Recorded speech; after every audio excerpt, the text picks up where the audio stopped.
and then hopefully I'm talking. Hurrah! Well, I was about to say hello and welcome, and then then everything crashed. So hopefully we'll be getting on now. So welcome once again to Tales from a Savage Worlds. This time we're going back to the 1940s Pacific. Weird War II tale. The party's here. We'll start the introductions, and off we go shortly after. Here we go. Thanks very much.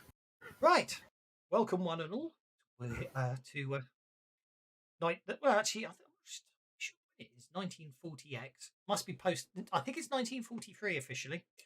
So yeah, 1943 Pacific Theatre.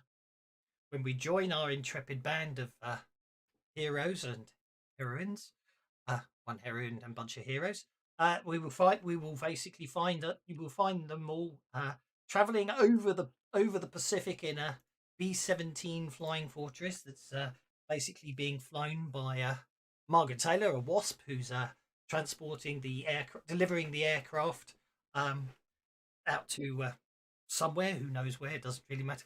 And you're a squad of U.S. Marines who basically catching a lift on the plane. Simple as that, really.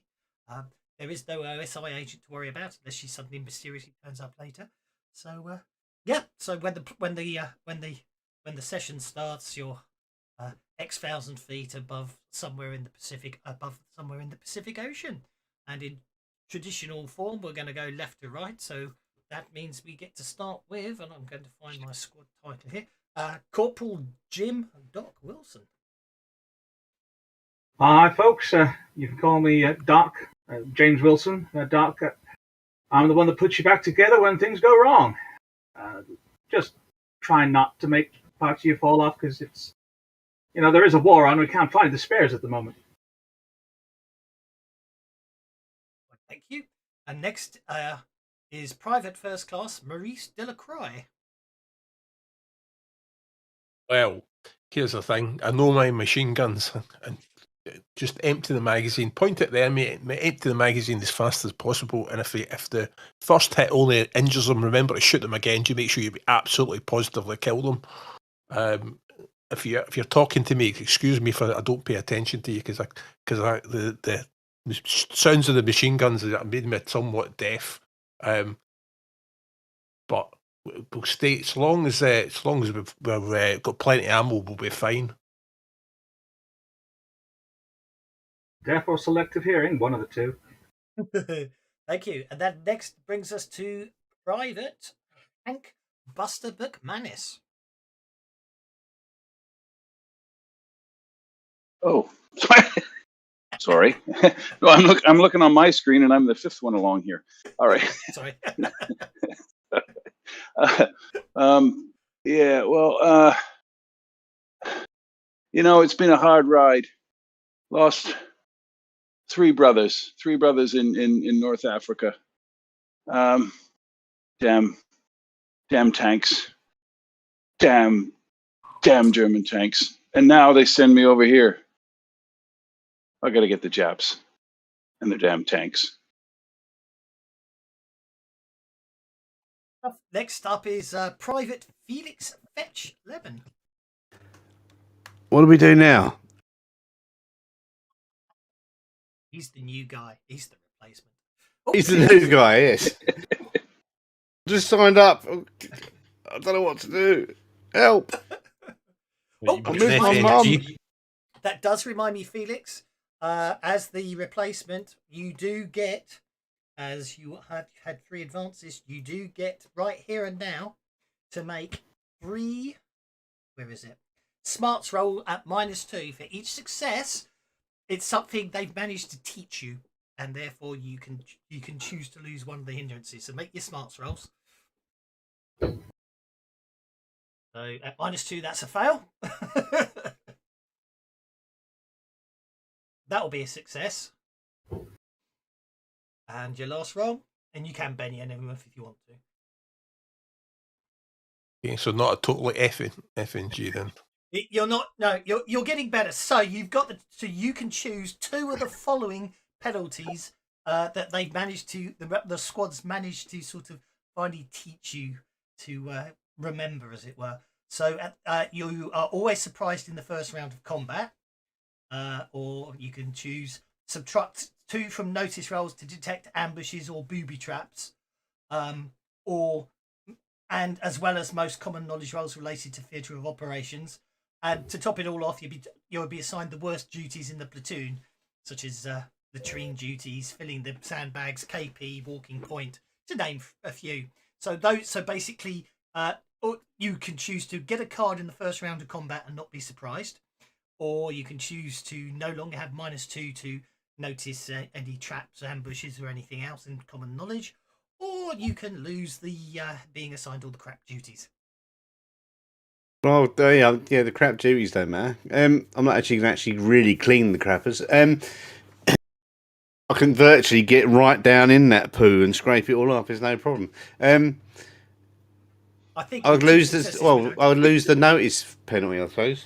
Okay, well, you get to choose two. So you lose the notice penalty and not basically be surprised in the first round of combat. I assume is the two you were going to pick.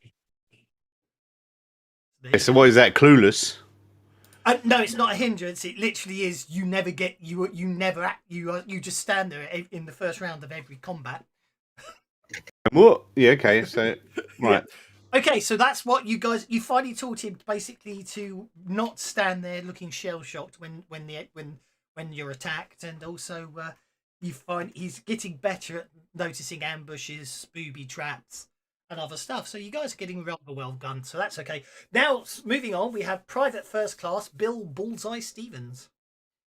Well, golly, it sure is them Germans have got it out for me. I tell you, there can be 10 guys between me and them, and shazam, they're shooting at me. Ain't that right, Sarge?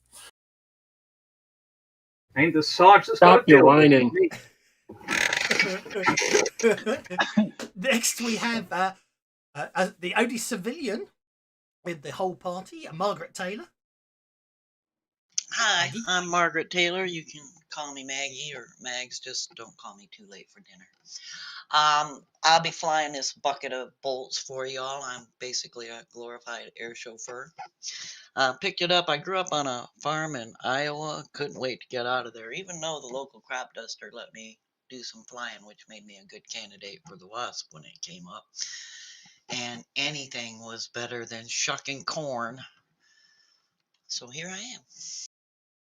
Indeed, it would appear that that Corporal Betty, the OSI agent, is very good at stealth. Turns out she was here all along. I'm Corporal Betty Thompson, and I've been assigned to this group from the OSI.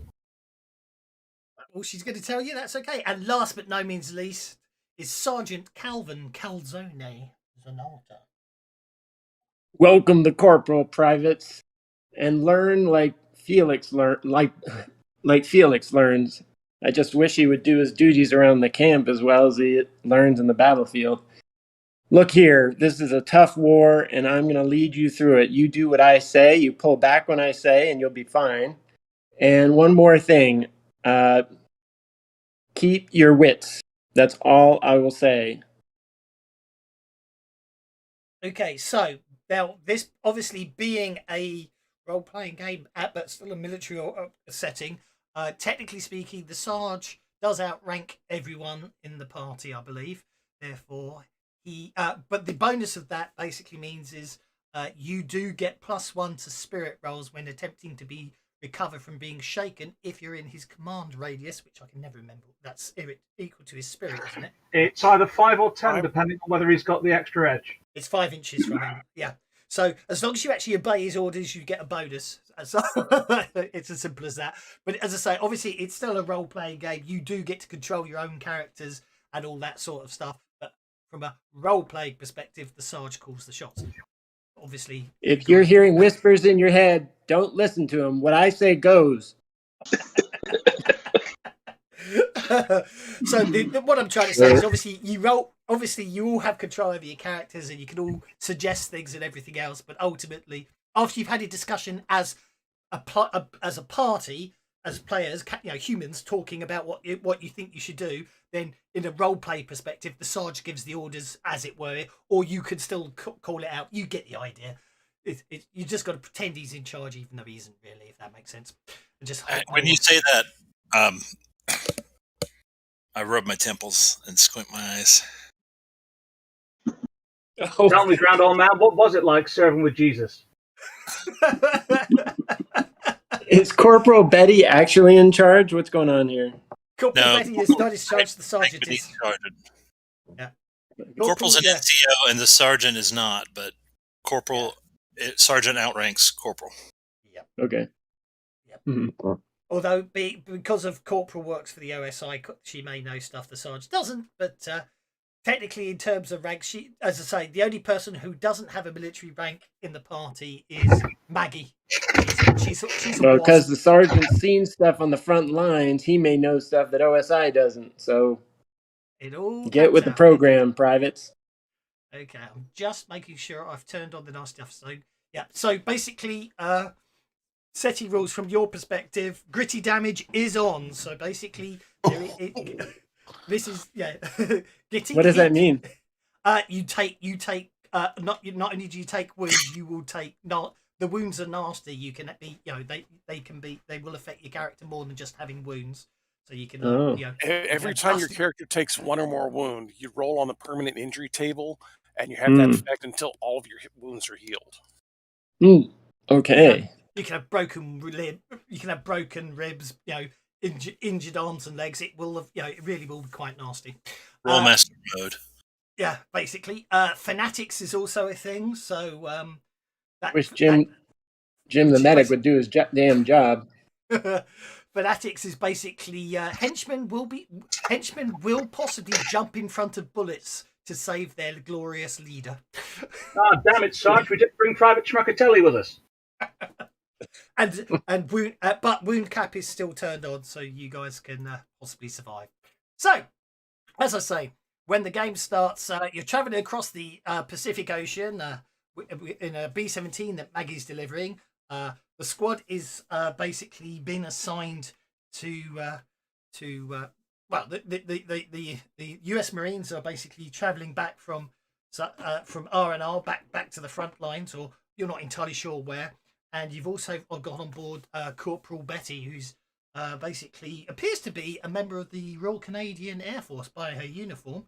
But from some of the rumours you've heard around the base, and the fact that she was seen talking to Officer Wise, and she was in Hut 19, you guys get the impression she's probably one of those secretive OSI people.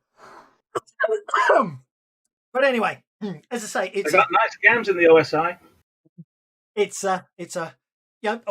You're basically traveling back on the plane. It's carrying a load of equipment, and you guys, so lots of lovely stuff aboard that plane. Lots of lovely, nice anti-tank shells and all that sort of stuff. But I wouldn't worry too much about that. So as I say,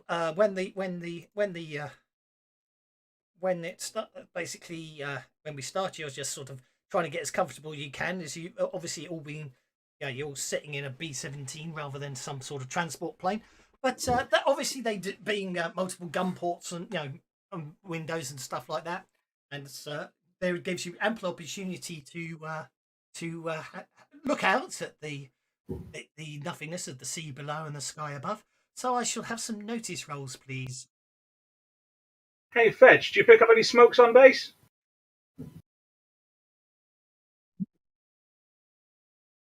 Yeah, Maggie hears him and tosses a pack of Pall Mall back to him. A good roll there, isn't it? That's a very good roll. So Corporal Betty Thompson, for your lungs. Corporal Betty Thompson suddenly twitches first, which Hank notices quite quickly afterwards. Maurice Delacroix is obviously not just the Sarge as well. Obviously something wise and tells him. So actually, you do get you got multiple people with raises, so you do get a chance to react before you're surprised. Obviously, everyone else with notice checks will notice something's up, but what you notice, Betty and Hank and Cal's Sarge, is there appears to be 4 dots on the horizon, high above, that seem to be moving fast downwards towards you. Hank and Betty, basically the Sarge, you reckon they're fighters. Hank and Betty, you can actually see that they appear to be Messerschmitt 109s. We've got incoming, Sarge. Are you seeing what I'm seeing? I Hey, am. Marge, we got to step on it. We got 2 birds or 4 birds. What am I seeing? 4 109s. 4 birds on her tail. Well, dang, the Germans are so hard on Are there? trying to get me. They sent their planes way over here to the Pacific. Gee, Hey, Marge, are there any guns on this plane? Anti-air guns on this plane? Oh, 1, yes. 2, 3, 4. There, I was just working it out myself. One, right. There's a ball turret, obviously. There's a fixed front turret.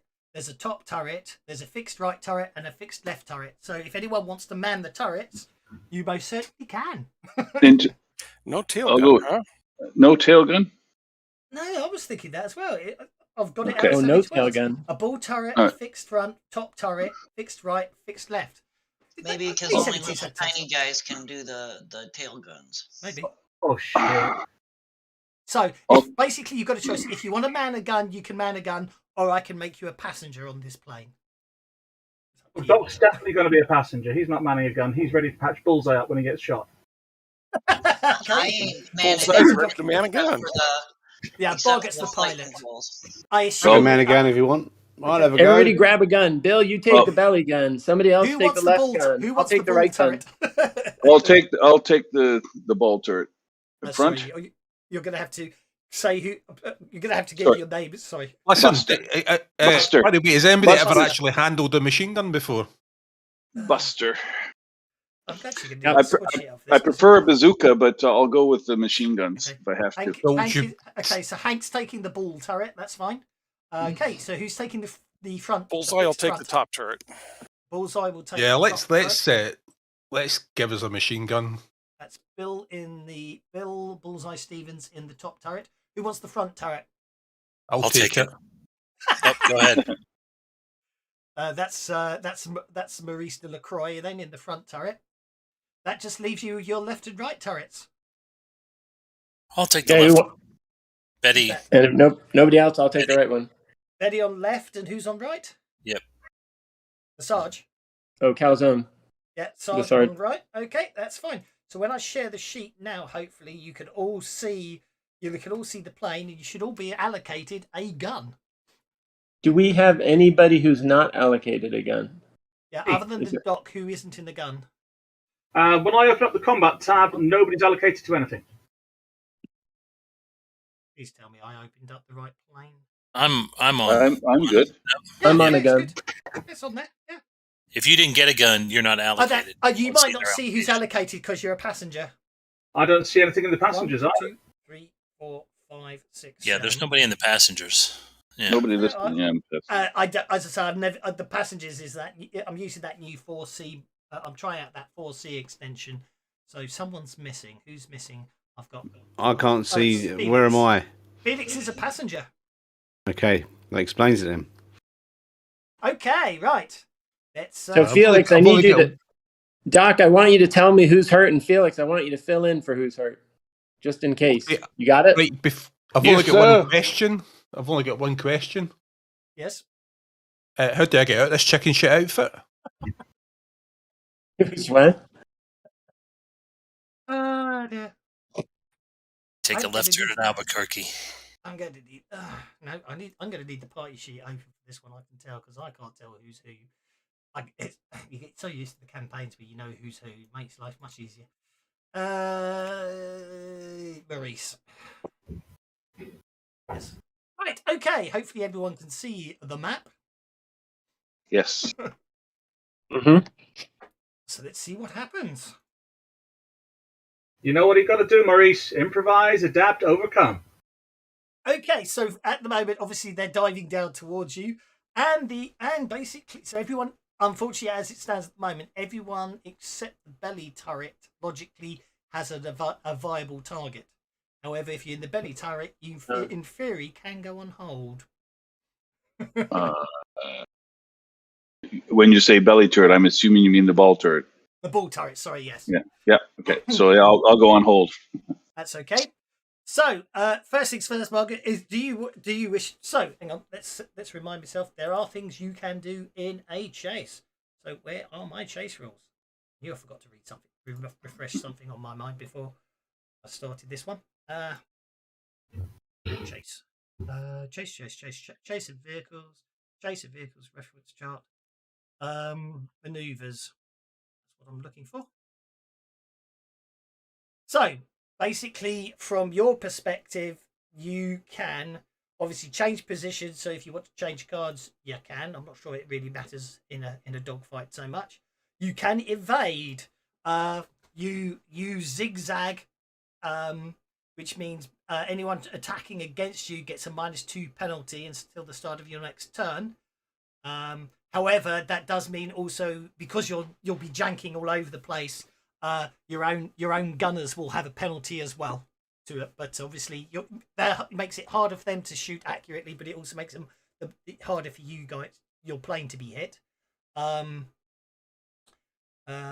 Force, you can do a force action to force a rival away from the vehicle. Obviously, they need to be adjacent to you, and it's almost, you have to hope they're not suicidal enough, and they will try and bump out of the way. You can hold steady, which is a free action.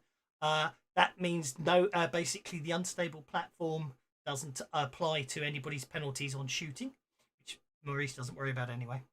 And that's about it, really.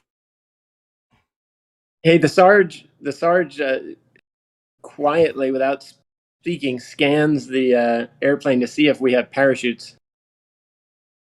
Yeah, you might want to grab them because we're going surfing, boys, and she's going to go into a dive. Okay. We have parachutes. Are we wearing them? You don't have parachutes on. There might be whether there's some in the plane. I do not know. Okay, she's going into a dive. I'm going to treat that as an evade, so that will be a piloting roll. Hey, Doc, can you hand out parachutes? Oh, God. I'm gonna Benny that, and I will I'll roll my 6. Sure can. God damn, I knew I should have gone airborne.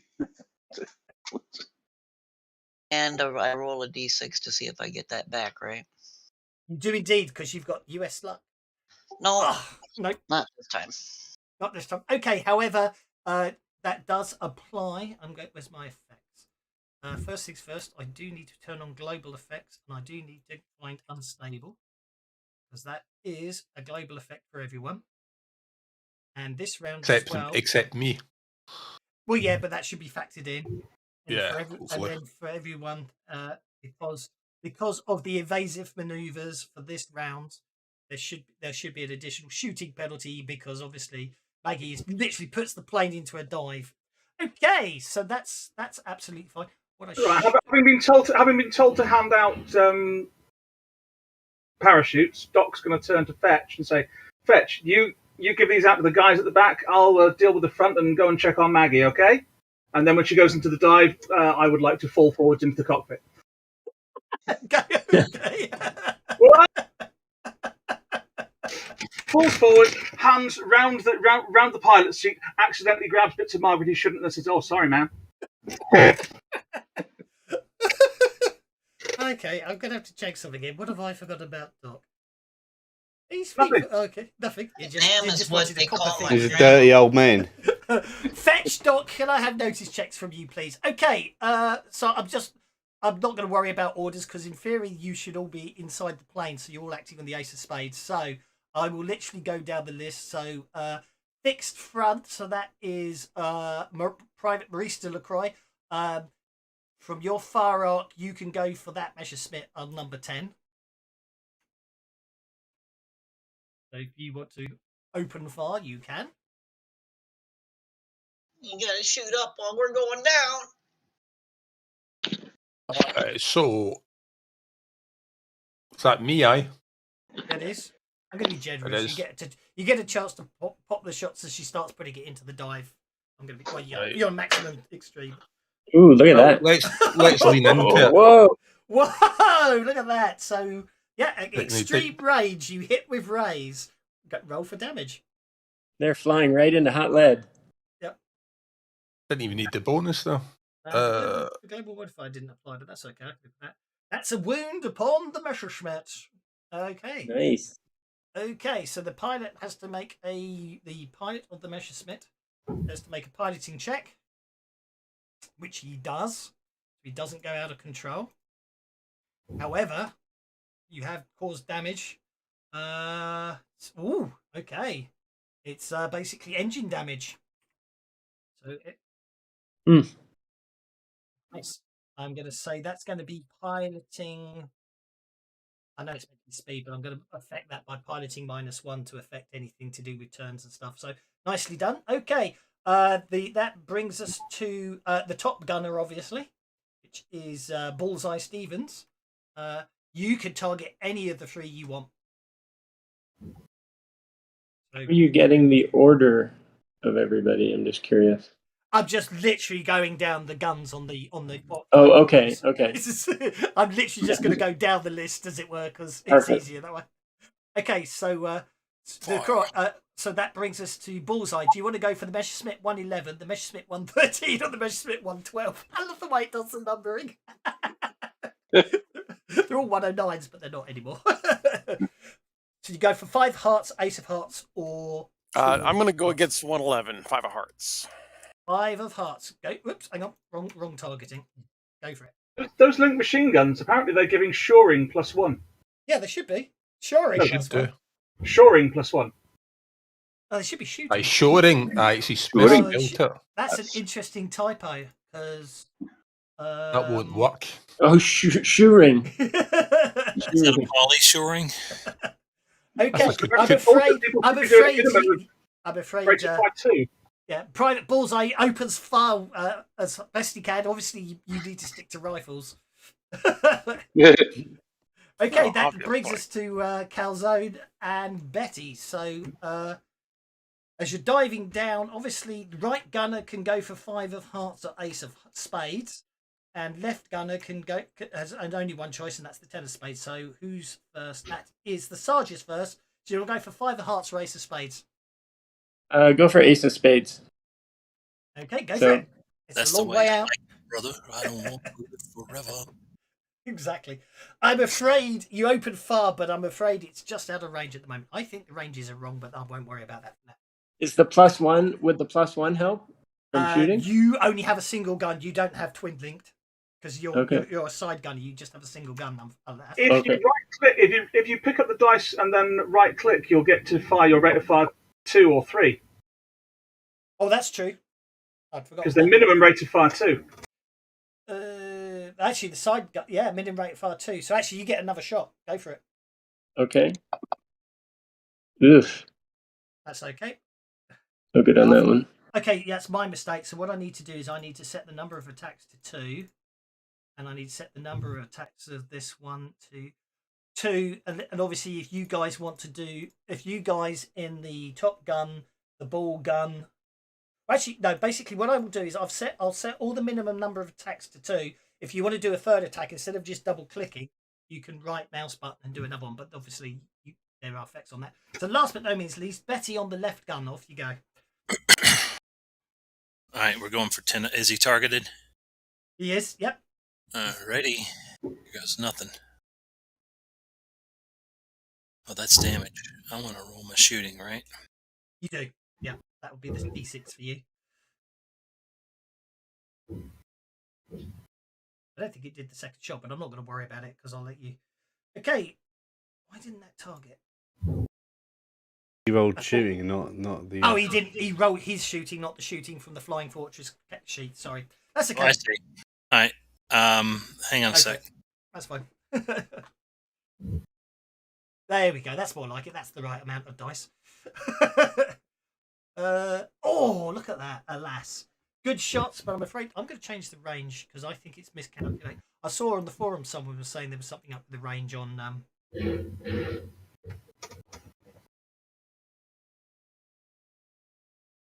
How big is the square? Well, they're meant to be 25 inches, but But I saw someone was saying on the forums actually that for some reason chases were a bit broken since the last update, dogfight mode. So. Yeah, that should be about 100. Yeah. I think. So what I'll do is I'll cheat instead. Okay, so the Messerschmitt. Notice he changed the ranges after we all shot and missed. Oh, point taken. Actually, I shall do the same. I won't remind me to change him next round. Not now. I accept the. Yeah, so I dropped the Benny to reroll, and it didn't. Oh, don't My worry. dive should I'll make give it you a harder bit to of hit anyway. Okay. Can I drop it now and try and I reroll? wouldn't worry about it at the moment. The Messerschmitts are too far out. Wait, I'll clean the toilet. Okay, so the Messerschmitt 109 here, although obviously it's up in the sky there, but he did get a club on the card, so he's obviously got a complication. So although the he's basically trying to, he lost control of the plane, avoiding the gunfire from the top turret. Oh no, he's basically he's basically bumped. So he literally he basically, by the time he recovers a control of the plane, he is basically further away than is out of line for everyone else. Meantime, this Messerschmitt over here, he's gonna see how he does. Oh no, he's not going to change position either, because it's all relative, obviously. This guy, however, is going to come diving down in for the kill. Firing cannon at you and a heavy machine gun. Hitting with the 20mm cannon. Okay. Doing shaking. Okay. So pilot must make a maneuvering roll or go out of control. So that's just a regular piloting roll? Yeah, that's a regular piloting roll. You're absolutely fine. You keep control of the plane as the cannon shells rip into the aircraft. Oops, hang on. Piloting roll first. Make sure I'm... Yep, he gets in nice and close. So the Messerschmitt on your tail opens up with cannon and machine gun. Both hitting. Doing... Oof.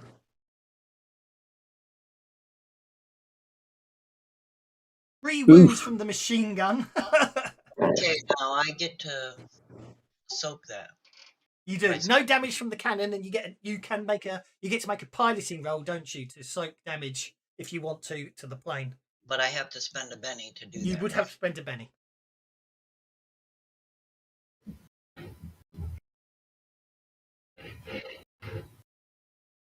A soak roll of a 9, which will basically take the damage down to 1 wound. Oh, and I'll roll my d6 here. Okay, yep, roll your d6. Nope, not today. Okie dokie. So the Flying Fortress. I like that. Vehicles take gritty damage. Okay, so the Flying Fortress has lost its left arm. Anyway, okay. You again, as the pilot, get to make a maneuver roll. Is that the wing I'm sitting in? Possibly. Okay, the pilot gets to make a maneuver roll or go out of control. There's a -1 penalty now because of the wound to the plane. But just roll it. We'll modify it off manually. Obviously, it's control columns, control tables. No, you're fine even on the 4. And now we get to roll on the critical hit table. Okay.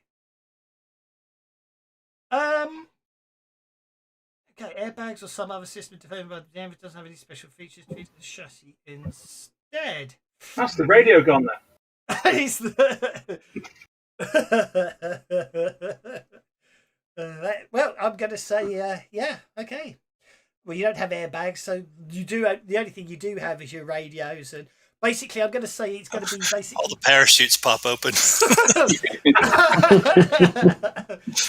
Actually, did I get the notice checks from Doc and Felix? Yeah, we both. I got a 5. Felix got a 4. After a substantial look, you both realised that when everything was loaded on the plane, no one bothered to put any parachutes on board. Have we got an inflatable life raft? Probably. You can Indiana Jones it. Keep your eye out for an island. I'll put this baby down. Okay, can I have... Oh, actually, in fact, let's have a notice check. Well, I'm in the cockpit. Margaret and Doc in the cockpit. Make a notice check. Whoa, look at that. Yep. Okay. Where is it?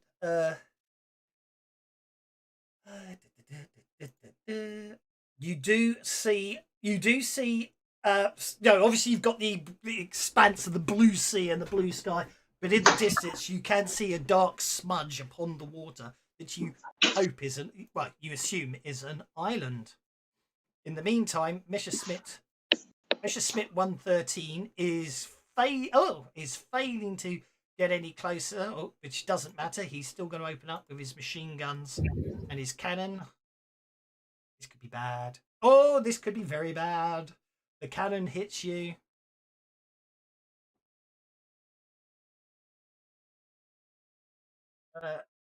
That's a shaken. So that's just a piloting roll from the pilot.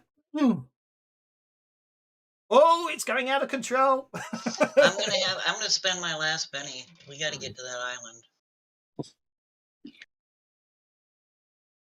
island. Not today. Okay, so let's see what happens here. Okay, and I don't. Now I'm out of Benny, so.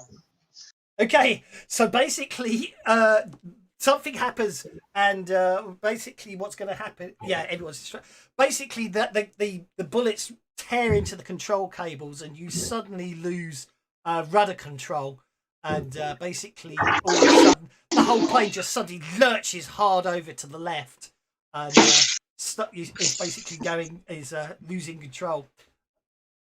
It's going to. You reckon from your bet? You reckon it's going to take two of you to hold to with the lack of control on the rudder. It's probably going to take two of you with your foot both hard right on the hard on the right to get the rudder back. I don't know think about flying, Max, but was it supposed to do that? Okay, I do think I need to pop you all in the tracker to be distracted, don't I? Well, they don't normally be shooting at crop dusters. So what I think I need to do is I think I do actually need to put you. It's not letting me add you. How do I add you? I thought I had to add you to the card. Piloting flying fortresses ain't like crop dust. You could just put a global modifier in for everybody. Yeah, that might. Well, yeah. I'll just remember. I'll just have to. I'll put it on in a sec. I don't think it's mattering. Don't worry about it. I mean, it's unfortunate, but we'll work it out. We'll work it out. I'm not sure what's going on, but it won't let me add people to the vehicle, so I'm not sure why. Okay, so the Messerschmitt behind you completely fails to do anything. He's quite happy with where he is. Okay, so that brings us down to the B-17. That Messerschmitt 112 is obviously coming up from below to attack because obviously that's exposed, which does mean Hank in the ball turret can see it. But anyway, first things first, Benny, what's your plan? You might need Doc to help you with the rudder. You mean Maggie? Maggie, yes, sorry. Maggie can't leave the controls, especially with this thing acting all wonky. Yep. Well, Doc can give a support roll with strength to help pull the rudder over. Yeah, that's what I meant, yeah. That's fine, +1. Okay, so basically, what do you want to do? Do you want to basically try and keep it level flight, as it were, or do you want to carry on trying to evade? I'm gonna try to level it out because it's rattling all over the place now. Yep. Okay, so you get a Playtesting roll with a +1, which negates the wound, so it's a straightforward Playtesting roll. Has Maggie got ace? She does, which lets her soak damage. And ignores 2 points of piloting penalties. But I had the +1 anyway, so. Yeah. Yes, they do. Anyway, I leveled this baby off and it's not rattling so bad now. You guys shoot those things out of the sky before they put us down in the drink, man. Okay, so as I said, so basically that brings us to Buster Hank McCannis, who's in the ball turret. He's you can see that Messerschmitt coming right at him, firing as he comes. Which the 112? You might want to shoot those birds down because we ain't got no parachutes. 112. Good. Whoops. So how do I'm sorry, I've never done this from a vehicle before. How do I do this? You said to fire full rate of fire. Okay, so I've set the. Basically, I've. All you need to, do you want to go full auto and do all 3 shots? Yeah.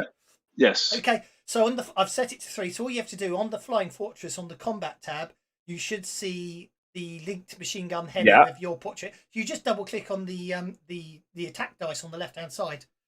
Okay. Because then you're using the vehicle's weapon to attack rather than yours. Okay. Okay. Well, this is a damn machine gun. It's not a bazooka. Stupid machine. You can, Benny, if you want to re-roll all 3 of those. I think I will. Oh. Benny buys 3 rerolls. Nice. Yeah, well, Benny buys a reroll, and when you're doing Didn't do me any automatic better. fire, you hit once, you have to reroll everything. You hit once, roll for damage. Yeah. You hit that Messerschmitt. There we go. That's Take a wound that, on the yellow. Messerschmitt. Nicely done. Okay, so That's from me brother Jake. So the Messerschmitt pilot has to make a piloting roll or lose control, which he does. This could be interesting. Let's see what happens. Major collision. Oh, hang on. Yeah, so hang on. What happened there? So major collision. The vehicle. Everyone. Okay. So I'm gonna. The easiest thing to say there is basically this Messerschmitt basically loses control and hits the other Messerschmitt. Okay. It's not gonna. Okay, and then suffer. Okay. Takes D4 wounds and 1 critical hit. So the critical hit. It says it takes 4 wounds, No, not it takes D4. 4 wounds, not D4 wounds. Oh, it must have rolled it. It must have rolled it for me. Okay, so in that case, Messerschmitt 112 literally explodes in midair. Wow. As it hits the, literally, it smashes into the other plane. Basically, as you track it with the belly turret, you literally shoot it up. The engine starts smoking. It wing clips the other plane because obviously we'll see what happens to that one in a minute. It wing clips the other plane, or nearly does, and he basically loses control, and you see it smack into the ground.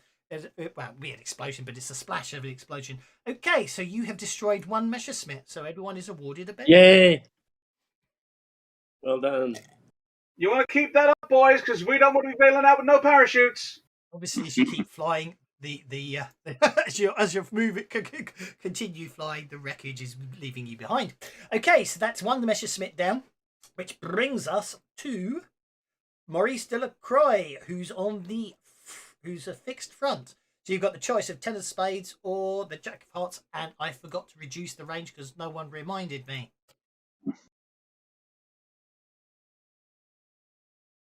Got to remind me, guys. Reduce the range.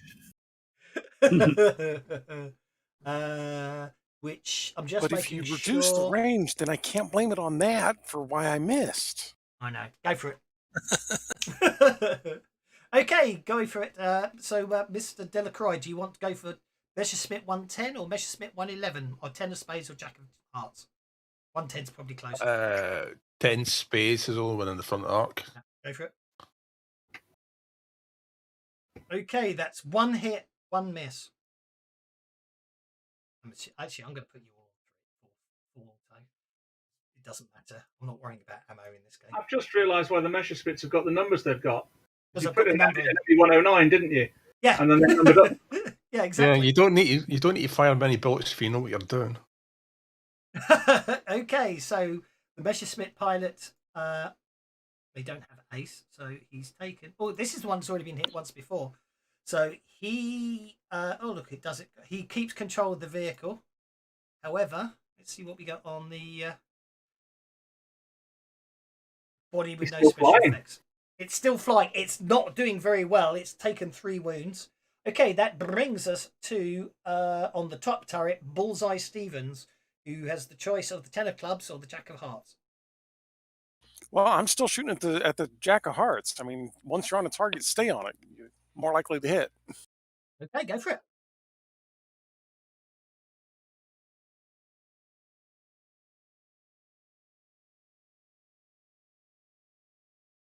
Look at that. Boy, are you. Yeah, I told you. That's a hit. Hit River Rays. Go for it.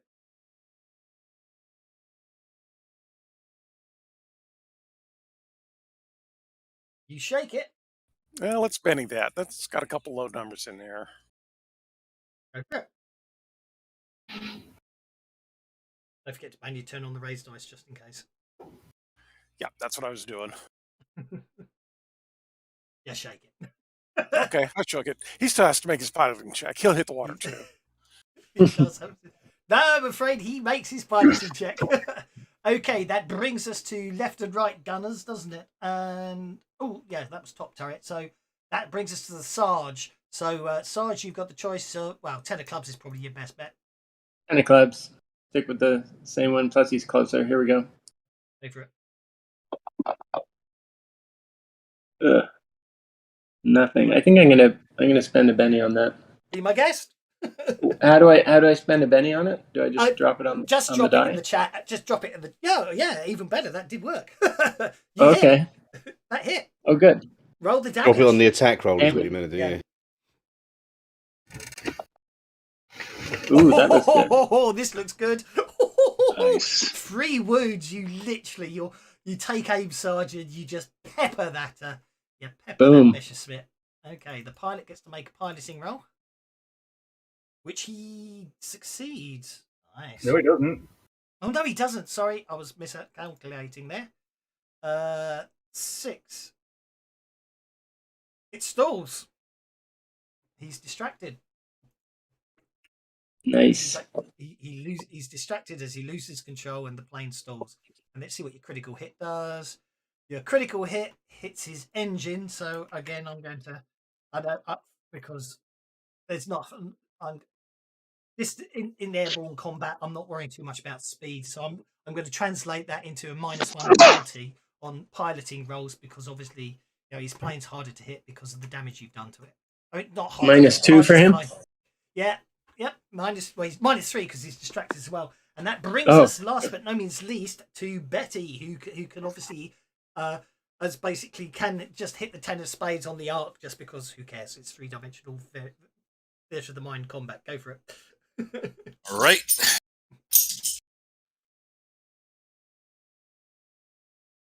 Do you wish to Benny that? I do.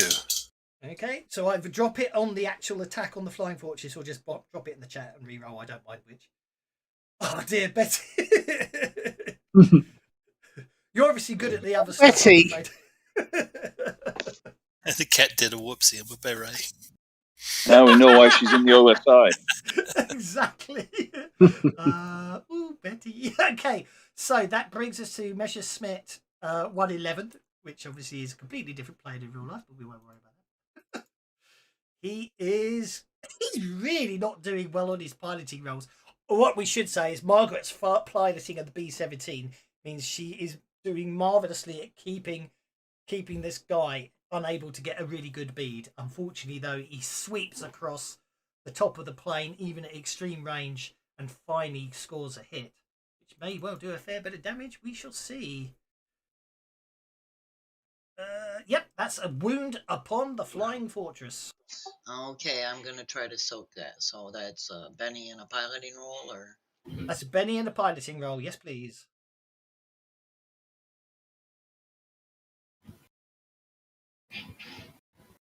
She's -1 +1. Ignored, modified. So you're fine. You soak it. Betty basically evades at the last second, avoiding the damage. And then we get let's see what this guy can do. Oh, look at that. There he goes. Mr. I'm really not... Oh! I'm gonna... That's easy enough. He was in a stall. He failed to pull out the stall. put him in the drink. Put him in the drink. He is. He's in the drink. He was in a... He failed to gain control of the aircraft in a stall. So he literally... All you see is that Messerschmitt that the Sarge shot just splashed down into the water. Okay, the third round. Messerschmitt 111 is... Can he finally get closer? Yes. He literally is going to come... Start soaring down out of the sky. Cannons and guns blazing. He hits, but I'm going to re-roll my cannon roll as well. No, that didn't do any good. Right, machine guns hit the Flying Fortress. This could be bad. Causing a wound upon the fortress. Benny, they're putting holes in it. No, they ain't. No, they ain't. Oof. Ignore that. Don't worry. That's beautiful. Ignore the damage roll. I hit apply instead before I soaked it. Yet again, Betty magnificently avoids the tracer fire as it comes along, and that brings us. I need to roll. Oh, there it is. I need to roll my d6. Yes, please do. Yeah. So much for American luck. that brings us to okay. So what we're going to say here is the Messerschmitt on the basically Mr. Ball turret. The Messerschmitt on the 10 of clubs is you literally can just about target it if you want to, because obviously it had to avoid the other plane as they collided. Now he stalled, didn't he? No, the one that stalled failed to recover, so I crashed him. Oh, he's just down 20%. Okay. Yeah. So it's all yours if you want. This guy's literally just basically is climbing up to make an attack upon you. He's going next, so it's all down to you if you want to open fire with your ball turret. The ball turret? Okay. I just wasn't sure if you were. Yeah, sorry. Whether it was accessible to me. Oh, that looks good. You hit twice. Roll for damage. Once with a raise, once without. It should factor all that in, so just roll the damage. Right.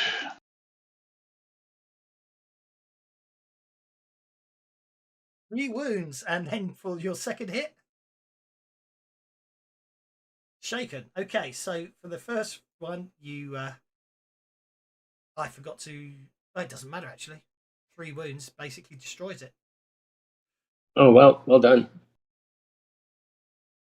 Boom. Okay, at which point the last measure. That's for Gary. Away. But anyway, so fixed front, and top turret are the only. In fact, you know what? I don't care. I'm going to be really nice. all of you. No, I know it doesn't make any sense, but who cares? All of you, the rest of you, you can all take a pot shots at the last plane. Go for it. I think it's Marge's splendid flying. She's like diving and weaving Indeed. and flipping and everything. So everybody gets a shot. Yeah, exactly. I'm going to just say all of you get to shoot the last one down. It's not a problem. Maurice opens fire from the fixed front, but it's obviously at the very extreme. It's already flying over you, and you don't get your shots in. Go for it. Just roll, guys.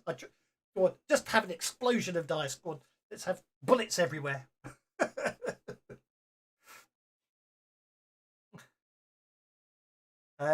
That's a hit. Go for it. Okay. Everyone else can roll as well. I just want you all to feel the chance to shoot it down. That's unharmed. That's okay. Go for it, guys. You can re-roll the damage later if need be. We'll metagame it. Betty opens fire yet again. Unfortunately, she's not very good with that recoil on last. But then she's been trained in more precision work than sort of spray and pray. And so it looks like. How many gunners? There should be some more, shouldn't there? I think that's the lot, so I'm afraid this one's going to get away. However, he.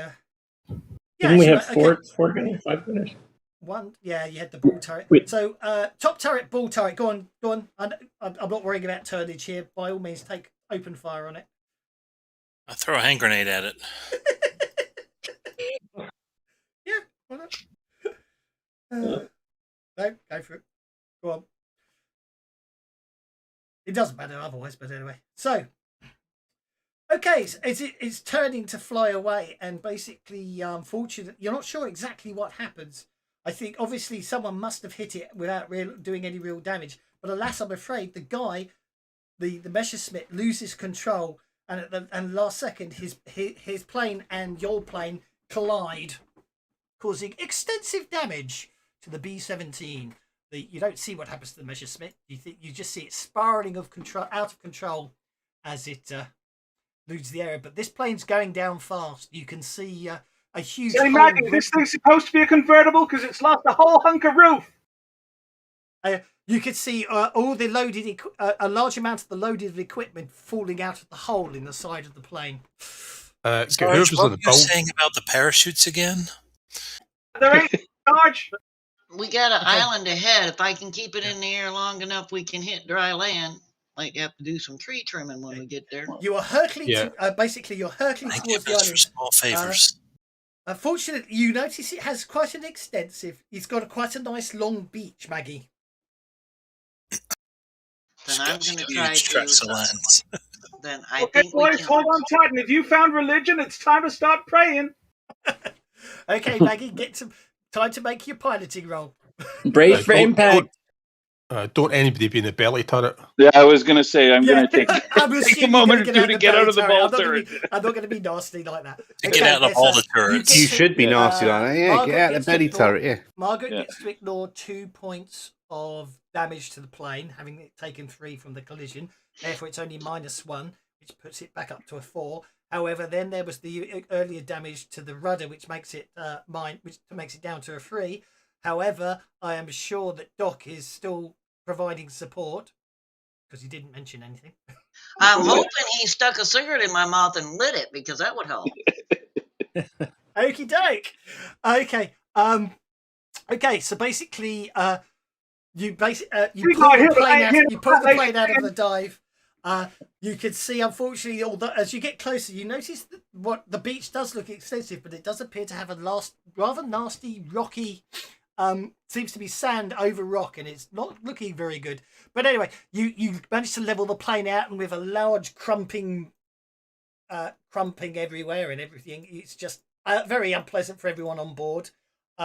You basically manage to keep control of the plane, therefore no one suffers bumps and bruises. Well done. Yay.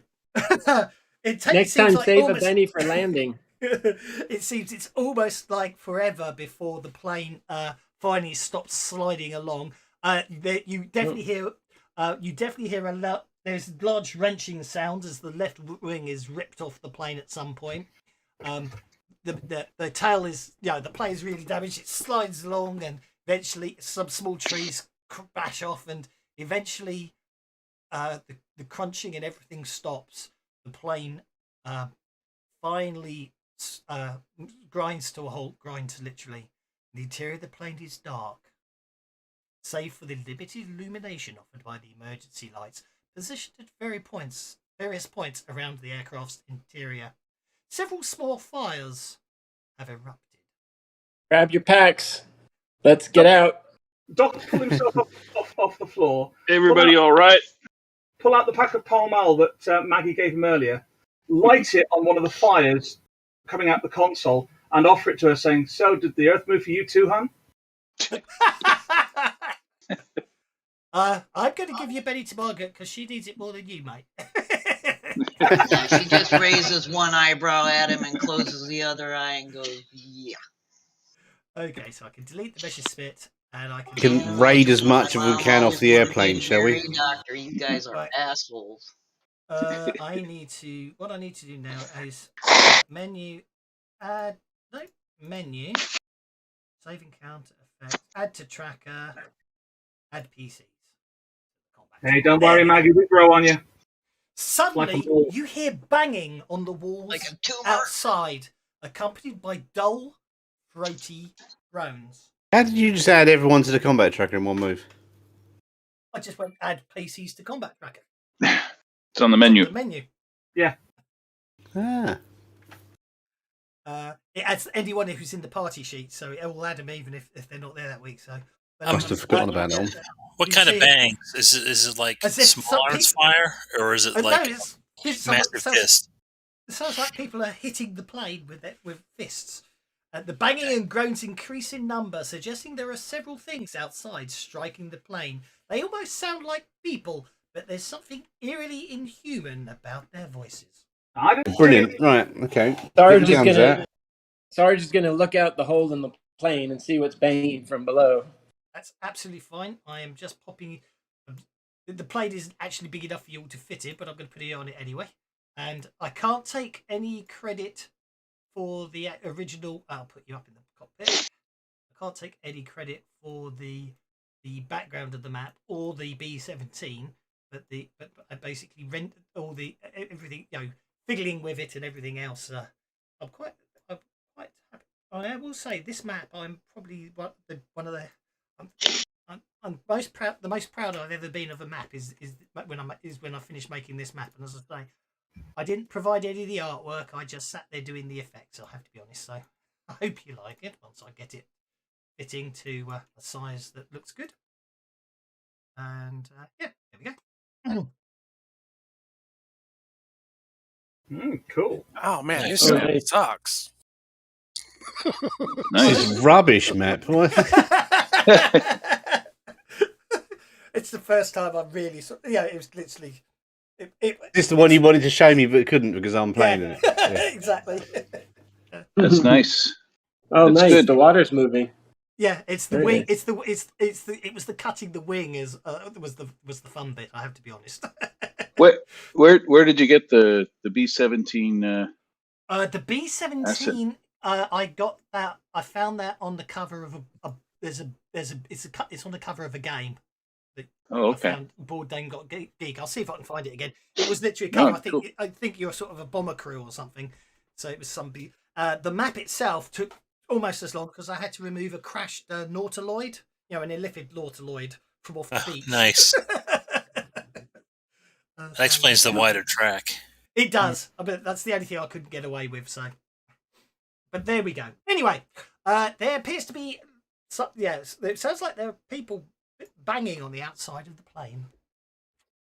So the Sarge takes a look out the tear in the plane to see what's banging. There's Sarge. Yes, Sarge. You look outside. It appears to be. Well, it looks like I see one of the bangers on the wing. Indeed. They appear to be dead and rotting corpses wearing tattered soldier fatigues, and they all appear to be armed with Luger handguns. I'm going to... Zombies with guns. It should No. be pointed out the uniforms are not German. But they're carrying Lugers. But they're carrying Lugers. Well, the Sarge is going to open fire at the one on the wing. Okay. Well, we shall deal some initiative cards and see what happens. So, Corporal Jim Doc Wilson gets to go first. Now, where's the combat tracker? How do I get the combat tracker? It's going to be. I'm not sure what that says. First green button looks like it says In in it. it on it. Yeah. In it. Yeah. Click on that. It says that will open in the it. tracker. Yeah. Because they decided that letting the GM open the combat tracker for players was a silly idea and got rid of it. Okay. I don't know why they did that. It really wound me up because obviously that's the easiest thing. I go, here's the combat tracker, off we go. So, more people can learn the interface. Yes. Instead of putting all the shoulder burden on the GM. Private Felix. Or shall I say Fetch? My go. Can I see this zombie on the wing, can I? Well, technically you need to sort of exit the plane to do so, but you can exit the plane from pretty much anywhere. It's full of holes. Okay, but so is there a hole where? Okay. Someone said they can see a zombie on the wing, but... Yeah. There's on the right wing. Out there. Yeah, on the right wing. You can exit the plane and you can get out. All you need to do, all I'm saying is all you have to do is move out of the fuselage and you can go where you like, as it were. Move there then, out of the fuselage. There's plenty of holes. I don't mind. I'm just shoot this guy with my gun. Look at the water over the wingtip over there.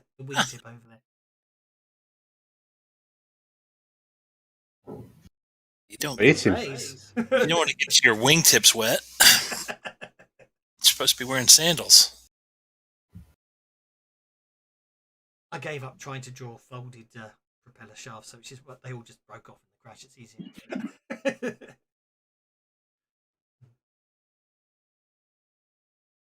Wow, 14 and he's unharmed. Okay, these things are tough.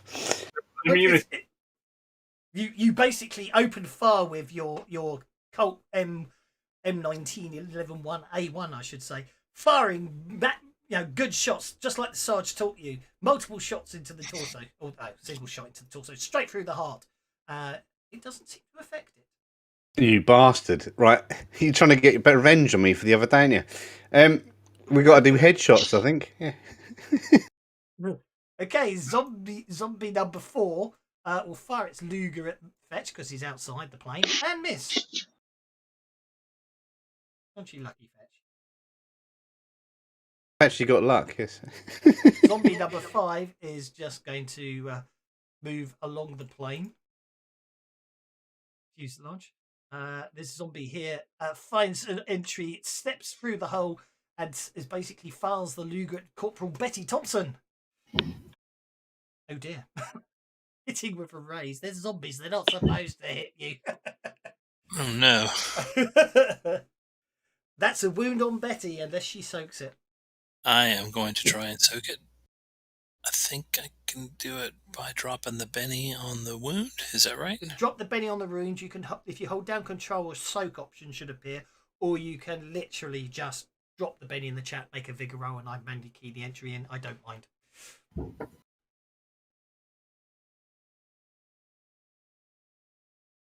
Where is my soak? Drop it on the wound on the combat tracker. Yeah. That'll do it. Or if you want, I can literally just click. I found it. For you. Yeah, you found it. There we go. There we go. You do. You soak the damage. Basically, you see this zombie point a Luger at you, and he's with his slow movements, fortunately, giving you just enough time to duck as the bullet pings off the fuselage. Why were you just standing? It kills Sergeant Calvin. You have the gear that's shown in Fantasy Grounds. The gear you had is what you had with you when you boarded this plane. The gear you have in your inventory now is what you have after the crash. Okay. Which is why I deliberately took the bazooka off Hank, because I thought that was upset him too much. You. Be honest, the idea is actually the characters on Savage I equipped as the generic version. Unfortunately, because of I didn't write this adventure. It's an actual Pinnacle adventure, and unfortunately, by the very nature of the crash, means you lose most of your gear. But anyway, Private Bill Bullseye Stevens. The undead.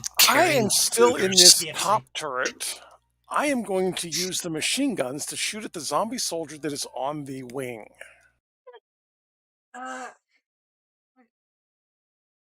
on then. I'm gonna have to go and get the bloody plane out and put it back on the top. Actually, I've got it. Okay. I can't see any of the zombies on the combat tracker. Neither can I.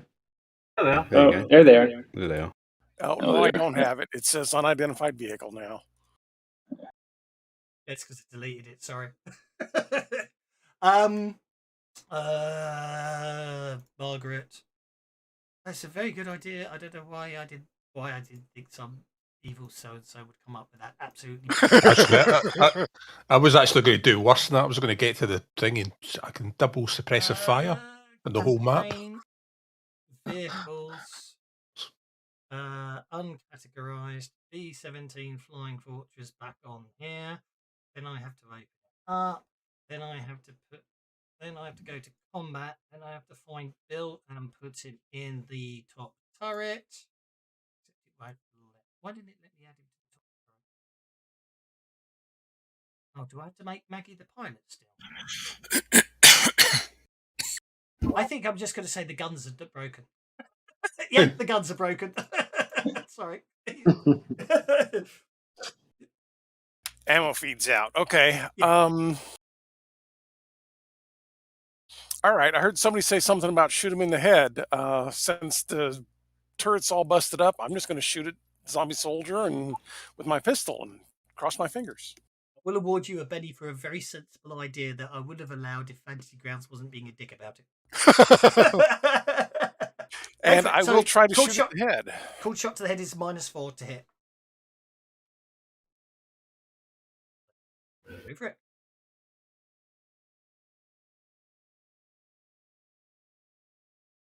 You hit. Roll for damage.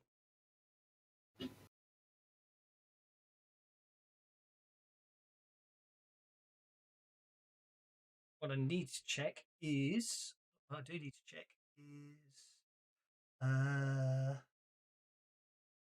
damage for shots to the head, so that is actually 12 points of damage. It doesn't have immunity to that, so where's immune? It's not. No immunity.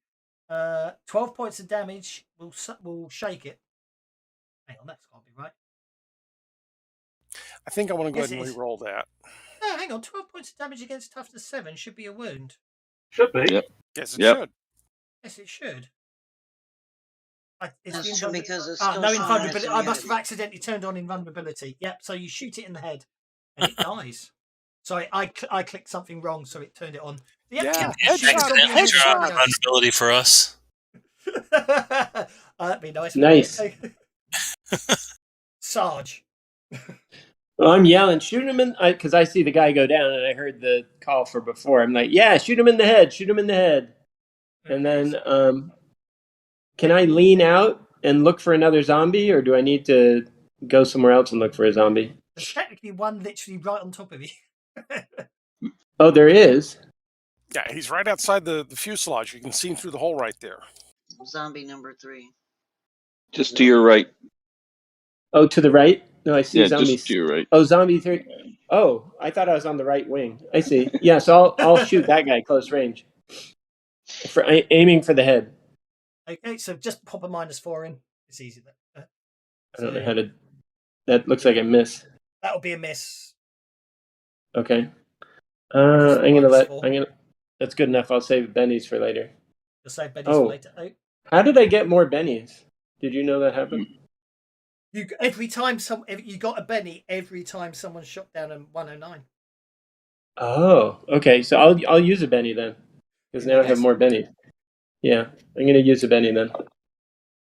Oh, -4 again. -4 again, yeah. So I know it's saying hit, but it's a miss, I'm afraid, because obviously, Okay. yeah. So yeah, you take aim and miss. Obviously, it's just not your day. You're still shaking up from the landing. Betty. Okay. Right, the one that shot at me. I guess that's number 6. It is number 6. Yep. I will return the favor. Done a nice bit of targeting for you. So, if you obviously shooting them normally can shake them, but if you want to put them down, you need to put headshots. So, Betty misses again. She's not having luck today, is she? She's all about the unarmed combat. I need to put that in. Are Betty's dice rolling out of view for everybody else, or just on my table? He's rolling something. No, but I mean it rolls off the top. I can't even see it. It's just a graphical thing. It shows up in the chat. Yeah. Yeah. Basically, in the old days, the chat window was a fixed size, and people complained because obviously, depending, if you had a smaller screen area, it was too big. If you had a high res screen, it was too big. So they changed it that the chat window is resizable and scales to the resolution. So if someone has a larger chat window than you, the dice will roll off your chat window. Oh, okay. Thank you. Oh, cool. Okay.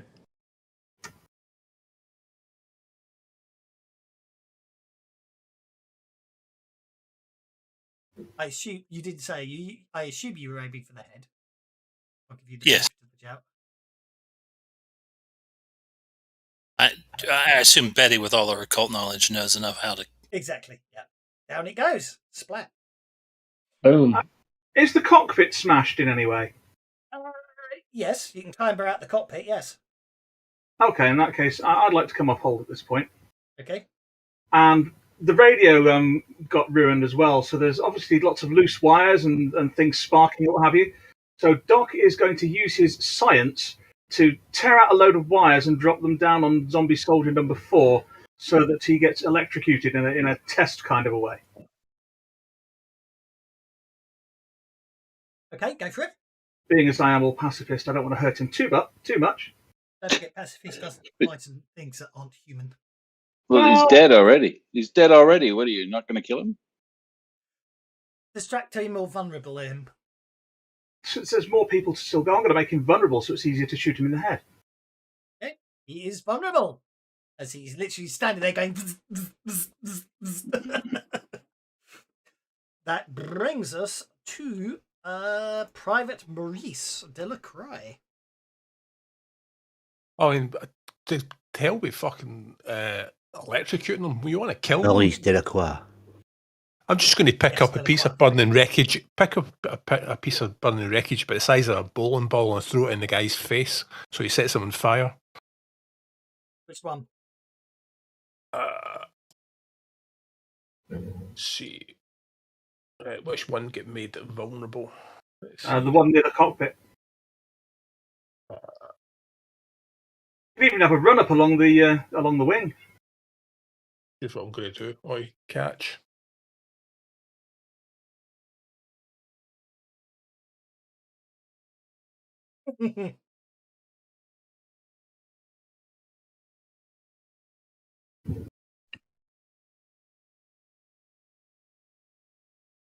So I don't know if it does any damage. I can set him on fire. But... Okay, roll a d6.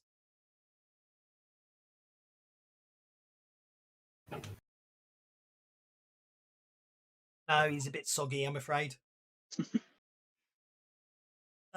Hank. All right. You said, I believe earlier, that there was some heavier equipment towards the back of the plane. Is it still there, like bazookas or grenades or anything like that? Most of it went out when the belly of the plane got ripped open. Son of a gun. Okay. Well, then I'm going to interpose myself, if I could, between Betty and the one just outside, so it doesn't get to her. Okay. And then I will shoot this damn thing in the head. Actually, I would say you're better off, from a metagaming perspective, you're better off shooting it in the head here before you go and advance yourself, if that makes sense. Okay. I know Okay. that sounds silly, but you know what I mean. It's easier to hit them, but it's easier to shoot them at range than it is in melee range, if that makes sense. Oh, I see what I was just trying to make sure that Betty did not get in trouble from this thing. I just didn't want it to get to her. So it's hard to tell from the picture, but physically, if this thing gets into the plane, where is it coming, towards me, or I just want to make sure she's safer? Yeah, I'm going to say, given the fact the wing got ripped off, it's going to be coming in nearer you anyway. So Okay. There's a nice big hole in the side of the plane, so you can shoot it from where you are. Okay. If you want. All right, then I will do so, aiming at the head. So, hang on.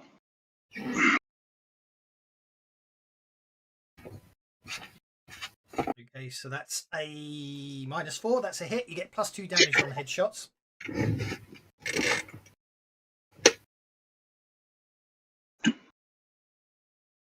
Now, is it just +2, or is it an additional +2? It just says +2 for headshots because they're normally immune to headshots. So that's 10 points of damage to the head, which is not immune to. So that will show. That will. You need 11 points of damage to put them down, basically. So you want to Benny that, or you're happy to shake him? Yeah, I'll Benny it. Okay. I got enough Bennies to play with. And again, I'm afraid it's still shaken. That's the main thing. Yeah. Okay. All right. Now, how come the first roll was +3 and the second one was +1? Because I'd put +2 the original time, so it wouldn't have made a difference the way it worked. Because I added in the +2 initially. Yeah. Because it's +2 for the head. I didn't on the second one, but the overall effect is the same. Oh, okay. Now, if Doc could lean out the cockpit and drop wires on this thing, I can lean out and take a shot, right? You can indeed. Let me just move it off. Well, Maggie's gonna lean out the cockpit, flick her lit cigarette onto the sand, and take a shot at this guy's head. Go for it. -4 for a target. Pulled shot to the head, but by all means, go for it.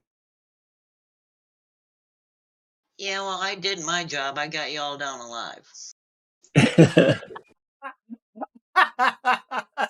You certainly did. Okay, zombie number 2 is literally basically going to clamber into the plane here and take although it's using a Luger, it just attempts to claw Bullseye Stevens ineffectually. Zombie number 3 remains shaken, so it literally just stands around looking a bit confused after it got shot by Hank.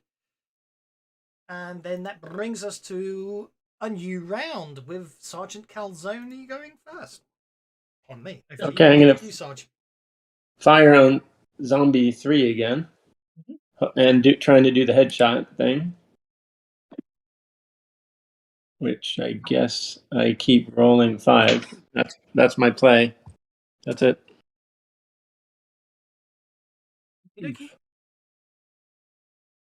That's absolutely fine. I mean, you can roll for damage. You could shake it still, which makes life easier for someone else. Did I hit it? I don't think I hit you aimed for the head, weren't you? Yeah. Yeah, you missed. -1. I mean, -4. Yeah, I apologise. Yeah, -4.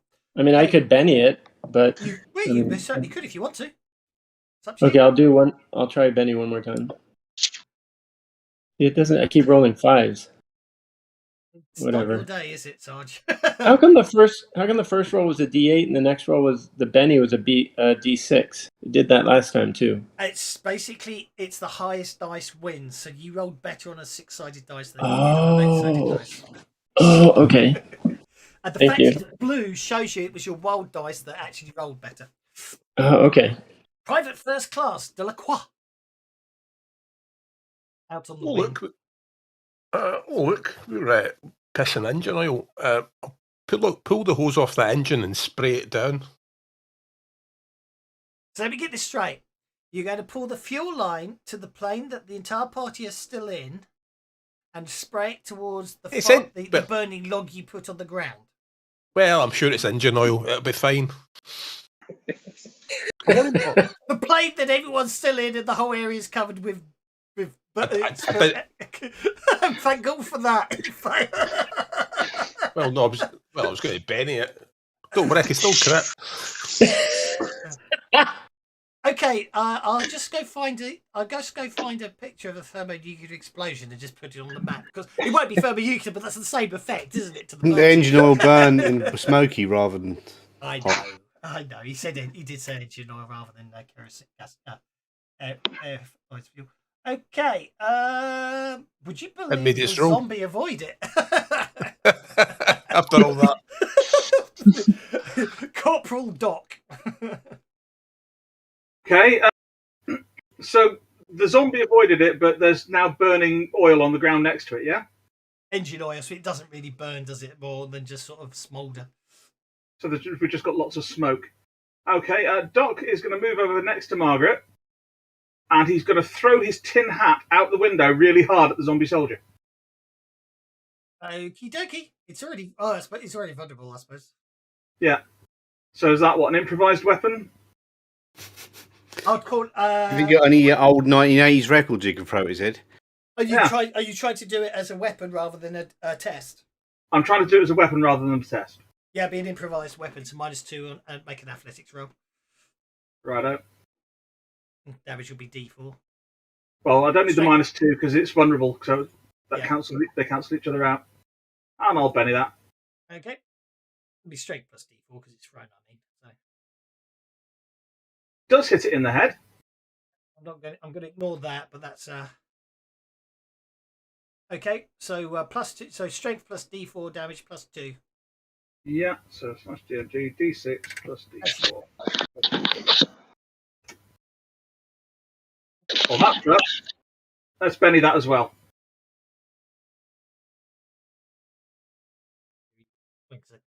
It's tin helmet into the zombie. Well, they are squishy, I suppose. Oh, well, he's always good for the odd job, you know.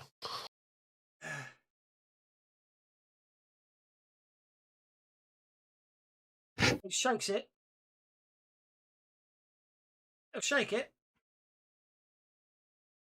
Okay. It recovers its shaken and starts advancing towards the Delacroix. And again, although they've got Lugers, they're not necessarily the smartest, and misses. Zombie soldier number 5. Where's he? He is literally just going to move down and attempt to. That's as far as he gets.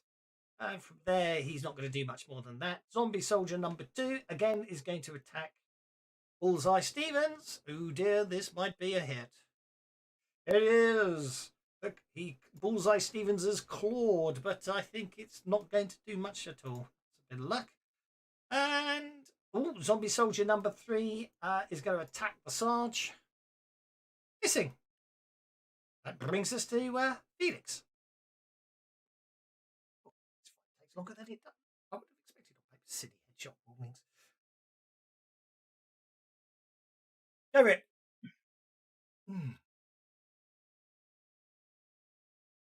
No, I was going to do an aim shot, but that takes a whole 2 rounds, doesn't it? It takes a whole round. Yeah.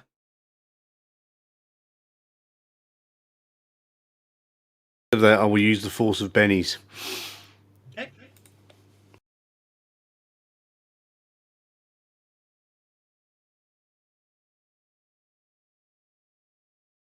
It's a hit. Nice. Nice. In +2 the head. damage. Let's see if I can +2 take his damage. eyeball Roll out. for damage. Go for it. It's +4 damage. +2 damage. Sorry. +2 damage to headshots. Because they're zombies, they're normally immune to critical hits, but these zombies take +2 damage to their head. It's not immune. That would shake it.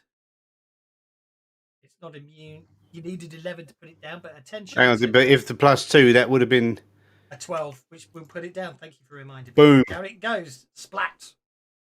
I got that zombie. Hank. Thanks for all the lessons. Oh look, someone passed my go. What's a zombie? Heck, there's no special effects, so I'm not worried too much today. No arcane backgrounds for the party. It's the animated corpse of a Hank Buster. recently dead, Like as opposed Disney? to a skeleton have been long dead. We're the Marine Corps. The animated corps, they're like Disney or something? Oh God, that's awful. Does this look like Disney to you? Oh, it looks like dysentery. Yes, I couldn't find him. Okay, that's a hit to the head from Hank. Roll that damage. 11 Plus points 2, of right? damage. Yeah, 11 points of damage. Down it goes. Yep. Nicely done. Splat. That brings us to Corporal Betty Thompson. Right. Is there a hole on that side of on the other side of the plane? There are holes all over the place. My decision was you can get out this plane anywhere you want to. Because you can clamber up over that. You can basically. I had the zombies coming down to get into the hole on the side, but if you want to clamber up onto the top of the fuselage, you can, and you can clamber out either side. I'm not going to be bothered too much. There's holes everywhere. Where do you want to head ahead? Okay. I'm going to shoot number 5 and then go out the hole on the other side. Go for it. Dooby dooby doo. Yeah, la la la la la.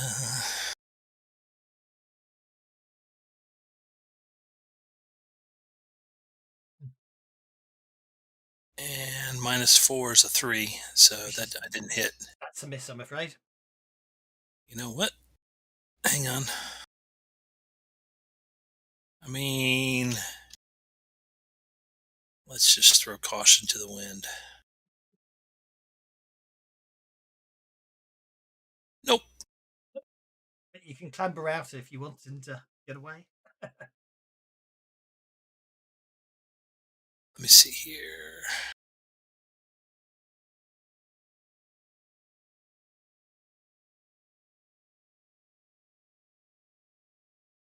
Hypnosis check. Go out for the plane. Oh, great.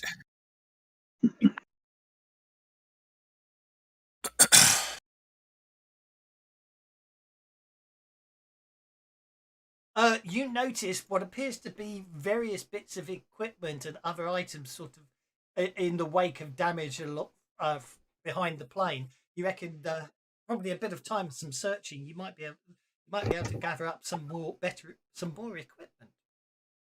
In fact, at your feet here, you basically at your feet here, it's damaged beyond belief. You find a Thompson. Oh, really? Yeah, but it's snapped in half. But you can see more glints back along the track, as if stuff got torn out the plane. So you reckon there might be recoverable stuff along this beach. I'm going to yell You found the sergeant's gun. who lost the bazooka?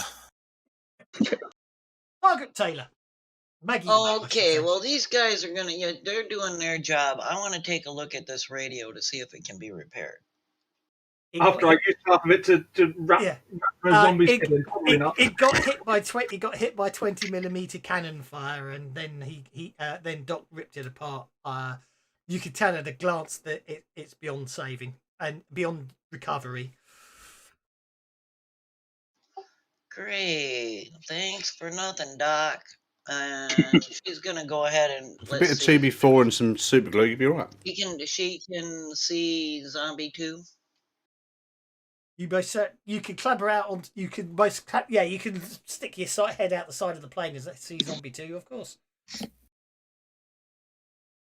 You're welcome, ma'am. I'd be careful. They look diseased. I ain't going near them damn things, and you wrecked my radio. Should use this to shoot you. That's a miss. Okay, last but not least, Private First Class Bullseye, who's unfortunately got this what appears to be the remains of a British soldier attempting to attack him. Fire a Luger at me. Yeah. I am going to find something here in the cabin that is reasonably long and very hard and swing it at this thing's head. Dokie. That's an improvised weapon, no problem at all. Which it would be melee, and damage will be strength plus d6. There you go. And then improvised weapon is -2 to hit, correct? It is, unfortunately. And then additional -4 for the head, so a -6. Or you could just hit it in the torso and hope to soak it so you can back off.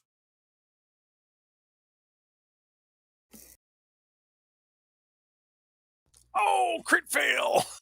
Oh, okay. I'm afraid basically you basically having tacked up a stanchion or some other impressively sharp piece of metal, as you swing it up over your head, basically you basically gets wedged in the ceiling, leaving yourself vulnerable. Yeah, that sounds about right. Sounds like that was a good move. Oh, no. That very sounds about right. Oh, he rolled a natural 1 and he still hits you. Yeah, he didn't critically foul, I'm afraid. Oh, you might be lucky. Except, I don't think I want to be nice today. You bastard. He's shaking. Jim, the doc. Damn it, Bullseye, why is it always you? Jim's going to come down out the cockpit to help Bullseye. Use the trouble magnet. Yes, Yeah. the bullet magnet. That's why I re-rolled it. It's... Now, Bullseye's sharp metal stick is now sticking out the ceiling, isn't it? It is.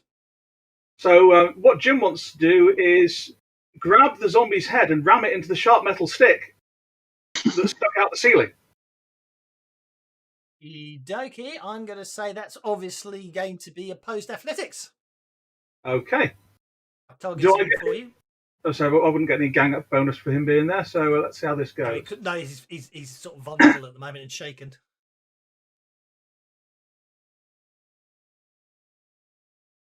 Yeah. You got the raise. Be that his head has now been split apart by the sharp bit of metal. Only if you're happy with the fact that that's going to just cover that is going to cover Bullseye in gore. Absolutely, because as far as I'm concerned, these guys are just diseased, because I don't know what zombies are, because they weren't a popular thing in 1943. Margaret. Yeah, there's none of them in my sight. I'm going to sit down and light up a cigarette. You don't read those EC comics? You okay there, Bullseye? You got some red on you.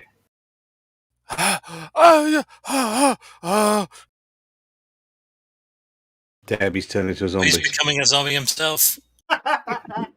Okay, so I just love the fact that the pilot's just going to go, oh, I've crashed the plane, it's slightly on fire, there's airline fuel everywhere, I'm just going to have a cigarette. Felix.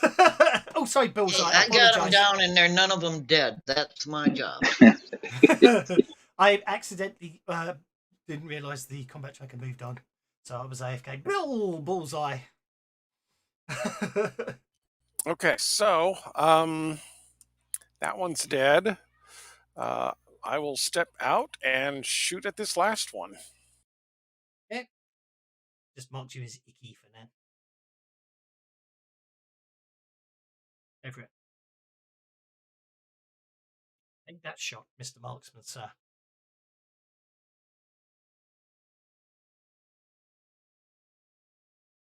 Yeah, let's Benny that. I got plenty of You're them. Bullseye because you're a great shot, aren't you? Yeah. Yeah, you're Bullseye. You're a marksman. Sorry, I forgot. You've got the best shooting skill in the squad. You're just not necessarily the most accurate. Yeah, he's Bullseye because he's a target. Yeah. He is. He's a bullet magnet. Okay, I'm gonna miss. I'm afraid so. That brings us to fetch. Sorry. See, when you train people and then you forget. Yes, well, I'm not going to click anymore. I'll get up onto the top of the Stop trying to plane make fetch happen. and then shoot this thing in the head. Dookie. You clamber up on top and go to shoot the thing in the head. Obviously, Fetch has read some of those strange comics that fell through a time warp from the future. I read Fritz Lieber. Yes. 50s. I think that's a little bit unrealistic, isn't it? Very good. I love that. It's better. Yeah, and EC Comics was 1944 to 1950. So That's true. That is very true. There was loads of pulp stuff as well. A thing though, I wonder. Okay, so that was actually a 7, so it wasn't a hit with a raise because you've got the -4 on you didn't get the -4 on the reroll, which is still 10 points of damage, which is 12 points of damage. It's not immune. You kill it. Boom. Splat. Huzzah. Well done. Okay, tokens are unlocked. Now we As probably much ought to as get it- out of this thing before it decides to incinerate all of us. It's a bit subtle, but look, I chopped the edge of the tailplane off and put it in the water over there. Yeah. Well, Doc wants to check that everybody's okay, and then he wants to go to one of these corpses because they look really badly diseased. He'll put a cloth over his mouth and just check them out because if there's disease around here, we need to make sure that we're careful about it. So I'd like to check to see if they were diseased. As far as you can tell, they've been dead for a long time. don't touch them. We've got to look for ammo Look in and the water. other useful things. Yeah, Sarge is looking in the plane to see if there's anything we can salvage before we take off. Okay. Plane's broken. We're not taking off. Right. 1, 2, 3, 4, 5, 6. There's 8 of you. All I need is 6 successful notice checks to find all the equipment. Because I'm nice. Food, weapons, camping gear. Is that Notice? checks or 6 successes? That's a good point. I will allow 6 successes. 1, There you go. 2, There's 6. 3, 4, 5, 6, 7, 8, 9 successes. Okay, in that case, if you click on squad, which is the second one in from Combat Tracker, and then go to the inventory, you will see that after spending some time searching around, you find 10 C rations, 2 more Colt pistols, 1 medical field kit, 2 Colt magazines. I got that wrong because obviously I miscalculated how many was in the party. 8 knives, 5 M1 carbines, add 5 M1 carbine magazines, 3 Thompson machine guns, and 3 Thompson machine gun magazines. Okay. But no bazookas? No bazookas, I'm afraid, because bazookas. No grenades? I'm afraid bazookas and grenades. No anti-tank mines? God. This Thompson gun belonged to a fellow named Roland. I'll grab a knife. How do we grab stuff? You just click on the bullet and drag it to. You have to. The only problem is you have to. Well, there's 2 choices actually. Because there's multiples, it gets a little more interesting. What you have to do if it's a weapon, you have to drag it to the weapons tab of your inventory. If it's a magazine or the C rations or the medical kit, you have to drag it to the inventory tab of your character sheet. But you literally drag and drop from the bullets on the right hand side to nab stuff. Or you ask me and I'll do it for you if you're not having any luck. No, I'll grab one of the M19. 1911s. What did I have? Good weapons. Oh, technically, actually, sorry, that's a very good point. Actually, I forgot. Technically speaking, I need to do.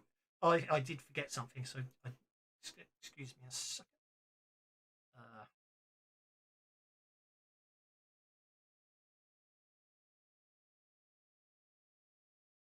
Of course, there are also the number of Lugers knocking around. Six Lugers.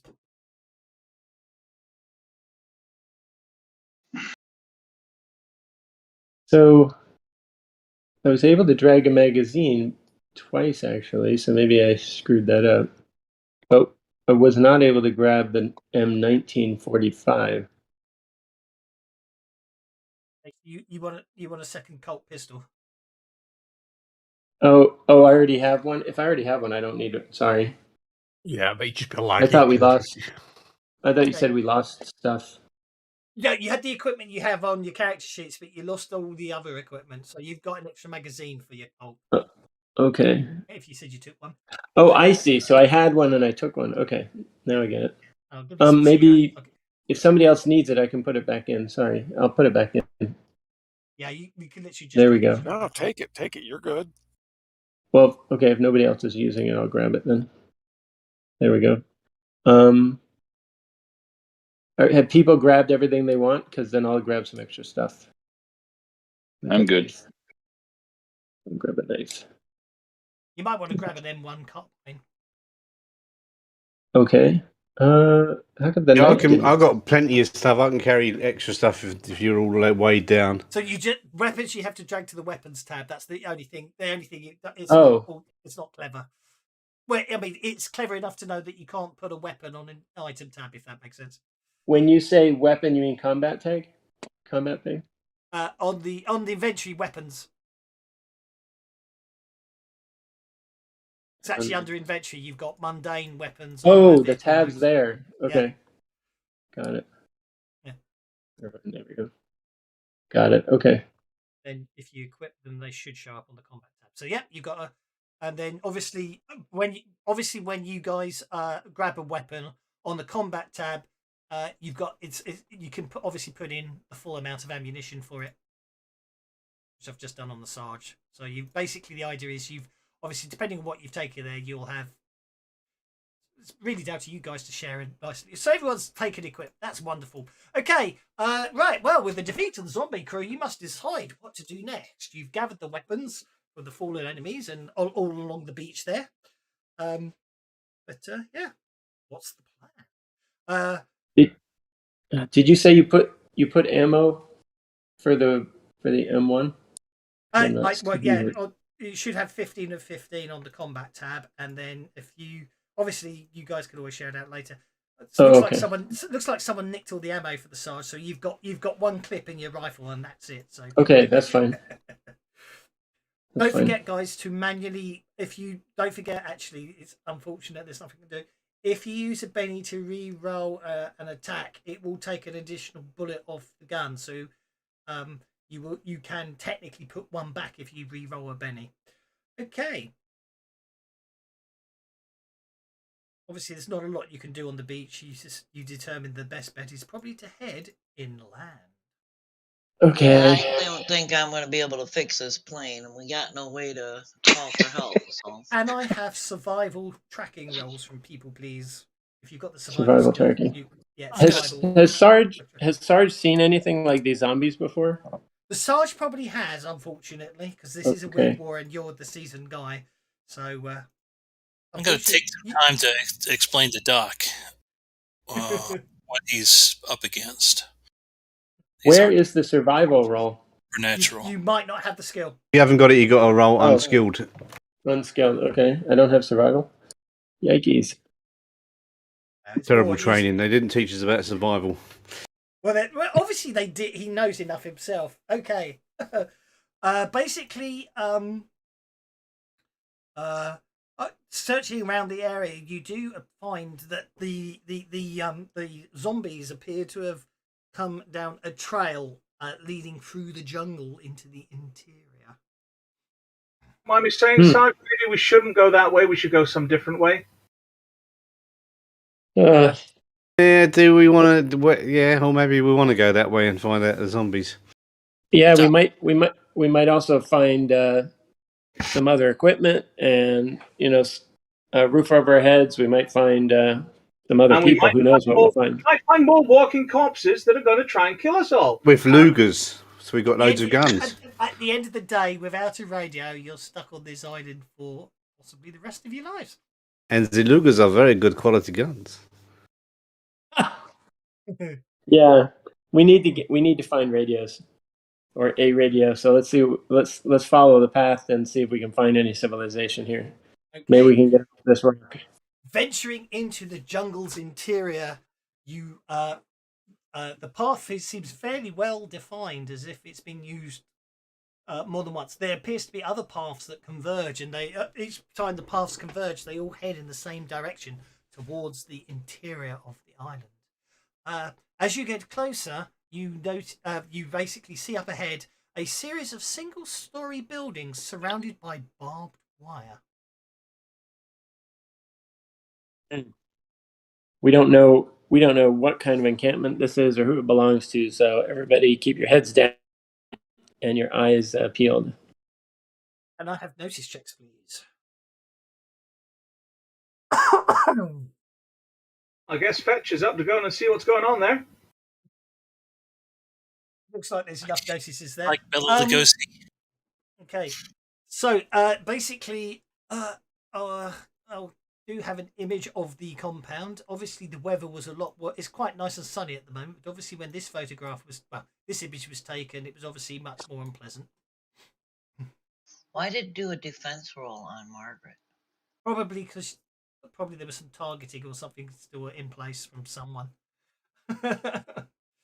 Okay, basically, examining the area, you notice that it appears more of these zombie soldiers seem to be guarding the stronghold. 4 stand guard at the main entrance. 2 others you can see shambling around the exterior. Do we see any signs of Margaret a radio got a 23. tower? Margaret got a 23. Margaret. No, that was her defense roll. Okay. So Bullseye got a 17. He got a raise. Calvin got a raise. Hank got a raise, and Betty got a raise. What also you noticed with the raises, something you didn't really expect, a bit like the Messerschmitts already in the Pacific. You didn't expect, but what you do notice is there appear to be Nazi SS officers walking around the compound. Not zombies, just officers. Not zombies. Right. Okay. And do we see? Is this a prisoner? Does this seem like prisoner or research or storage? What does it look like? Betty did get the 13, and she noticed. Cold is. Betty, your gut feeling is this is probably another one of those. There's obviously more probably scary experimentations being done by the Nazis. This is a research facility where they are generating these walking corpses. Those SS. We need to take them. Is there a radio tower? Yes. You can see a radio antenna, but I say it's just a single. I mean, I know the map shows more than one, but there is one single building inside the compound, other than obviously the guard fences and everything else. And you do see there does appear to be a radio antenna built on top of it. So, Sarge, we need to come up with a plan to take out these. Because all they're going to do is make more. These are soldiers for the war. Is that the new plan? Well, one thing we should scout, keep our heads down. 2, which corner of the compound or where in the compound is the antenna? Dead center. The center, okay. And then we need to find a way to survive. And then if we can survive, maybe we want to choose a day when the weather's really bad and gives us more cover. Or maybe we can find a weakness in their guard. The way they guard. It doesn't look like this is a very active island except for them. So maybe their guard is down. But let's see. And we can watch for at least a day to see what their patterns are. Sorry, I misspoke there. There are multiple single-story buildings in there, but from where you're looking at the moment, most of them appear to be at this as night's falling. There's lights seem to be out on most of them. There appears to be one with lights on near the center, and you can see a radio mast near another one. But basically speaking, what we're going to say, this is going to be a quick encounter, so you can So you come up with a plan on how you're going Okay. to get into the compound. As I say, Compound. you can do a frontal assault if you want, or you can try a slightly more stealthy approach to try and avoid the zombie guards and the Nazi officers. But so action cards are not dealt in a quick encounter. So I've set the scene. You agree on a general plan on what each of the characters will do as you attempt to get into the place. Once everyone states their intent, you pick your skill that best represents your action during the encounter. I guess I could just cover us all with gore and we could walk in like we're zombies.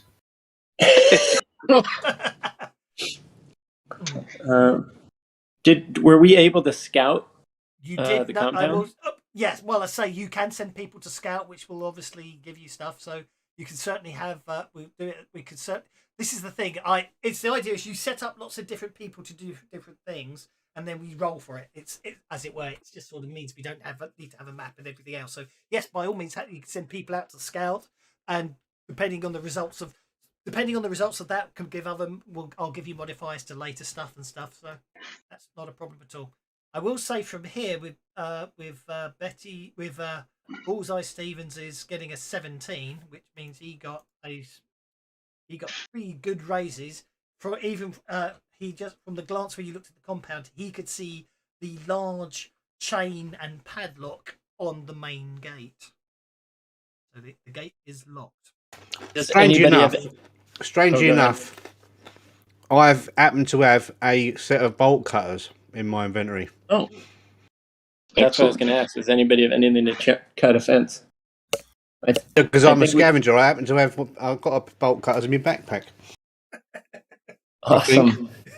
Okay, so basically you come, as I say, so the idea is obviously you want to get into the compound and the stated intent is you need to get into the compound, and I would say your best bet is probably that one building that appears to be lit at this time of night. It's quite near the radio tower, so we'll say that's your intended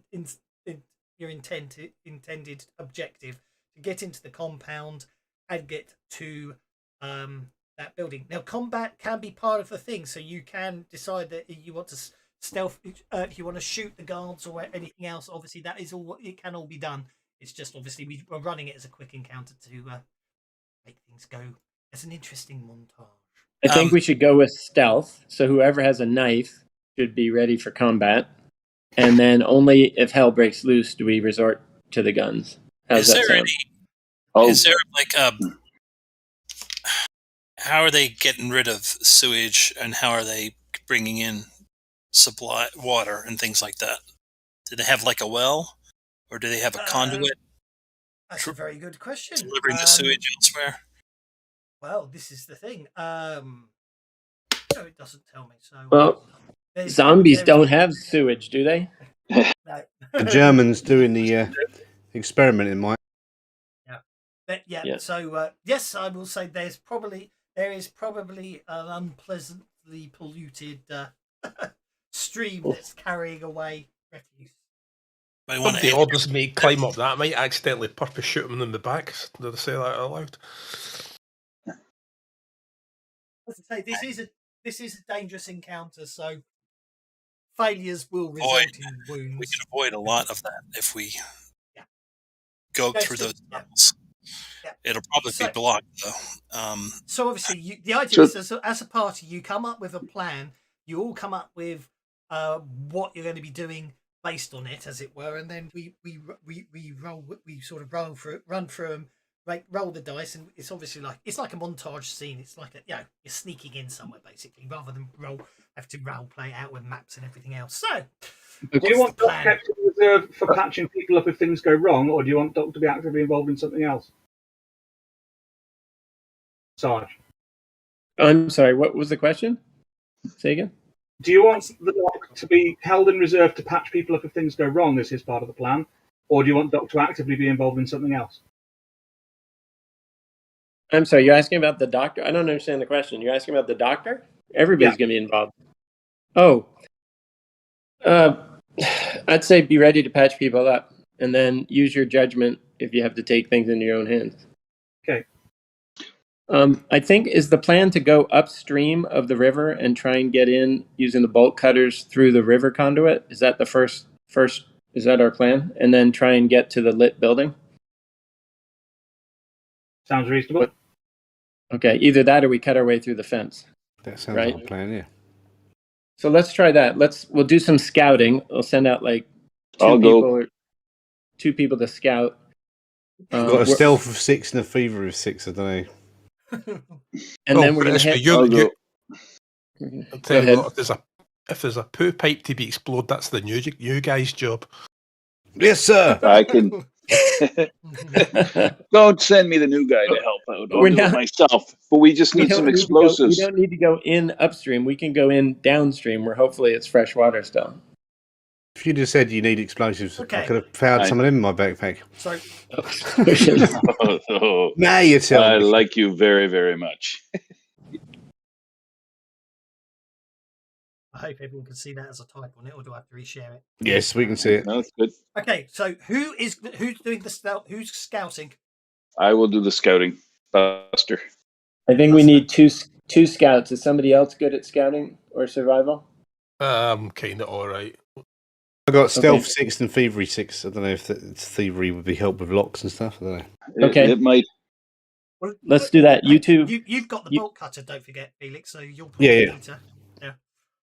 And everybody meet at the head of the river, going downstream, the upstream part of the river. And that sounds good. And then keep going. Sorry. And then we're going to try and use the bolt cutter, assuming there isn't any additional information that's actionable from the scouting. We're going to head in, send the bolt cutters into the river in case there's a grading or something, and see if we can get through there. Otherwise, we'll fall back to cutting through the fence somewhere.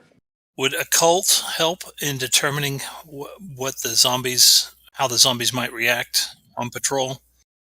Yep, it certainly will. That will be Betty, won't it? And I've got a really good notice too. I don't know if that'll help. Now, who has the knives? Because all the knives got taken. Does everybody? Are there people with combat skills who have the knives? Yep, I'm good. Weren't there like 4 knives? There were like 6. Doc's got a knife in case he needs to, amputate. Just in case I need a didn't knife get a when I knife. come across I'd something. be nice and say there's enough knives for all of you. Oh, the Sarge did not get a knife. Couldn't grab one. I'll give the Sarge a knife. Where's the Doc? Does Thank anyone you. else wish they had a knife that didn't get a knife because everyone nabbed the knives? That's not a knife. This is a knife. Actually, the Doc doesn't have a knife. The Doc's got 2 pistols and an M1. Oh, I went to grab a knife. I thought I'd grab a knife. Never mind that. Okay. It's strange. You've never played Knifey Spoony, then, have you? Obviously not. I wonder who took all those knives. And Maggie's Did we? Maggie's just going All to the follow the knives. rest of you in. She Okay, wants to the LaCroix's got a knife, so I'll give a knife to the Doc, and I'll give a knife. Well, hang on. I'll put my knife in the. Here you go, Doc. I'll trade you a knife for a Colt 45. Okay, Thank you. Taste. Doc, sorry, I'll give the Doc his carbine back. So there's a Colt 45. Okay, there's a Colt 45 back in the thing. So yeah, there you go. If someone wanted to take a Colt 45, and there's a knife still in the party sheet, so that's fine. No worries. Okay, Felix. I'm trying to work out. I think with Felix is going to be unless you critically fail, so we'll make it a strength check. Cut through the.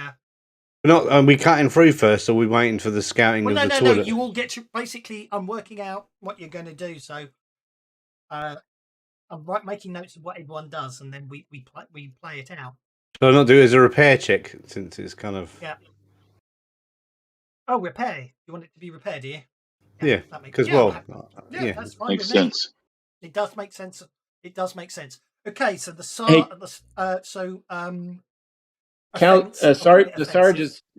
Sarge is willing to help with the bolt cutters if he can lend aid.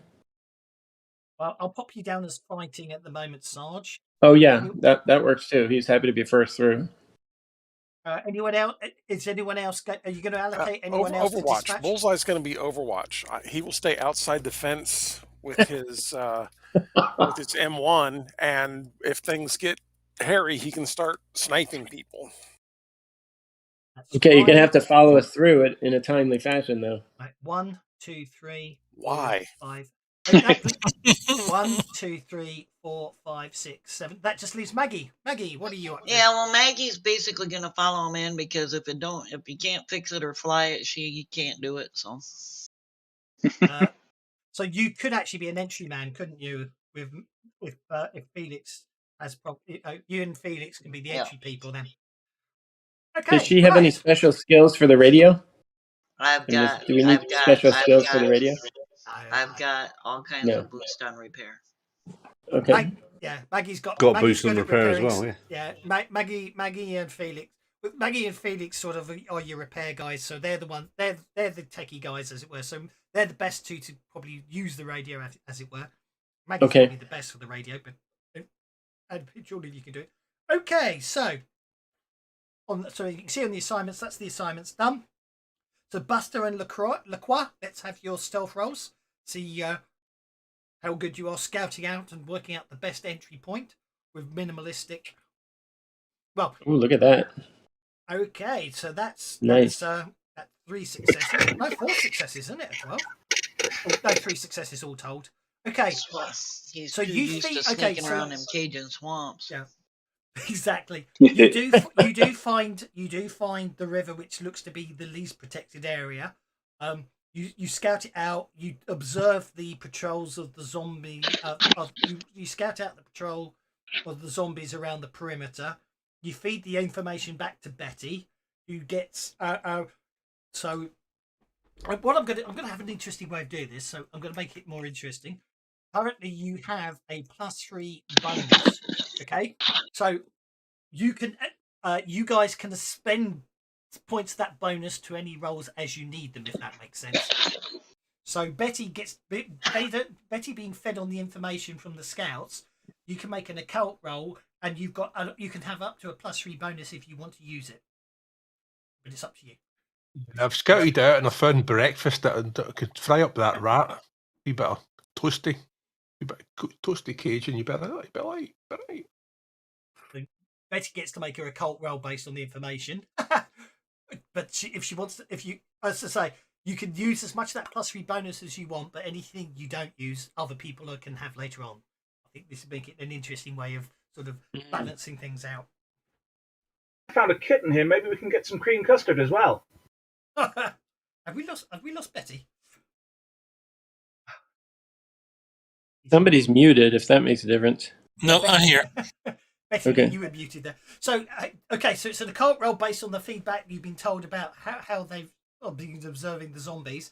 And as I say, at the moment, there's a shared +3 bonus, which you can choose or not choose to use. It's up to you. You didn't need it. Okay. So, based on the information, for what you determined is obviously the zombies that are patrolling perimeter are moving very slowly. There shouldn't be any real problems with them, and yeah.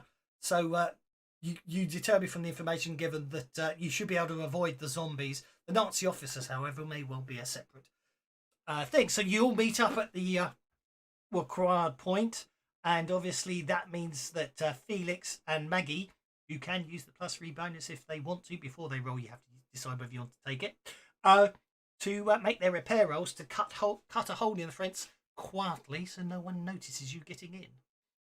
Are we doing the fence? Or are we doing, or is there Are we going to grading do in the river? Is Maggie going to assist by rolling repair first? There is the idea is the two of you work together. Is what I'm saying is you'll share you'll be sharing out you'll share the cutters.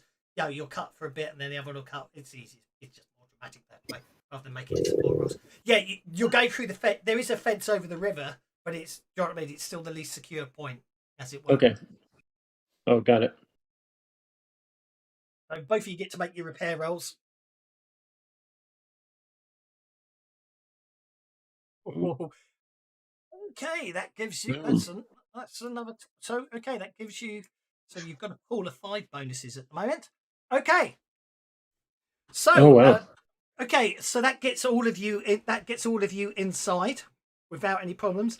Unfortunately, however, just as you're coming round the corner, Sarge, you suddenly see there appears to be an SS officer standing with his back to you as you all walk around the edge of the compound. So you're going to have to dispatch him. You can you could take up to +5 on your fighting roll if you want to. I'll take +1. I'll take +1 of that. That's just fine. to see. So you get a +1 bonus on your fighting roll. You just need a success, really. It's not. It's here we go. Here we go. No problem at all. Okay. You dispatch the officer quickly, quietly, and efficiently. Okay. I gestured everybody to follow, and then I guess we head stealthily toward the lit which does building. Which does mean there is now another Luger in the party sheet. Oh. Okay. Once inside, right. So basically, you stealthily get inside the compound. Very nicely done, with a +4 bonus left over, which I will translate into penny. So I grabbed the Luger. From what I know about the occult, are we likely to see that German officer again? No, he looked perfectly normal, and so no. What I mean is that do I need to crush his head or put a bullet in his brain pan? Oh, sorry, from your coat roll. Yes, yeah, why not? Yeah, you'll basically. Well, you don't need to do that. You just tell the Sarge after he's dispatched him to stab him. Probably would have stuck a dagger through his throat into the top of his head anyway. So. Yeah, exactly. Yeah, it's probably damaged the brain anyway. So yeah, you're fine from your occult roll there. Bullseye sees that they've got in we safely, should hide. We should tuck the body away somewhere discreetly if we can. Yeah, you certainly can. Yep. You can. Well, you could deposit it back in the river. Weight it down. Give it to the gator. Yeah. That might end up in the lab, though. Most of the buildings are dark and locked down for the night. However, one shows signs of life. It's a small cabin with a single entrance and a window, which houses and a single entrance and a window. The cabin is locked from the outside. From the outside? Yes, the cabin is locked from the outside. Who is the sergeant willing to look through the window? Does somebody have very good skills for noticing stuff or stealth or whatever? You can see light coming through, but that's about it. Oh, we can't see it. Oh, that's it. The window's boarded up the window's boarded up. Oh, okay. You know what? Why don't we listen at the door? I know that sounds weird, but is anybody talking or anything like that?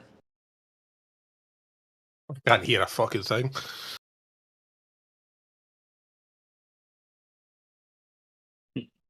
So a lot of times in the jungle, should we burn down the huts? They'll elevate these huts. Mm-hmm. Should we burn down the buildings? If we think maybe secure the doors and burn them down? Make a notice check if you want to listen at the door. Okay. Sorry. You don't want to burn down the building with the radio in it. We're going to need that to get the hell out of here. Okay, Sarge. Yeah. You can hear talking coming from within. Make a smarts check. Smarts. Here we go. Oh, I'm impressed. Okay, you can hear talking come from in. Your best guess is although they all appear to be speaking English, every so often you're fairly certain you can hear the odd bit of French and Russian. Oh, so maybe these are prisoners or scientists. I think the other voice. One of the other voices definitely has that sort of upper class British officer tone to it, and the other one is a strange accent. You think it might be Australian. Is this hut locked from the outside? It is. Oh, okay. So I think I tell everybody else what I heard, and I think we have prisoners or scientists. We don't know how friendly they are to the Germans or what. Well, Dan, we're going to have to go try and find a key then. Betty, are we trying to rescue these people, or do we consider them hostiles? My thinking is if they're locked from the outside, outside, they are people that we want to rescue. If Okay. they're still talking, they're not zombies. But they will So, be soon. who In has fact, the lock picking? I've got thievery and bolt cutters. We need your Thievery thievery fails, right I now. can bolt cut it. Yeah. I think we can use your thievery to open the door. What do you think? And maybe after Fetch looks at the lock for a little while, it turns out it was never locked in the first place. Seems to happen a lot with Fetch. Have a thievery roll from Fetch, please.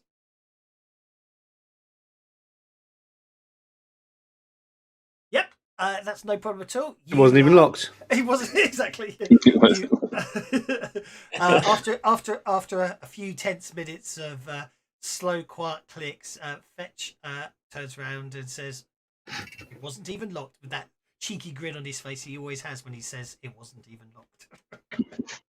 If we're going to open the door, everybody needs to go in quickly so that the doors open as briefly as possible. wait, if it wasn't unlocked, then that means they're on their side.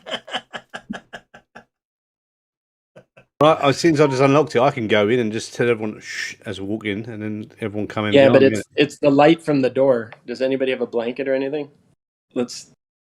If we go in, we have to go in really quickly. So let's just do it. Wrap one of us up like that Boris Karloff movie. This is a separate encounter, isn't it? 3, 2, Is 1. this a separate encounter? I think I've got a blanket in my backpack. Yeah, go on then. Technically it is, yes. Yeah, so I've got this backpack here. It's actually a blackout blanket that I managed to. That's why it's called Fetch. Anyhow, with the blanket or without, we're going to go in. So Okay. I've got the blanket. I've got it. Don't worry. You- Here it is. you do? Look, it's a proper good quality blackout blanket. Thick, blocks out light. Then I'm going to go in, turn off the light, usher everybody else in, and have him bring in his blanket and himself and close the door. And then we can turn the light on again. Okay, the cabins in. Okay, after you've done all that, the people inside seems a bit so.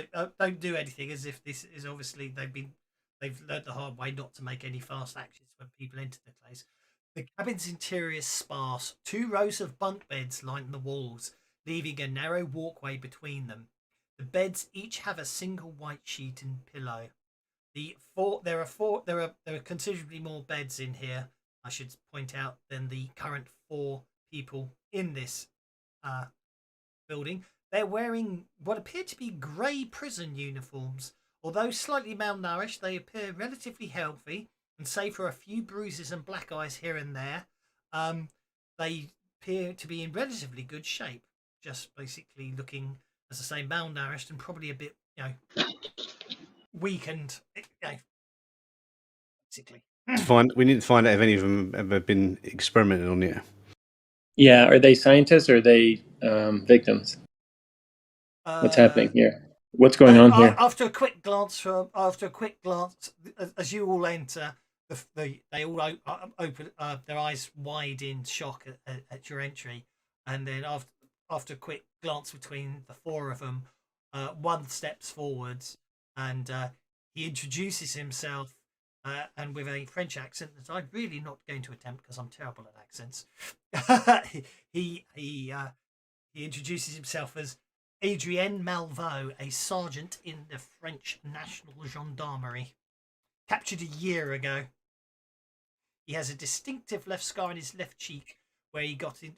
Apparently, he got into a knife fight with his captors. You will find out later on. Well, good for you, Adi, but don't you worry. Real proper soldiers from a real proper country have come here now to bail you out. He turns and points at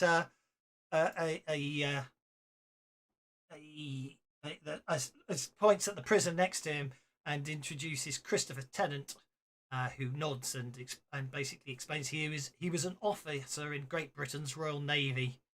He was about to return home when he was captured. He's been on this island now for 6 months. Malveau apparently has.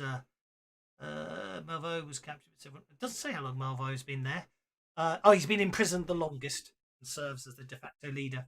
The third is introduced as Captain Sebastian Taylor of the Australian Defence Force. He's been imprisoned for the shortest time, just 2 months, and then the fourth and final is Petro Lebanov, a pilot in the Soviet Air Force who was shot down 8 months ago. He was nearly killed by the zombie soldiers, but apparently there was a German with them who was accompanying them at the time and ordered Limonov to be captured. He remembers that the German called him a fresh victim in our growing army of the undead. That was 8 months ago. They all appear to be. So have they been experimenting on you then? You want me to check him over, Sarge? Say again. You want me to check him over, Sarge? Oh, yeah. But have them answer some questions too, like have they been experimented on, or are they just being held prisoner? What's going on? And are there more of them, or is this all there is? I'm just checking through there. Compound. Are there any scientists, or are they all German? I'm just intrigued. It's interesting. It's very okay. Oh, what? That's a very interesting. So, while the business goes for Strauss's minions have intentionally kept them weak to prevent escapes. Whatever food provided for them has only been enough. Basically, they're only been given enough food to keep them alive, and that's about it. They basically every so often. Well, they've been housed here, as you can see, for months, and basically, yeah. Hang on. They haven't been experimented on. Okay, well, I think in that case, if they're that badly off, time to break out the sea rations and give them some food. And if we have extra pistols, like I have an extra Luger, we could start arming them if they're willing to fight. Indeed. Well, we don't want them. As you're talking and discuss stuff, Adrian provides some information about the complex, explaining the other cabins. They're cabins like ours. They're used as resident halls by the Nazi officers. You'll want to avoid these if you can. The day shift officers are probably bedding down for the night, but they all sleep with guns under their pillows. He also goes on to add that the zombie soldiers have their own cabins, and you really want to avoid those. They're fed right about this time. I don't know exactly what they feed those things, but it looks and smells like chopped up roadkill. And when those things start eating, they act like wild animals. Hey, do they lock the zombies in like they locked you in?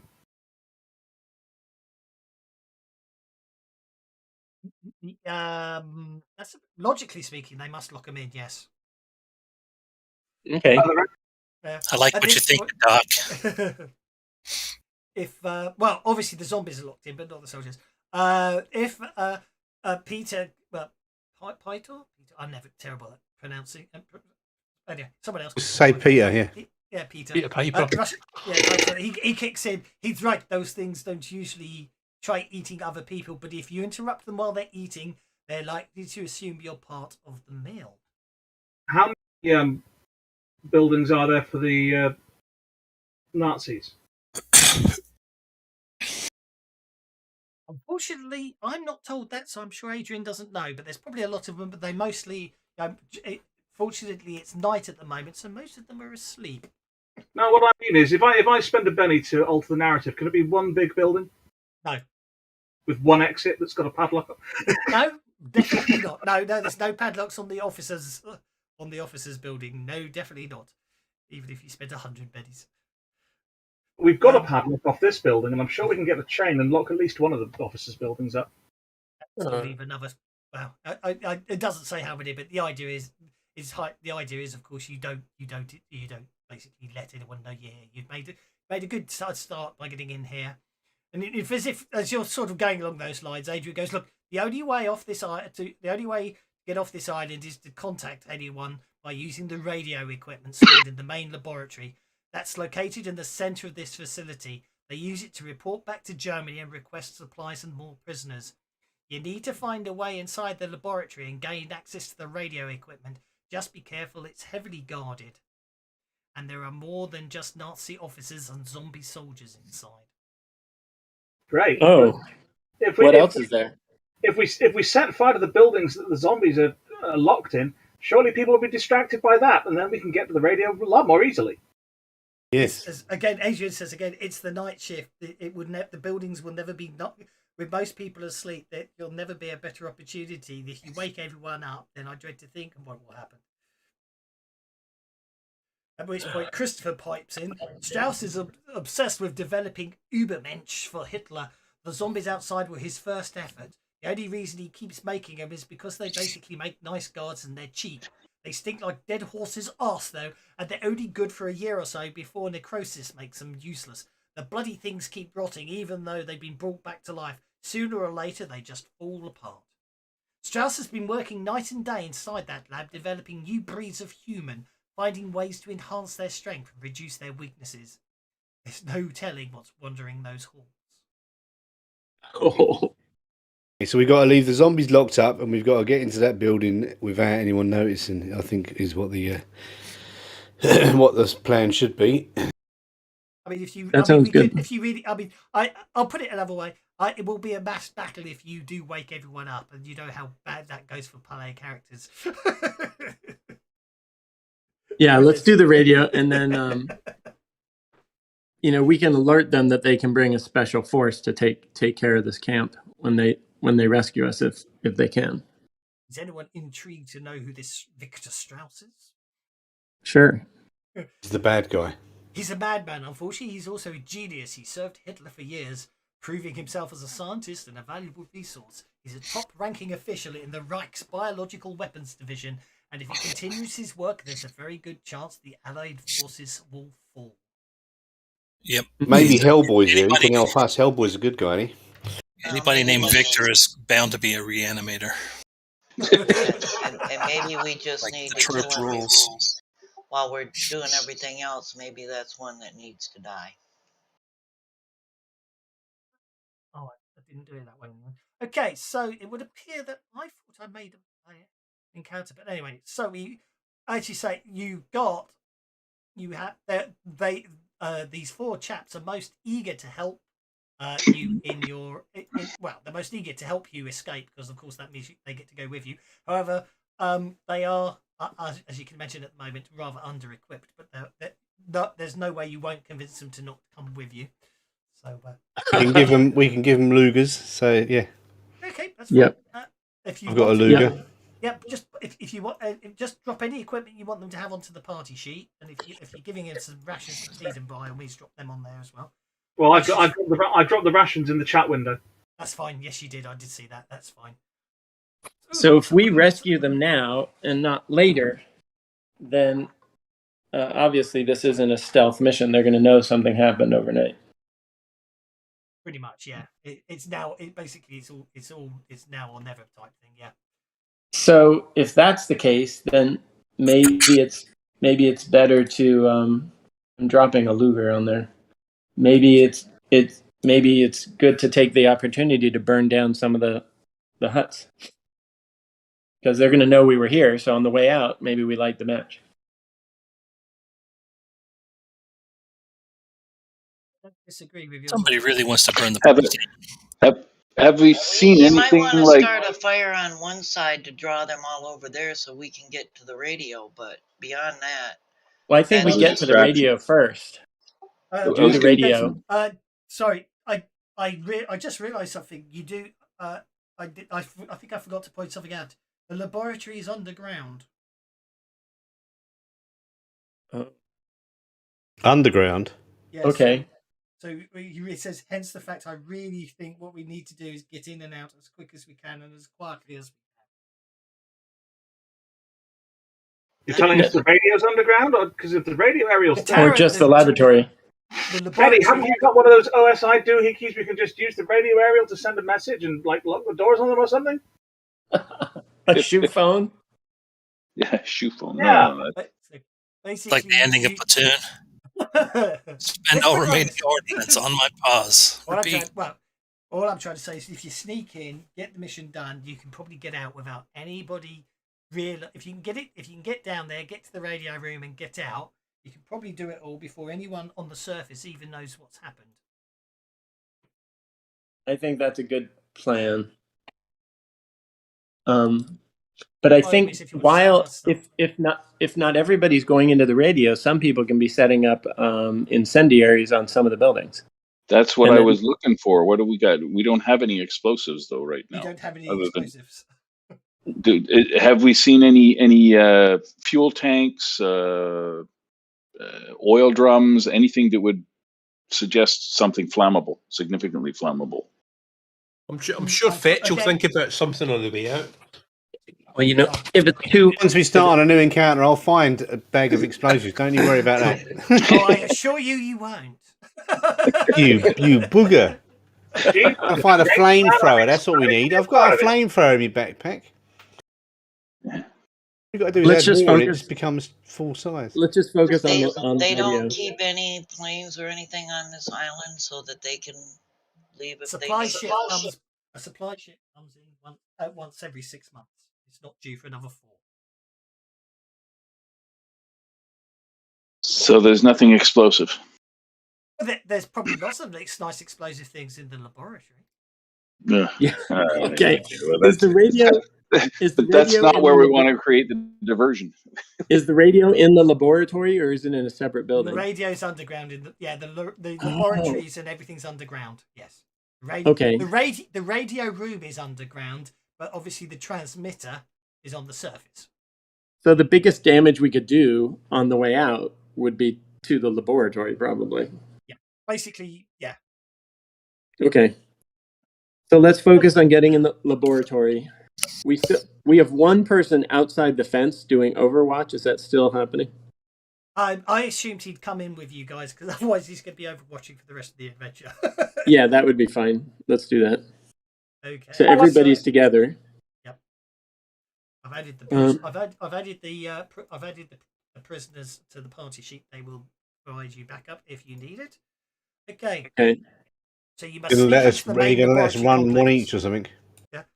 Oh, it was only 4 of them in native view. It doesn't really matter, does it? No. I'm How giving far? I'm giving one of them a Colt, one of my Colts. That's okay. I saw a Luger and an M1, so I've just allocated those. That's fine. And obviously, Right, yeah, fair if you put it, don't worry. I'll don't worry too much. I just need all you need to do is drop two players need to agree to just give up one of their Lugers. That's all you need to do, and then they're equipped. You'll be fine. Well, I've take got the an M1. extra Colt. I can give him my Colt. Yeah, I'll just drop my Luger into the. I've already. That's fine. That's all we need. Don't worry. I'll Okay. just get rid of the other stuff. How far away is the laboratory Well, that's entrance? it.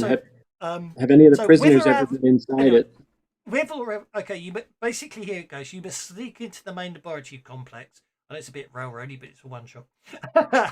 And sneak past as many Nazi officers roaming the strong hand as you can. After all, attracting any unwanted attention could bring more Nazi officers or zombie soldiers chasing you. From this point on, the adventure is like a covert mission. It relies heavily on the tension of hiding and doing everything possible to avoid detection. I think the simple answer is if you basically alert the camp, Dead. you're dead because there's just too many. There's hundreds. I think the implication is hundreds of zombies by this point. I'm going to go get that poo from the sewer and rub it on everyone's faces so they look like they've got camouflage. And we smell like zombies. Yeah. See. So we've got a dozen people. Maybe we don't want the prisoners. I mean, we've already got 8 people. Maybe we don't want even more people being stealthy. Well, I assure you, they will follow you regardless because they don't want to be left behind. So we're going to be give us those guns stealth. back. Give us those weapons back and go back and hide. Once we get underground, Which point they we'll might be point the guns in at a you. less noisy environment, probably, won't we? So we've got less chance of drawing attention. Basically, if you want to take the guns back off, if you want to forcefully take the guns back off them and order them to stay behind, you obviously can do so. Yeah, no, we'll bring him with us. Yeah, Christopher Tennant is related to the Doctor, I think, isn't he? Okay, so I'm not worried too much. You've already snuck into compound. Adrian, as you're wondering about this, he says, "Look, Adrian has a slight smirk on his face, typically French that type smirk, and sort of says, "Well, it's quite straightforward. You either let us come with you, and we'll show you where the laboratory entrance is, or if you want us to wait here, I'm sure you'll find it eventually.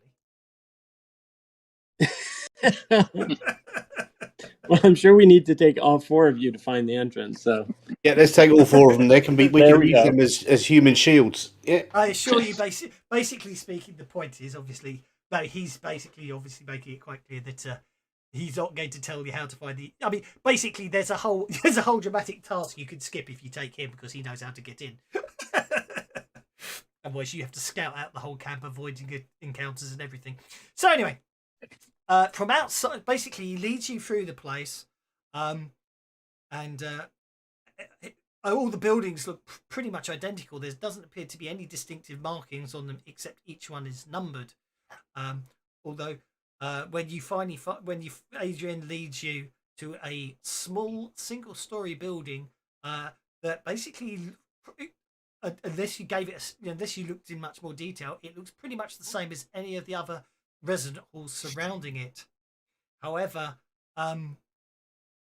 basically, the door is unlocked, and once you open it up, inside the wooden cabin, it's a single room with basically a concrete cube in the middle of it. As you walk around to the other side, you realise it is an elevator. Oh, A single button. A single button with a panel with an elevator, and the doors are closed, and there's a panel with a single button on it. does it look big enough for 12 people? Yeah, actually, surprisingly large elevator. Yeah, because they carry this is the entrance to the underground area. So yeah, it'll be a tight squeeze. It will be a tight squeeze, but you'll all fit in there. Yeah, it's freight elevator. That means no music, though. Yeah. No Go from Ipanema as we descend into the depths. Unfortunately, though, it says maximum capacity 8. You can't. But unfortunately, it says that in German, so we don't understand. Yes, that's right. Yeah, well, I'll barrel him anyway. Okay. So, is someone pressing? Is someone Maximum capacity 8. I can. Looks like we should Yeah, push the we want button. to break this lock, don't we? Or not? Or we don't want to break it, do we? No. You're inside outside. Are you pressing the button to call the elevator? Knives ready. Press the button. Okay. If the GM asks that, then there's something going on. Well, then, After a couple what do you guys want to do then? After a couple of minutes of waiting, the door. Yeah, sea rashes make you fart. This is going to be a bit rough going down. Sea rashes make you fart. Sea rations. Yeah. Sea rations. Yeah. Couple that with increase in pressure as we descend. Okie dokie. You can all step inside the elevator, aren't you lucky people? Does it How have many cheese? buttons inside the elevator? Oh, that's the question, isn't it? I'm just going to I try to get everybody with a knife in the front of the elevator so we can hopefully make quick work of anybody quietly. Yeah, that's a good point. I've got a knife. Let me turn off token lock so you guys can move yourselves around. Now I've lost track where I got to. There's Maurice. There's Felix. There's Margaret. There's Betty. I'll share the elevator. There you go. You can position yourselves how you want in the elevator, and then I'll add in the prisoners in the remaining 4 slots. If you have a knife, I need you in the front row. So, sorry, which side is the door on? To the right, I think. To the left. To the left? The door's to the left? Yeah, can you see the cross hatching? Yes. Yeah. But So it looked like there were two. That's going to be the It door. looked like. Okay. Yeah. Okay. I've locked the door so you can't open at the moment because obviously you're. Is that the position you're happy with? Mm-hmm. Okay, Knives then. in front. Everybody else where they want to be. Sebastian. Peter. Christopher. And Adrienne. Okay. There are 2 buttons on the One goes left. up and one goes down. Yeah. Yeah, I guess we're does going. anyone read German actually? Press the lower one. Let's Yeah, press the OS lower office, one. OSI office might. Anyway, Languages. basically they see two buttons. You deduce one says ground and one says subterranean level. Pressing the button causes the elevator to descend deep underground. As you journey down, you hear bizarre, unearthly sounds. Just think like Half-Life 2 in the elevator when you're going downstairs. Yeah. It takes the elevator a long time. Is that because to reach its are the eerie sounds because of the sea rations or something else? You're not entirely sure. It takes a long time for the elevator to reach its destination, giving you the impression of a journey into hell itself. Well, if they can Doom, we're playing contain, Doom. if they can contain the zombies doors, with a fence, I hate to see what they have to take. and then the doors finally open. Uh-oh. It's a gator. It is a gator. Hey, where's the cage? He's on hand.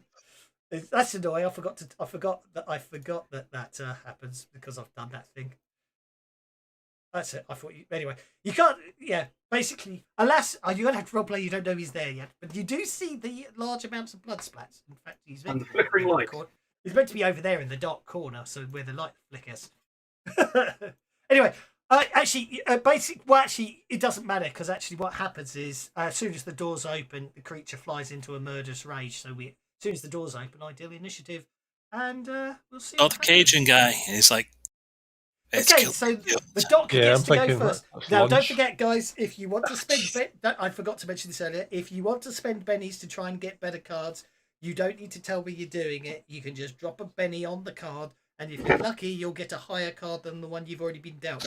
The only time you need to tell me you've done so is if it moves you above where we currently are on the combat tracker. So, but for now, if anyone wants to spend bennies, now's the time to do it. Doc hold because his whole thing is reacting to people being nearly dead. Absolutely fine. Doc, you need to take charge of the situation. Okay, so basically, this. Okay, so what's the human crocodile hybrid? Okay, so pressing. As soon as the door opens, you see this sort of human crocodile hybrid. It flies into a murderous rage, opens its massive jaws, and unleashes a loud, vicious hiss that transforms into an unearthly moan. Can I have spirit checks from everyone, please? Right, we can shoot the fucking thing. That means right. Spirit check.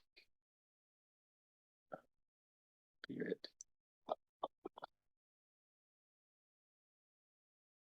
Did I roll twice? No, Shit. twice. Is it -2? Is it? Eh? No, I thought you said I heard you saying -2. Though. I didn't say -2. I saw right. My own fear, paranoia was getting a big grip of me. Your fear was making you fear. Yeah. Fear was giving me my own penalty. So we need to take off and use the Oppenheimer device from orbit. It's the only way to be sure. The only thing we have to fear is a spirit roll, apparently. Okay, if you fail your spirit check, then I'll have to roll a critical failure. Or roll a critical fail. Who critic? Oh, Hank's wrote. Oh, this could be interesting. You can feel your boots, man. That ain't no goddamn Mark IV. That's no Panzer. Fucking game over, man. Game over. I thought there was one built in, but maybe it isn't. I thought there was a built-in backslash for the fear table. Oh, there it is. Roll fear. Okay, so I'm afraid Hank basically is. Now that fear check, the fear table's different. It is. I'll just do the table. Ignore that. Don't worry. Tables. Fear. Was it? It is fear, isn't it? It was fright. Was rippers. Yeah. Okay, so critically failing means it's a terror check for Hank. So if for Hank, anyone else did anyone else, because I just accidentally deleted the chat. Did anyone else just fail, not critically fail? What did we need to roll? A 4 or a better? 4. Yeah. Okay. Yeah, I failed. Okay, so who was that? Sorry. Betty. Betty failed, so Betty is got a trait roll -1 for this encounter because she's scared of quite sensibly scared of the crocodile human hybrid. Is that an effect? It's a man in a suit. What are you worried Yeah. about? Yep. So fear trait -1. In the meantime, Hank. It was Hank who critically failed, isn't Yep. it? Buster. Hank is vulnerable because he's vulnerable. Okay. So then what happens is it lets out this hiss that's an unearthly moan. The human crocodile hybrid charges, jaws open, and basically lunges straight at Felix. Because he happens to be the nearest one. Yep, thanks.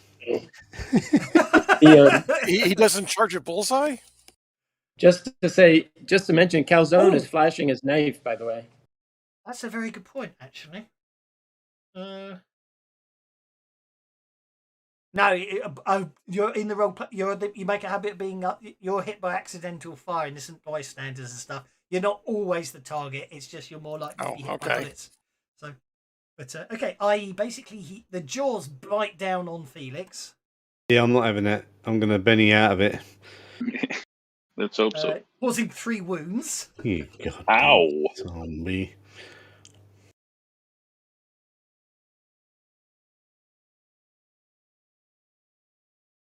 Told you. Yeah, I ducked his massive head. Yeah, not only did I duck, I did a little dance. Which is all very well. Unfortunately, though, for even though you didn't actually take the damage, it was still enough for it to get its blood rage up, and it goes berserk. Oh. Okay. Apparently, you don't taste very good or smell very good. Yeah. It's angry that you didn't let it bite you. Peter basically fires the Luger and shoots Bullseye.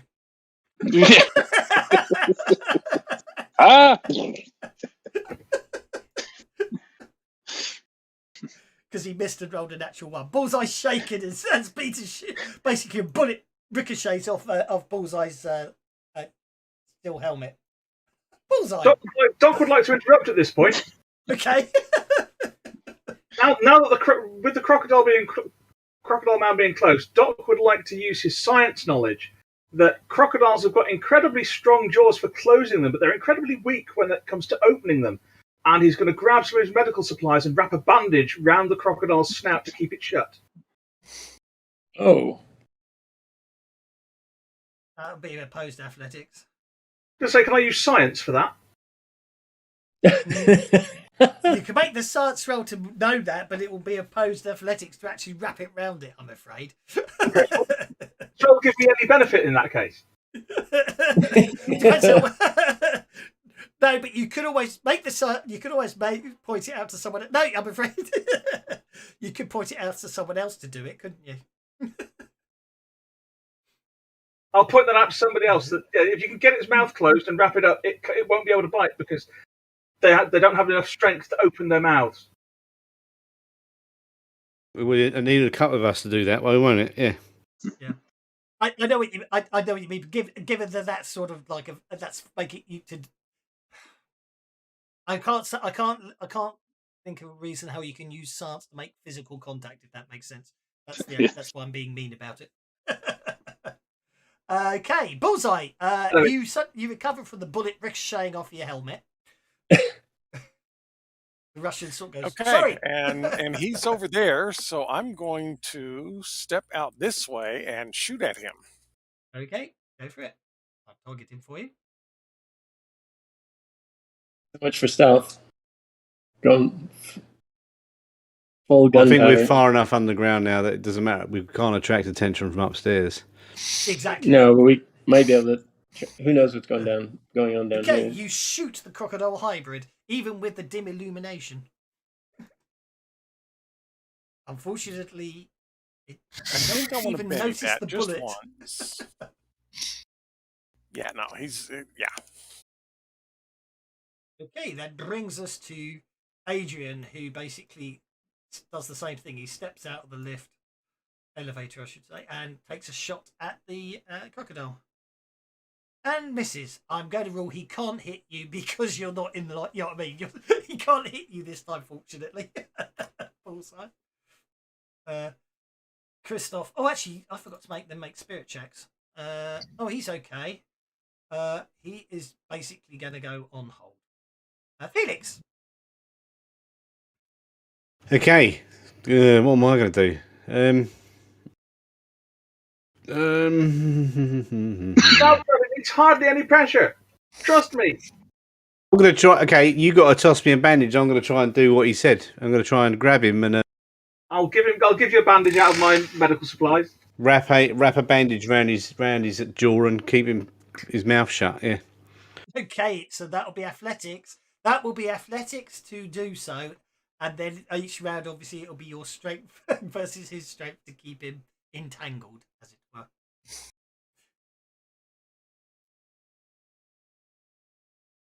With some kind of penalty to the crocodile hybrid strength because of that particular physiological thing. Yeah, but getting out of entanglement with strength's a -2, isn't it? That's standard, yeah. Yeah, exactly. Okay. Well, I'm letting you entangle. He's not. You're basically saying he's getting. Well, don't worry about it. Anyway, no effect on a 4 because he got a 4. So you want to spend another penny, or are you going to leave it there? I'm afraid. Oh, I'm running out of pennies, but I'll spend one more. Well then. I'm going to blow the dice first. Bollocks. You rolled a 4 and all. He rolled a 4 and all, I'm afraid. I'm out, blow the dice if I blow the dice. Okay, that's not fair. Yeah, so then I will pass my turn. You've already done it. No, you haven't. Good. All right. I wouldn't. That brings us to What's in those barrels to the north?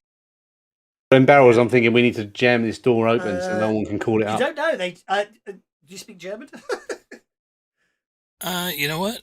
I do not know where our I don't language. think I gave any of you languages, so don't worry about it. Basically, they appear to be oil drums. Oil drums. And what about these crates to the south? They don't appear to have any markings on them. They're just there to look pretty. I know, but I'm just wondering if there's something I can use in the. It also provide some cover for people to shoot the crocodile. They provide cover to hide behind. Obviously, the barrel from here you can tell the barrels do appear to be empty, so they'd be easy enough to pick up and roll for tests and stuff. Yeah. All right. So, yeah, that's what I'll do. I'm going to try and make it over to the. That's a 9. Yeah, I'm going to have to run. So I'm going to run. Where's my run dice? Yes. Nice. Go on then. This is a new encounter, isn't it? It is. Yeah. And then I'm going to grab one of those barrels and roll it at the Croco Man. That'll be a post athletics test. Go for it.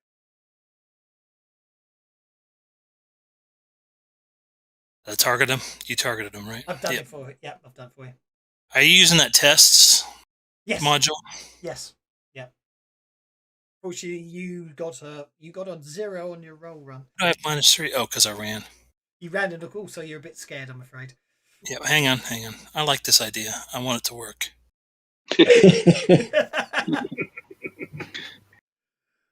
There we go. It's probably still not enough. It was. Do you want to distract him or make him vulnerable as he'll basically get hit by the barrel? What's better? Probably vulnerable at this point, right? Yes, because he's already acted this round, so technically speaking, vulnerable is better. Means other people have a better chance to hurt him. So you make him vulnerable. If you're happy, someone will. I can't. How do you end your turn? Press the down arrow button. Yeah, on the combat tracker. Yeah, thank you. Okay. Sebastian. Okay. Sebastian. I'm going to assume the others are going to have delayed reaction. Okay, Sebastian literally just shoves his way through and runs screaming down the corridor. That's handy. Yeah, that's no good. And I thought I was scared. Jeez. Sending an alarm down the hallway. Extras automatically panic if they fail fear checks. You guys get to. Maurice. Delacroix. You're on mute. Oh, am I on mute? No. If you were talking, Delacroix, it is your go. Yes, so I will go to there. Okay.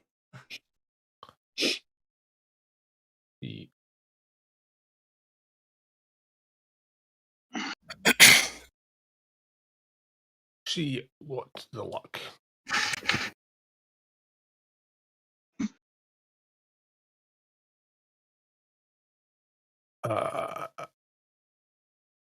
They're all misses. Oh, hit, 2 hits.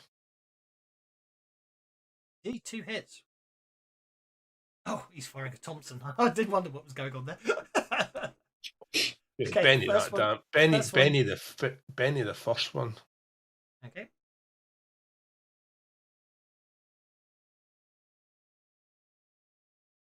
One point short of shaking it. What the hell?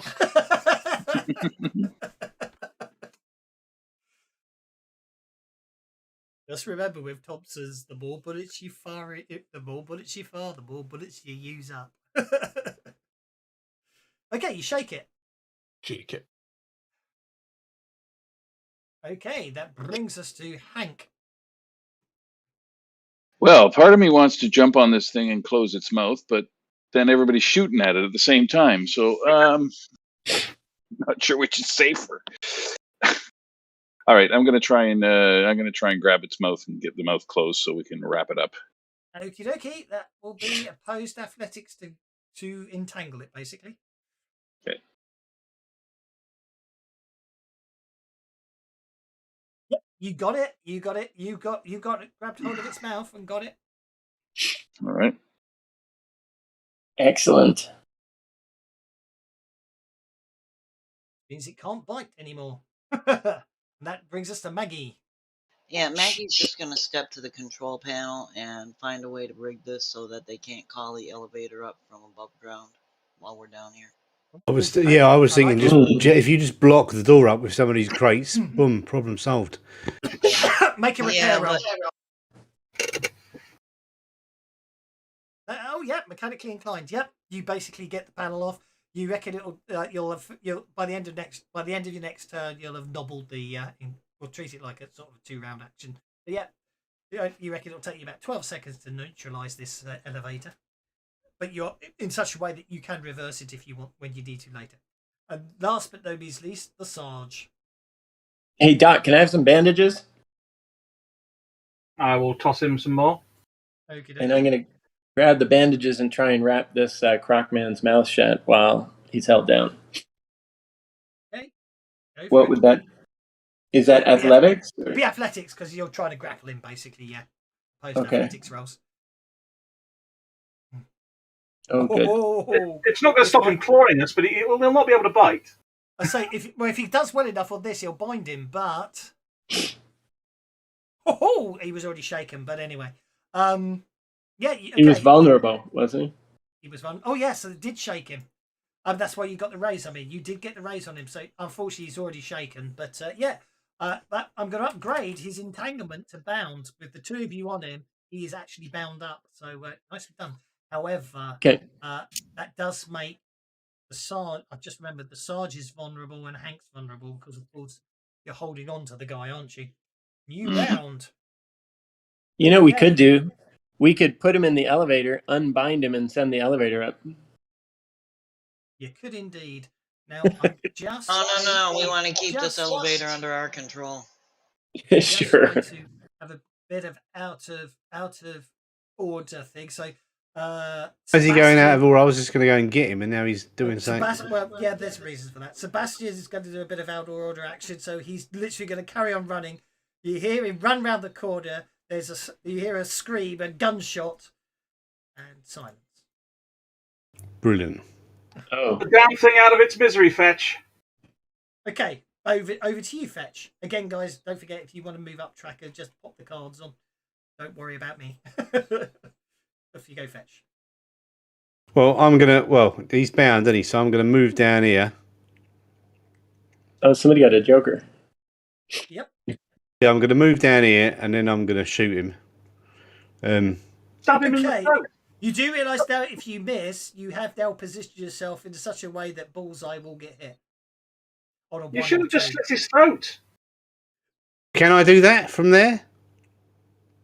Well, from Yeah, where you were, knife, right didn't next you? to him. Has he got the drop? Can I get the drop on him or something? I don't know. He's bound. He's you can't. You're basically Pretty much. Okay, drop. all right. I'll knife him then. Yeah. Is it bird drop? I never remember. Oh, It's what- the drop, and you put it on the target.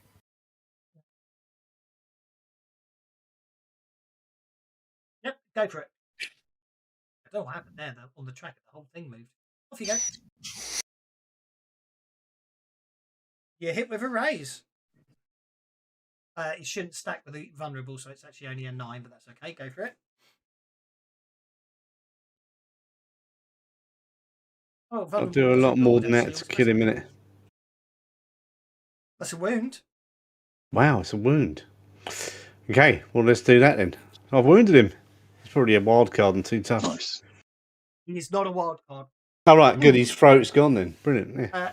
Well, you start gouging into him, but alas, he isn't dead yet. Do we need to kill him, or can we just leave him bound? We've only got his mouth bound. He's only bound because Hank's got him pinned and the sergeant. Oh, okay. Because he has human arms. Then after I've done that, I'm going to then move down here because I'm getting ready to be behind some cover in case anyone comes in this room. Okay, Betty. Right. I think I've got a grenade in my backpack.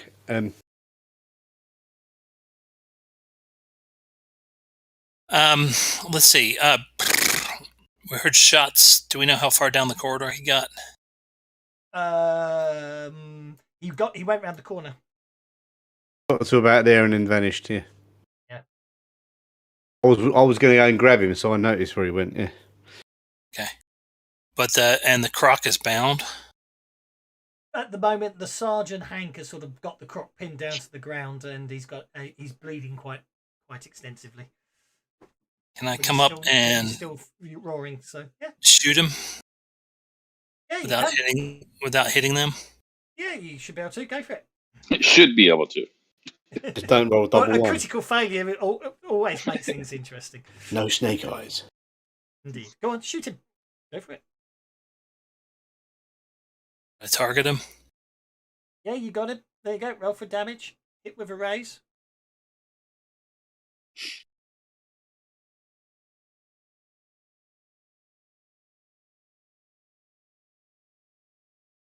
Basically, Betty walks up, positions the pistol. It is the Colt, is it? Positions the Colt just at the very back of the crocodile's hybrid head. Pulls the trigger. Execution style. Basically, It's a Mick Dundee knife to the head with a bullet. Indeed. Congratulations. We'll get a raise and Vorpal swords there, don't we? That do him? That did him, right? That did him. No, blood splat, yeah. The blood splat is in the right place, or did you move it? No, I think the blood splats are fixed. Yeah. Okay. I have unlocked token movement. Oh. Well, I reckon we move these crates into this doorway so that they can't be used to Maggie, you finish rigging up the elevator. We got control of Nudge the corpse with his foot and say, "Sorry, big fella." Yeah, I did like the idea. I was trying to think of a way to. I'm going to. What I will do is. Where are you, Doc? There you are. Can we put I know I'm sort of knobbling, but the idea of using science to physically restrain something was a little. In hindsight, I should have allowed it, but you know what I mean. Sorry. Can we, before we head down the corridor, let's move these crates in front of us. Are they too heavy to lift? Are they empty? No, you can certainly move them. I just They're put them empty. on the- They're going to go rattle Fine. as we're rolling down They know the we're here. hallway. We just send an alarm down the hallway. Okay, so as you Right, guys, I'm going to poke my head round this corner. Okay. Once you get down to here, you'll find a massive. You're at an intersection. The hallways go off in 3 directions. I just didn't draw them on the map. As an intersection of 3 hallways. For the moment, there are no enemies present. However, there is a Luger pistol lying on the ground. Oh. Okay, somebody should grab that. A sign on the wall indicates where each of the halls leads: main labs, holding cells, and offices. What was the first one? Mainland? So basically, main labs, holding cells. Oh, main labs. Yeah, so main to the north it says main labs, to the west it says holding cells, and to the south it says offices. Let me say that the guy that ran off, Sebastian, went north because I saw him go around the corner. Getting some Okay. really interesting error messages there. I think we want to go to the It's because you've not been giving out enough bennies, so the system is telling you to give out some more bennies.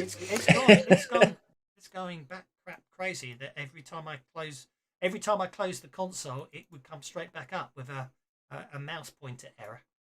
Yes, I had that yesterday as well. Trying to Mouse draw pointer arrows on a error? map. Yeah, I was The drawing console arrows code. on a map. Yeah. Basically, trying to draw an arrow on that. So basically, you've got a choice. Do you want to head to the main labs, the holding cell? Okay, so here we go. Main labs. I think this is probably. I think we want to go south. Well, doesn't the sergeant decide? It's not. Is he giving us a vote? Yes, no. We're going to go south. The sergeant's going to decide that we split the party and go in 3 different directions. If that's what the sergeant says, that's what we do. The dude who spoke out of turn, he goes north. No, it's time to go south. It only lets you click on the last one. Sebastian did go north and Does got it? shot, Don't so worry, we know don't worry there's about- someone with a yeah. gun to the north. Don't look. Okay, the vote doesn't work. I'm going to clear it because you can only have 1 vote at a time. So, basically, it's up to you guys whether you want to go north, west, or south. But I think we should go south. Okay, south it is. So that's offices. You don't want to go to the labs or the holding cells. It looks like there's a door. No, I I'm just assuming didn't there's draw a- the rest of the map. Oh, They it just go off didn't in draw long the rest of the map. corridors. Okay. Yeah, they're just don't very know, long maybe corridors, so I couldn't see the point. Maybe the spy can tell us something for the paperwork. Okay, so you want to head to you want to head to the offices. Yeah, Okay. we're still looking for the radios. The radio. So in that case, I close this map and I open up the office map. Entrance will be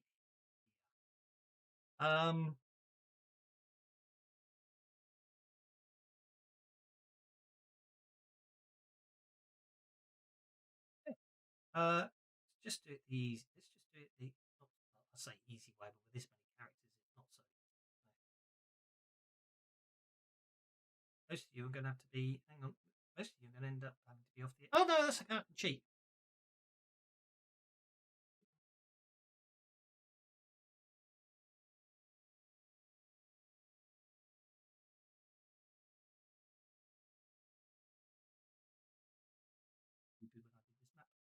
Okay, and then I need to visibility, reset the fog of war, and then I can share the map with you guys. Okay, and so you head down a very long corridor. That I know it said it went south, but now it eventually convolutes and turns back on itself, and you end up north, and you find yourself at a door marked. Is there a- offices. Is it locked or is it open? Is there a light on? Is there any? Does it have a sign on it? The sign on the door says offices. Okay. Sarge is going to crack the door and take a peek in. And is there any light in there? Is there any sign of activity, or does it look empty?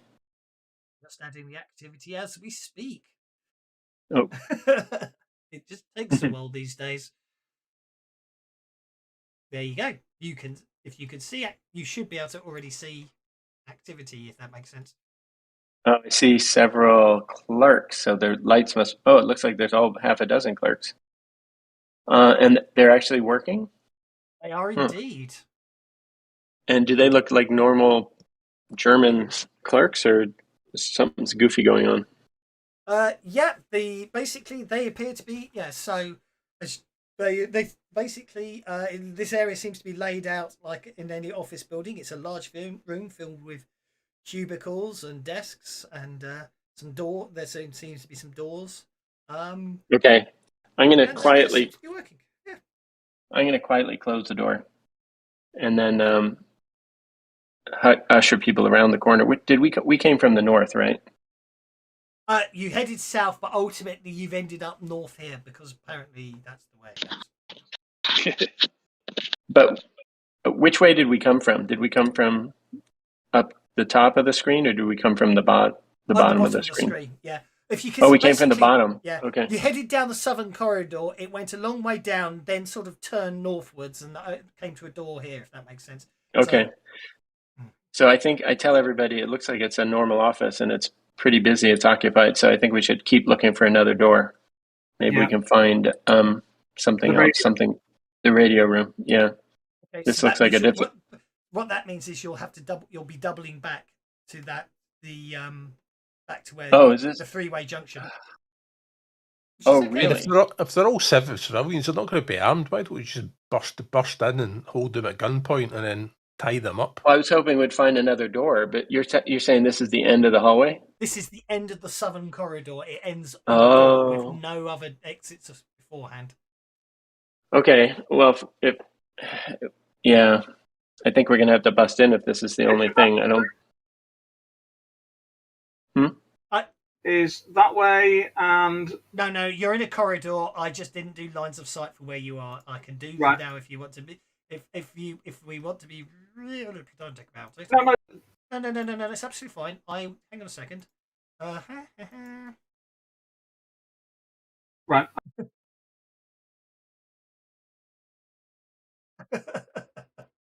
And then obviously it will go round the corner like so. If that makes sense. Not sure how well that goes. Does anybody speak German? I know we've asked that before. Like Betty, do you happen to speak German? The OSI guy, Bessie, most certainly will be able to. I forgot to worry about who can speak what languages. So yeah, I've got a universal translator in my backpack. From Star Trek. No, he reached into the future. Good. Wow. Okay. Is it worth playing the I speak German card and I'm working here, or? Unfortunately, dressed in combat fatigues, it might be a bit hard to convince someone you work here. Okay, then I think we bust in. Unfortunately, there's at least half a dozen people in there. Yeah, so, we have plenty of Thompsons.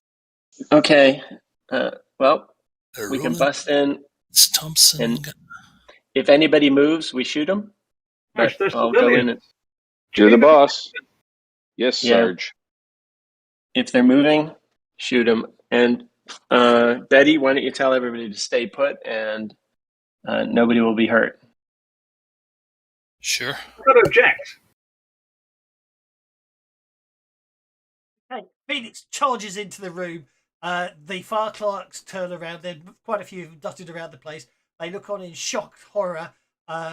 Put their hands up instantly as soon as Phoenix enters the room.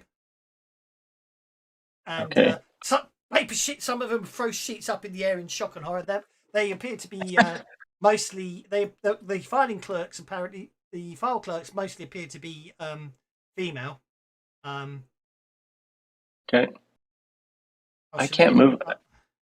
Are you moving our characters, or are we moving our characters? The ones that are down at the bottom need to be moved onto the map properly, don't they? I'm just going to move you into the room, and after that, you guys can control yourselves. Don't worry. There you go. I can't control my character. I would be back by the door. I don't go in first anywhere. I'm not combat. Oh, I see what's happening. I got him. I got him on the ground alive. How far can I move? Oh, there's no Lights. limit. There's no limit whether I accept it or not. Oh, So the sergeant charges into the middle of the room. What do the rest of you do? Go for it. Maggie just lights I'm- a I'm- cigarette, waits for the others. okay. Betty, can you ask somebody where the radio is? Because I'm not going to assume that they understand English. What is the radio? Okay. Who Where is the radio? radio? Is everyone happy with their? Is everyone happy with their positions? I've got this desk here that I can hide behind. Okay. Obviously, we're at the sound of the noise. Someone strides. A man dressed smartly dressed, strides outside. Sort of basically a furious look on his face at the noise of all the hysterical screaming women, as it were. However, he sort of comes to a halt as soon as he sees you, takes one look at your uniforms, and says, "Who are you people? What are you doing here?" Stay quiet and you won't get hurt. Where's your radio? And he speaks English for real? You have no chance of escaping this place alive. I suggest you surrender now, otherwise you will most certainly perish. Shoot him. Where is this guy? Seriously, I shoot him. Okey-dokey. Where is this guy? He's Is by the he- door. Can you not see him? He's the office manager. Fuck. Oh, that guy. I thought that was one of the rescuees. Got it. Okay. These guys are in yellow because they're neutral, as it were. If someone wants to shoot him, by all means, drop some dice on him and shoot him. I won't. I'm not going to stop you. I'm going to point a gun at this guy that's come out the other door. Okay, he appears to be another officer. Oh, I still got fear on me.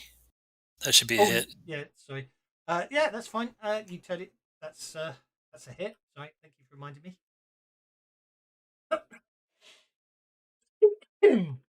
If you want to shoot him, roll for damage. If you hit him.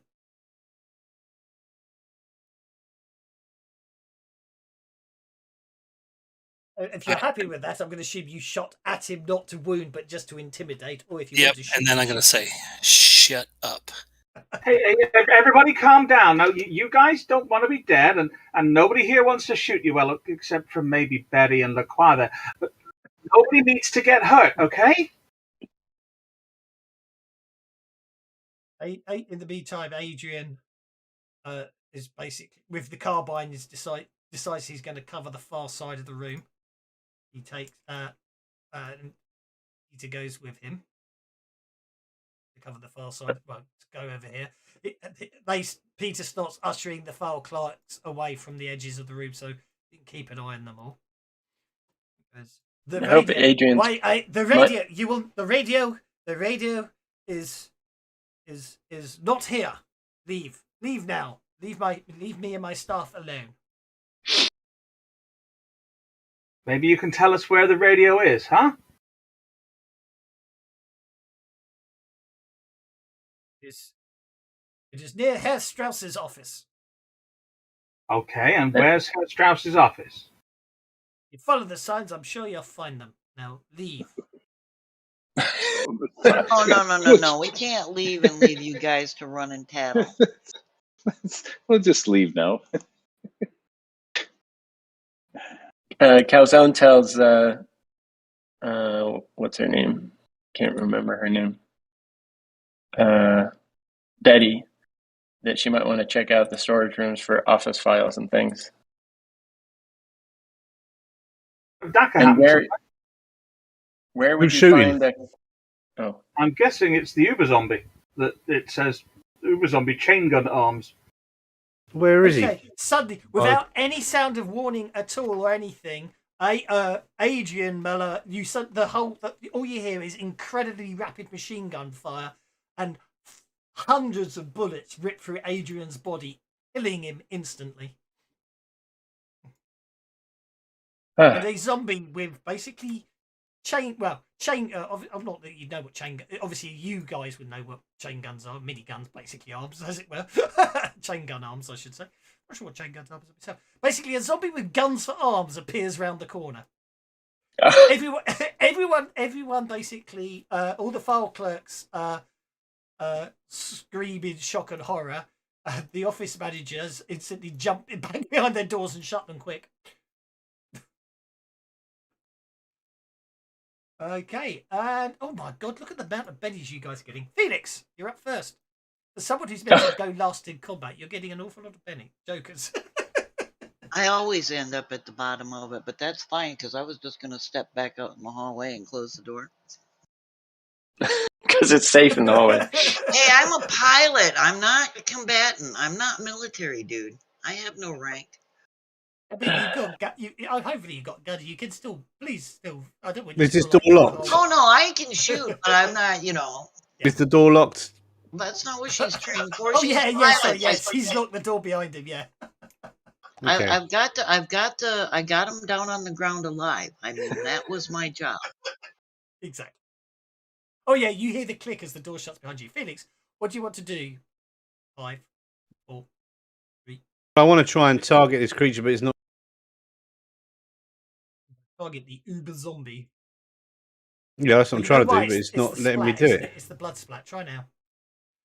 It's the blood splat getting in the way, wasn't it? No, I'm not targeting him. I'm targeting the one near Betty.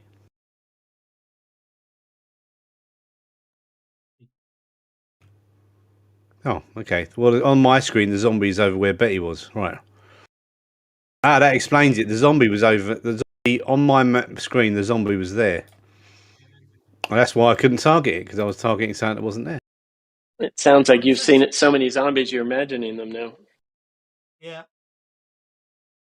They discovered, much like the infamous scientific exercise, discovered the rise of the most impressive specimens will construct the perfect undead warrior. The uber zombie is a towering hunk with broad shoulders, limbs that resemble small tree trunks, and a thick hide. Rather than arms, however, he's got a pair of chain guns attached below the elbows.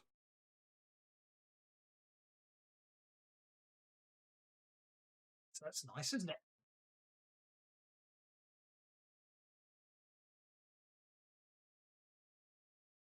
Ooh, that's the chain gun. Okay, yeah, they're very big autocannons. 25mm chain guns. Jeez. Probably not 25mm, but when I looked up, that was, you know what I mean, on a ship they're 25mm. So okay, so you basically open fire with your Thompson, and you hit the uber zombie. It doesn't kill him, and then I'm going to go here. You duck behind the filing cabinet. Yes. Betty.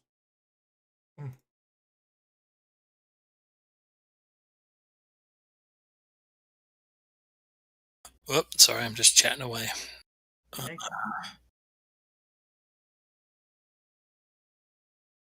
A bit far away, isn't it? What's that that desk in the middle? The black things are filing cabinets. The desks and stuff. Yeah, the other stuff is office furniture. Yeah, so that's just desks. Run over there. Yeah, you can run over there. Yep, got plenty to spare, and I'm going to use that as cover.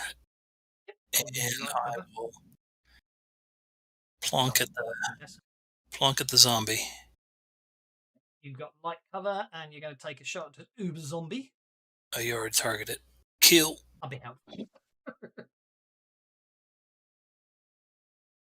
It is probably a miss. Oh, it hits. You hit. I'm going to start rummaging around my backpack for that grenade. Does it do damage? Probably not. Does not. All right, well, I think that it does. No, what? Hang on. Holy crap. Oh.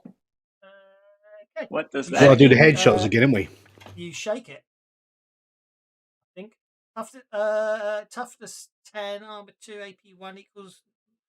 It's got no. You only do 9 points of damage. Yeah, it's not hurt. Hang on, toughness 10. Like the one I shoot, was he started shaking then?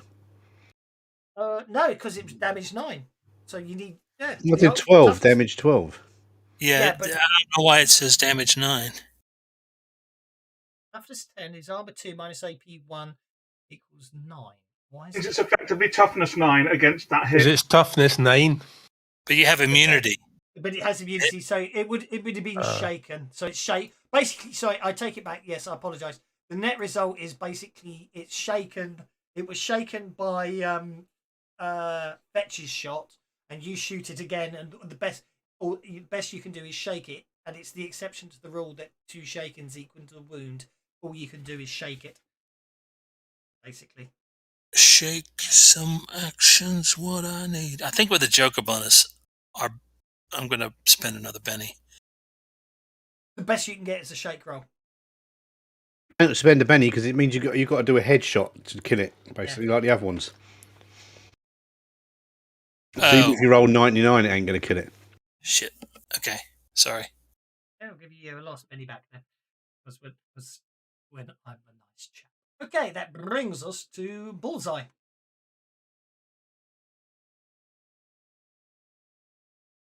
Bullseye is going to dart over here to the reception desk and shoot the zombie in the head. Okay. That will give him light cover. Welcome, Bullseye. Right.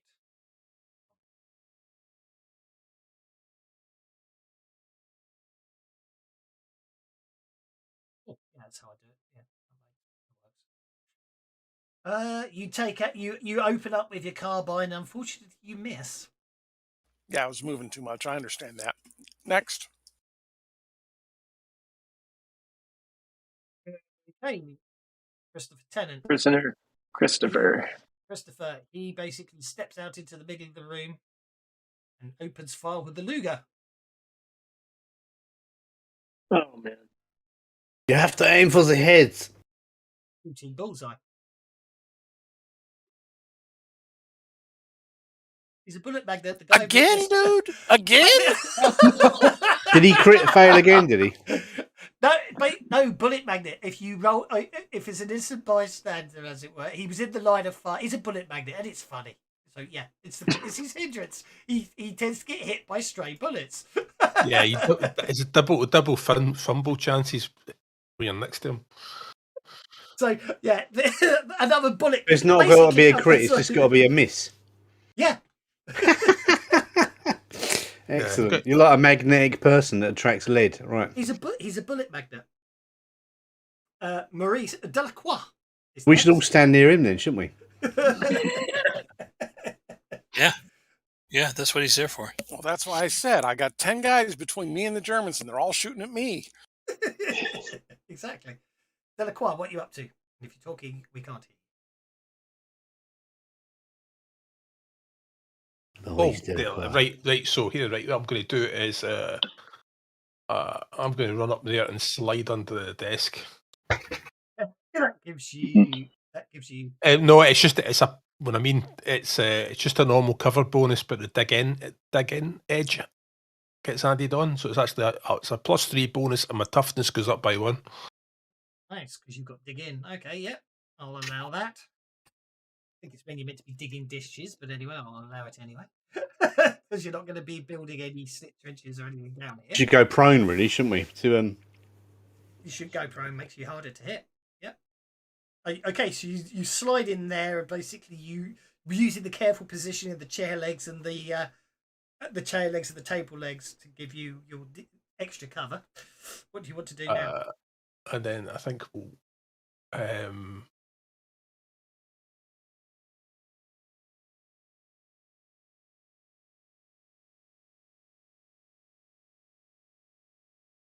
let's see if we can make him vulnerable, because I don't actually think I can hurt him. Yeah, go for it. Yeah, we won't shoot him, right? Because he's kind of bulletproof. So we'll shoot his gun. We'll shoot his gun. Okay. His arms. Let's say that's going to be against his vigor. I'm going to say for I'm argument's going sake. to Benny that out as well. Oh, look at that! What's he doing? Oh, yeah. He got a 26 on his resistor. Resisting the hell out of him. Don't think it bothered him. You're the first person to think of shooting my arms. What the hell was that? And they don't. You can't shoot them off my body. You shot a buddy out of him. You shot a Benny out of him. Buddy. So there's somebody next to him now. He was round the corner, but yeah. He was round the corner. Oh, I know. I just. You shot him and he multiplied. It's a swarm. Okay, so a second one appears and literally starts Zombies. basically starts randomly and indiscriminately shooting anybody, and basically one of the file clerks. I can't see what incapacitation happened on them. File clerks run. Oh no! It was Peter. It was the Russian prisoner Peter. Peter goes down. Oh wow! And then he opens fire with his other chain gun arm. Why can't I see the zombies on the tracker? On the tracker. That brings us to the Sarge. Well, I think the Sarge just has to peek out and figure. He takes his M1 or the carbine, and he tries to figure out where the shootings come from. And when he finds a target, he levels it and fires, trying to do a headshot. Okay, I think that's a headshot on the Uber zombie. Then that's a minus Okay. 4 to hit. That's a miss with the headshot penalty. -4. Yeah. I'm gonna Benny. I'll try one more time. I guess. Don't forget, guys, you can always aim to get marksman, but you get a +2 bonus. That's a miss. Yeah, that's what I'm going to do. It does take a round to aim. Oh, you can aim. Oh, but it's a full round action to take aim, if that makes sense. Yeah, I should have thought of that. Okay.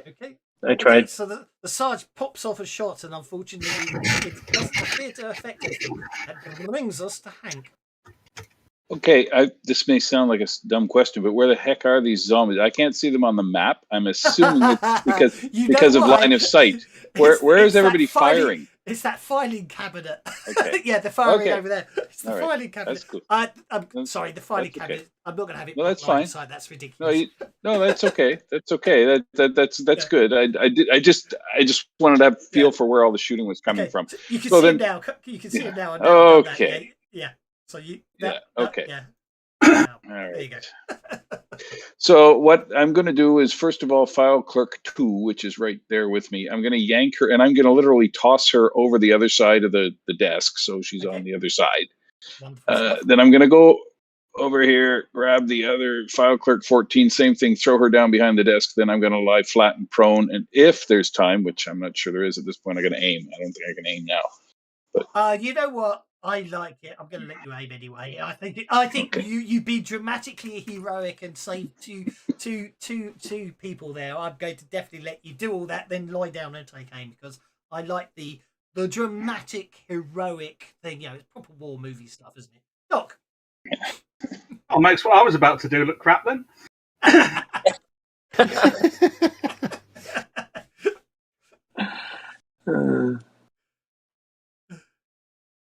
Run out and take fire. He's going to go up to the file clerks and sort of try and push them behind him, saying, "Get into cover!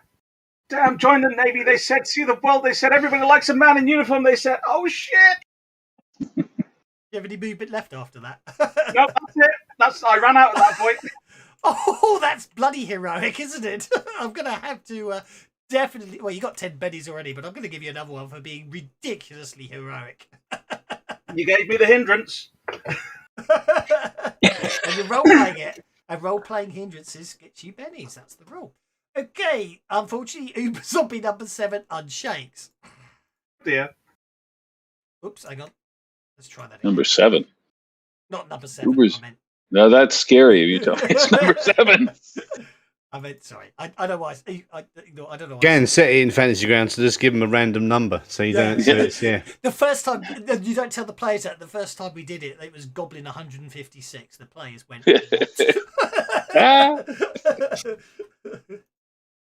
Okay, so we are going to. Okay, one of the clerks is one of the clerks you desperately tried to save. Unfortunately, is not quick enough and goes down in a hail of bullets.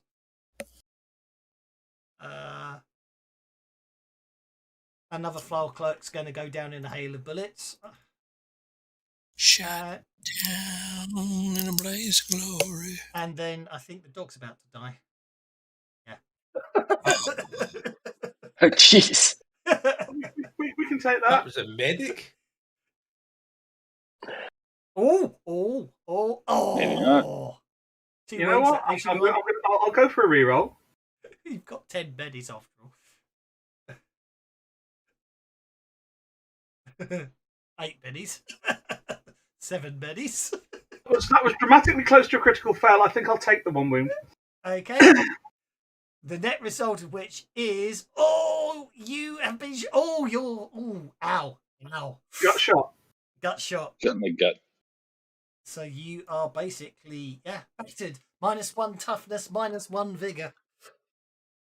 It's basically you take a knot. The bullets hit you in the torso.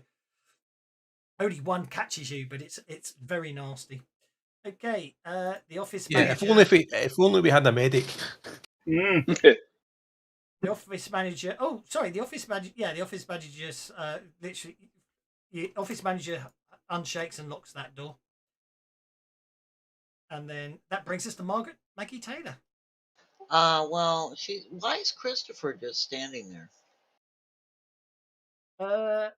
He stood there to take. He stood there to take a shot. I positioned him in such a way so he could hit the bullet magnet if he missed. Well, then Maggie's basically going to make sure that this door right here is secured, so no more surprises can sneak in from behind. Yep, you could lock it, no problem at all. Locking us in with the monsters. Yep. Then she's going to run over here to this other door. Okay, I'm not locked in here with you, she says. You're locked in here with me. See if this In a Rorschach voice, yeah. Oh, you're stuck on the wall. That's the problem. Hang on. What? Oh, why are you stuck on the door? I hate fancy ground. Shift and drag her. No, she's stuck on the. She's inside the door, so it would appear you can't drag someone through a closed door for some reason. She gets to that door. Yeah, she gets to that door, opens it up. Hey, my job isn't fighting. My job is flying. I did my job. She's looking for an airplane. I don't. Or I don't think you. Radio would be nice. That's my other job. I don't know if you're clear on how war works. Ready? And Betty Thompson is first with everyone pennies again. My word. That will help. Well done, Betty. I did this stupid thing. I'm like, damn it, Doc. Joker as well. Doc goes first with. Hang on, sorry. Doc interrupts you. He got a Joker, gave you all bennies, but he trumps your Joker, so you don't necessarily have to be heroic. I'm not heroic. I'm loyal. So. Okay, Doc. Having been shot in the gut and having got the attention of the zombie, Doc is going to scrabble over here behind this table and tip it over and pull it up against the wall so he's kind of ensconced behind it, all the while shouting, "Come on then! Come and get me! Come and get me, you bastards!" Okay, I'll give you medium cover. Okay, Betty. And well, I would like to try and distract one of the Uber zombies if I could. Go for it. I apologise. I thought you were just going to be doing. I thought you were doing a general. Meaning I come towards you. But yeah, by all means, distract Uber zombie. I'm guessing that's going to have to be persuasion, really, isn't it? I think so. One thing I'm really crap at, but never mind. Oh, it nearly worked. Oh, I'll give that a Benny then. Oh, that's good. A double. It doesn't Nice. get a. It does. I know the game gives it a reroll. Look at that! Woof. Nice. He set back the zombie. Ouch. Do Very you want to good. make it distracted or vulnerable? I'm going to make it distracted because it may well come and go at me, so I'd rather it didn't. But mind you, no, see, if setback is missing. If it's going to miss a turn, I might as well make it vulnerable. You might. That's what I was thinking. It's vulnerable, so it's going to miss its whole go because of that. Okay, Betty. So the one that's vulnerable? Is Uber Zombie, yes. Yep. And so I'm going to target it. It's this one. Uber Zombie 0. Yeah, Uber Zombie 0 is targeted. Yep. Okay. And then I'm doing a headshot. Pulled shot to the head, -4 to hit. Go for it. Oh, it's always something. So here goes nothing. Where is he? I'll just roll it here. It's a 6. That's a 9. That's a hit. Even with that, then I have to take off. Already done it. -4 +2 from the Joker bonus, isn't it? So it's done it. Yep. Oh, it's an extra. It's -2 for the range. Yeah, but he's vulnerable, so that cancels out. That cancels out. It's right. Yeah, it's right. It's right. Ignore me. Yep. Oh, you did put a -4 in. I do apologise. I didn't see it. I apologise. My mistake. So, how much extra damage does that do? That's a good question. Do you get the +2 damage for those headshots on this one? I think you still get the +4 damage. It's +4. I think I let you have +4 in my zombie game the other day. No additional damage from called shots. Weakness head shots to an Uber Zombie are +2. So it's +2 damage to headshots. You don't get the standard +4. Yeah. Because the zombies they're undead. Yeah. Called shots. You will get the Joker bonus and the raised die. So yeah, you will get the Joker bonus and the raised die. So it's just manually dial in a +2, and then everything else should be factored. Are you pooping me? Come on. No. Hang on, hold up. That's enough. Oh. That kills it. Hang on. That kills it's it. dead. It's dead. Oh, all right. Because the immunity needs to be turned off, which it wasn't. Immunity, I have to manually turn off the immunity. Unfortunately, that's the only way. Yeah, I didn't bother having immunity to my ones because you just rolled it. They think they've killed him, and you go, "Oh, sorry." You chop his arm off, but he carries on coming at you. Yeah, but if you leave the immunity on, then you turn it off and it calculates it as it went. But yeah, same difference. It's just the way it goes. Yeah, you kill it, Betty. You put it down with a cold shot to the head. You take aim, pull the trigger, and it dies. Well done. Well done. How do you put the -4 in? Like, where does that happen? A little star down the bottom left. Bottom left corner. Okay. Yeah. Just if put you it mouse in the if minus you mouse scroll down. Well, actually, it's a pretty big star, isn't it? Really, yeah. Or Got if you it. go to, Yeah. or if you go to modifiers, the little button up top right, mod, Okay. and then Got if it. you click on, Oh yeah, there's cold shot head as well. Yeah, you can just click that. Aye, shot but head, yeah. I'd use the modifier and then put it in a hotbar because we're going to be using it quite Yeah, a lot. yeah, you're going to probably use that a lot. So Yeah. you literally drag It's it in down my to the modifier hotbar. box. Yeah, good Yeah. call. Very good call. Okay, Felix. Good. Thank you. I forget about the modifier box. I'd give you all bennies, but you got so many, you don't need them. Oh no, there's never such thing as too much bennies. Can I just point out, I have 2 complete sets of generic Savage Worlds bennies, and if we were playing this around a table, I wouldn't have enough bennies for you guys right now. If we were still flying, I wouldn't have that many bennies. I was using all mine up there. Let's what you up to. What this? We got another fight. We got the big boss fight. Yeah. Oh, it's my go now, right? Okay. Well, I'm gonna come here so I can see the zombie, We got lots of bonuses. and I'm gonna aim. I'm just gonna aim, and then I'm gonna shoot him next round. Okay, that's fine. That brings us to Sergeant Calzone. Okay. Well, I clicked on the call shot, and I don't know if it's taking effect. I Is guess there this round -4 down there? No, there is not. But I'm going to aim at the other zombie, or I'm not even sure if I can see them from this doorway. You go to the mod and you click it. Yeah, it should apply. It just adds it. You click the cool shot. I put it in the hotbar and does it as well. Don't worry about it. Well, now I it's do it manually. Don't worry. Now it says -24, and I don't know how it did that, but whatever. Middle mouse button to clear the. If you press it multiple, yeah, I've got -24 now. Yeah, I'm going to keep that. I like that. You're gonna have I'm to going move to aim. outside, I think. Yeah, you can aim. I'm going to aim. I'm taking cover using the door, but I'm aiming at Uber Zombie 2. I don't really know. Taking cover and aiming. That's absolutely fine. Yeah. Okay. That's cool. That brings us to Hank, who is already aiming. Yes. So you basically, from an a modifier effect, is aim in there? I don't think it is. So basically, No. what you want, you just want to basically full shot to head and then 13 is a 9, but +2 makes it a 15. I didn't roll yet. That's Phoenix rolling a d20. Why is he rolling a d20? I'm sorry, I'm just trying to get rid of this +24. It's Mickey not Mouse clearing on button. its own. Ow. Yeah, but I wasn't doing it. I was just clearing the +24 on the number. It wouldn't go on its own. Fair enough. That's Okay, weird. go for it. Go for it. Just demonstrating that I can do criticals if I want. Okay. 11 as a called shot to Uber Zombie, not versus parry 6. It's versus defense 4 with a -4 in there, but you were aiming, which turns it into a 9. That's it with a raise. Roll for damage.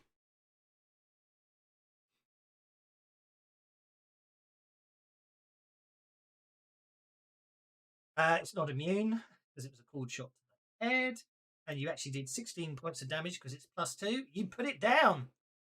Nice. Tokens are hopefully unlocked, so you should be able to move freely. Now do it with a pistol. Oh, let's try that again. You should now be able to move freely. One of the file clerks, the file clerk that the doc saved says, "Okay, here's Strauss at the radio room. If you go down the corridor through the exit, you'll find them down the end. Thank you again." And she goes. Doc is bandaging himself up at the moment. Yeah, that technically takes 10 minutes, but that's fine. Okay. I apologise. Thank you. I'll remember that in the future. Does that get rid of my injury as well? It does, doesn't it? Because that's the point of gritty wounds. Until you heal all your injuries, you suffer your injuries. So, Doc, you are no longer injured, and I need to find you on the combat tracker to remove your battered. And let's clear all the covers and the crowns and the aims. Okay. Though, because Doc was shot in the gut, his fatigues were flapped open at the time, so no one will be able to see the blood, but he'll just hold his side a little bit, and some point later it will flap open and it'll be covered in blood, and he'll just have to say, "It's not bad." Okie dokie. Where did she point? Where was the exit that she was talking about? She said where the radio room was. Oh, a different corridor. Okay. Okay. Hey Betty, I don't know if you want to look at the files or anything.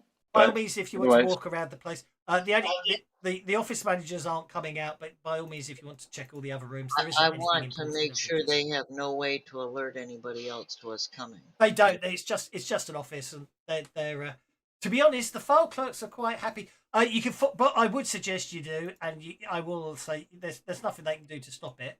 Is you want to bust down if you want to bust down the doors and neutralise the office managers, who are the only ones who. When I mean neutralise, I don't mean you know what I mean. Yeah, we probably should. Yeah. Maybe lock them all in one office or something. I'm going to ask the file clerk. I'm going to turn to Sarge and say, let's proceed on, and we can get the files later. And then I'm going to turn to file clerk number 4, and I'm going to say, if you would pull anything important out, so that before you leave here, I sure would appreciate it. Yeah, that's absolutely fine. They just so we just work here. We just work. We're not getting involved. And in fact, the one that the doc's leaver looks at and says, "Good luck." So you're a German. I see. Now, are we going to neutralize these office managers? I don't trust them. I secured this door, so unless they're you can knock them out and tie them up. In fact, actually, one of the filing clerks says one of the other filing clerks goes, "To be honest, you better tie us all up, otherwise they'll think we helped you." So you spend time. How about this? Because we don't have a lot of rope and a lot of time. I just checked out this meeting room here. Yeah, and you should all be able to fit into the meeting room. We'll beat them up a little bit as well. Make sure they've got a few black eyes and broken noses. Managers in there with them and lock them, and like I said, secure it from the outside so they can't get out. I've already gone in there and made sure there's nothing that they can call out with. No problem So at all. why don't we just cut their throats? Yeah. Okay. No. Did they shoot at you? Did they hurt you? No. Just on principle, you know what I mean? After the war, they'll be using excuses like I was just following orders. Yeah. So. They already used it once. For the record, Apart from the office managers, none of them are Nazis. They're just Germans. Oh yeah, and they've been flown the other side of the world, and they don't have any interest at all in what's going on. It might not necessarily have much of a choice, to be honest. So we're going to cut their throats in. Random file Well- clerks. Who's saying cut their throats? You're going to go through me first, Delacroix. Let's just tie them all up like the And Lock them in the little room. confessors. Margaret doesn't get involved in the fight, but when he starts talking about cutting women's throats for no good reason, she'll pull out her pistol and point it at him and go ahead. Hey, Anytime you feel froggy. Maggie, there's no need for that. Damn it, the only woman that makes eyes at me is a damn Kraut, and I've got you with pistols at my squad mates. Delacroix, Hey, we are not you're killing alive. You civilians. didn't crash. Shut the hell up. Right. I'm going to delete auto. Right. Okay, so you head down the exit. There's another corridor. I'm just going to close that down. We'll assume you left them tied up. How beaten up and everything you can all personally decide. But we're not going there. We're just going to fade to black. When we fade Tied back up. in, And when in the you fade meeting. back in, you find yourself. You find yourself as you come out the other exit. You find two more paths that converge with you, and a single additional path going the other way. So obviously, whichever you get the impression from the signs, the other two pointing back to the other two ways you could have come to reach this point, which would have been the main labs and the other way. But that doesn't matter. The junction displays two additional signs. One says communication, the other says Victor Strauss. Both can only be reached by following the hallway ahead. Good. The hall is long and dark, and several overhead lights flicker, while others remain out completely. Let's get the figure. Okay. Shadows dance crazily on the walls, and you have a hard time seeing very far in front of yourselves. Yeah, let's go for the figure. That's where we're going. The hall eventually turns right. A heavy door labelled communications stands around the corner. Unfortunately, the door is locked, and it's built from fixed steel, and no amount of effort on your part can force it open. I'll just say that. That's okay. I'm a thief. I'm sure I've got a key in my backpack. You're welcome to try, but you'll only end up with sore shoulders or feet or fists for that effort. You will have no choice to move forward and hope the key is in Strauss's office. We need to kill Strauss anyway. He doesn't sound like a nice guy. Now, him I'll let you kill. Past the I'm definitely going to communications cut his door, throat. a hall continues on quite a bit further before making a left turn. Here, the hall ends at a single door. A sign next to the door declares who this office belongs to: Victor Strauss. The door is unlocked. Okay, everybody at on guard. Oh, have I got that grenade out of my backpack yet? No. No? 3, 2, 1. No. You don't want me to have a grenade, do you? No.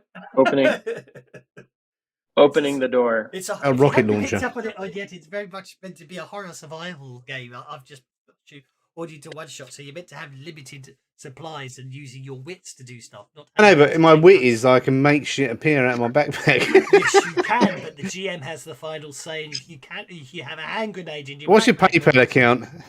Just transfer some money across. You can't use an edge to change the genre of a scene. That would be a great edge. Change the genre. Okay, you open the door. The office. I'm going to assume. Well, actually, you assume that you're going to step in. Don't worry. It's obviously sort of heightened cinematic. So you open the door and step in, as it were, all dramatic type. So the office doubles as a private laboratory for the maniacal scientist, and it's enormous. A massive black marble desk, which is the only reason I gave up trying to do the map, trying to make a black marble desk, because I was trying to make the map so it could with your 3 graphics, and I couldn't in the end. So anyway, rests in the centre of the room with stacks of neatly organised papers lining the edges. In fact, the pages are so well organised they resemble small towers, as if they were stacked by a machine. 2 medical beds stand on either side of the desk. One is empty. The other is occupied by your missing prisoner. Which reminds me, I forgot to go back and look up which one it was. It was S, wasn't it? Who went missing. Oh, I've lost it. Sebastian. it wasn't was. Sebastian Taylor. Yes, it Yeah. was occupied by Sebastian Taylor, who was the Australian. He's the one who basically. Medic. Okay. Where were we? Holding cells. The offices. Victor's office. Here we go. Two medical beds. The other one is occupied by Sebastian. Strauss, the male genius himself, stands over the fallen prisoner. He holds the syringe in his hand and is about to administer it when you enter the room. He looks up from his patient, grins at the intruders, and says, "I've been waiting for you, gentlemen. I was beginning to think you would never get here." There's women here too, mate. It's probably part of his arrogance, isn't it? He thinks they're your file clerks. Obviously everybody ushers in, I assume. I'm going to raise my gun and aim it at his head and start aiming. Why do you say you've been expecting us? As well, I've been watching you since you entered my elevator. Doc is going to aim at his hand with the syringe in it. Okay. Well, we don't. What do you think of my accomplishment? Are you in charge here? Doc's going to shoot his hand at that point. Okay. As you say that, and as the second the two of you raise up your guns, Sebastian jumps off the bed and attacks. Attacks us? Yes. However, So the syringe is okay. The syringe is empty. That though he obviously hadn't got round to injecting him with it yet. However, at this point, we are, as I say, there is no map here, so this is theatre of the mind combat. And Corporal Betty Thompson gave you all another. Has she got something that gives her more than? Is she just incredibly lucky and just she's incredibly lucky and just keeps getting jokers. That's not bad. All right.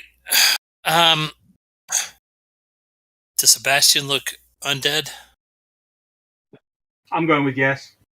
Yeah. That's what all right. In that case, I'm going to shoot Sebastian in the brain. Sebastian is reanimated prisoner on the combat tracker, for the record. All right.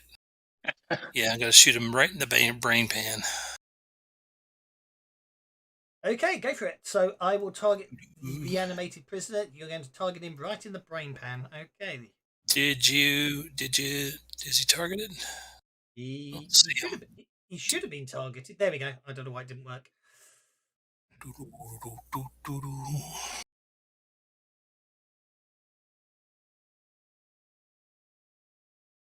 Hang on. No, it didn't. Did not miss. Yeah, missed. No, wait. That hit, right? Okay, good. That's a hit, yes. Oh, mind you, that wasn't. Yes, you didn't put the cool shot to the head that time, so it missed. Fart.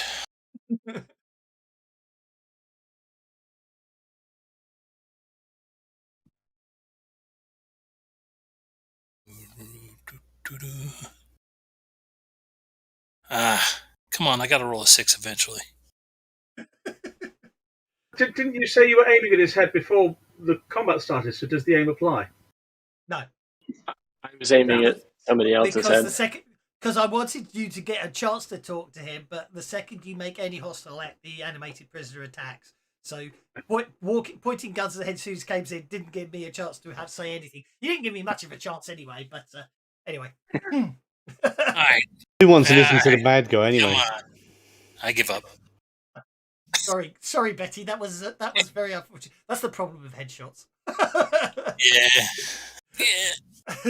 Corporal Jim Doc Wilson.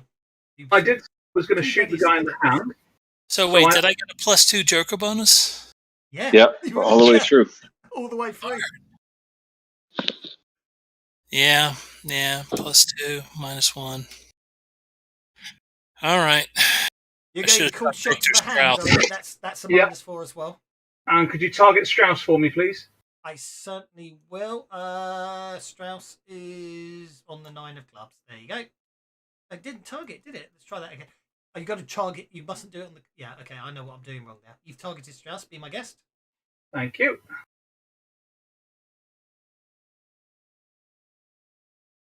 Missed. Well, the bastard's got dodge as well, has he?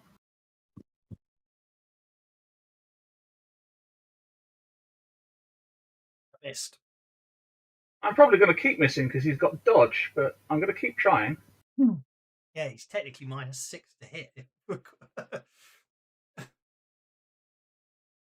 I think I'm going to have to give up there, but I'm going to shoot in the general direction of his hand and say, "That's what I think of your research, you bastard." Okay. Christopher steps forward, going, Sebastian, what is it? And that's all he does. At which point, Sebastian rips. It's obviously dramatic, and therefore it's dramatic. I think literally rips Christopher's head clean off his shoulders. That's not good. Christopher. Which of course puts him into the bloodlust, so he goes. And at which point he is going to die. Who pointed the gun at Strauss's head? Who's pointing the gun at Strauss's head? Someone was. Sergeant Calzone. So, in which case, it's Calzone. He attacks. Calzone. Yeah, it's the sergeant goes for, but he misses. You block his attack, and that brings us to Maggie. Yeah, well, Maggie's saw him rip the guy's head off, but she knows that he's not the real problem here. So let's see if this works. Oh, sorry, I do apologise. I'll let you do your bet, but then I will do a slight retcon. That's fine. Oh, I'm gonna Benny it. I got tons of bennies. So once for the record, once Maggie finishes her shooting, obviously watching the reanimated prisoner rip the head off someone with his bare hands is obviously quite scary. So you will all have to make fear checks. Oh, great. Ooh, look at that. Single. Ooh, Oh, keep on rolling. wow. Well, I'm supposed to be rolling to get my bennies back, but I'm not worried about it. The doc is crazy when he uses a weapon. Wait, what is this? Are we all rolling? What is going on here? Spirit. Spirit fear. checks. Fear Oh, checks. I didn't realize we were doing that yet. Okay. Yeah. We're done. I'm just trying to see what Maggie did. Maggie hit? No, she didn't. Not yet, but I've still got bennies to burn on. Okay. Oh, Betty gets to roll on the terror table. Okay, let's see what happens to Betty. Talking about the cat doing a whoopsie. What is going on here? It gave me a -24. You must have pressed the little record shot button a few times, and it's stacked up. It just keeps doing it. I'm not doing anything now because it doesn't work. Don't worry. It does work. It keeps adding. It keeps adding a -24 when I'm not looking. Oh, why is it doing that? Crap. I don't know. And to me, gains a hesitant hindrance for the remainder of the encounter. Take that. What is it? Yeah, I should take that. I think I can do that. Let me Off see here. then, because that was Hindrances. a mistake. Well, it keeps rolling down. I'll pick up. I can add that. I just added it. Okay, he dodged. Now, what does it do? Hesitant, you draw 2 cards at the start of the round and act on the lowest one. Oh, yeah. Joker. I'm getting really frustrated. Yeah, unless you get a Joker. Yeah, there's some kind of glitch in this table. That's it. I'm gonna back the hell up though. Okay. I think I want to spend it said she hit him 3 times. Oh no, that's damage rolls rather than hit rolls. Yeah, I think Calzone wants to spend a Benny on his spirit roll. By all means, do so. As long as you didn't critically fail, you can spend bennies on your spirit rolls. There we go. So, that's probably better. Betty's the only person who basically comes off badly there. Okay, Victor Strauss goes next. Now, what does Victor do? He's an interesting fellow. It's alive. Indeed. So he ripped somebody's head off with his bare. No, The reanimated prisoner Sebastian, did. Sebastian. Oh, okay. Sebastian ripped did. Okay. his head off. Oh, Victor doesn't do a lot actually. He is literally just laughing manically, and he's going to shoot the dog. Oh, did I need to make a fear check? No. Yes, you do. Yeah, you do need to take a fear check. Oh, that'll Benny. And I'm supposed to be re-rolling to get the rolling the. And I haven't been doing that. Okay, so wait, you get that Benny back because you got a 6. Oh no, that was your spirit check. Now you get to roll the. Now you get to roll a d6. Yeah. Tell you what, roll 4d6. I think the amount of bennies you spent. Go for it.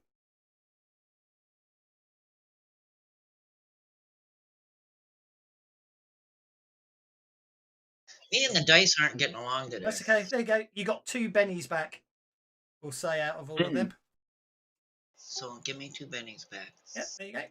She's got Because this Lord she's knows got an edge that every time she spends a benny, if she rolls a 6, she gets it straight back, which is really evil. Hey, Nice. Victor Strauss shoots the dock, and the dock is shaken. Bullseye. Next.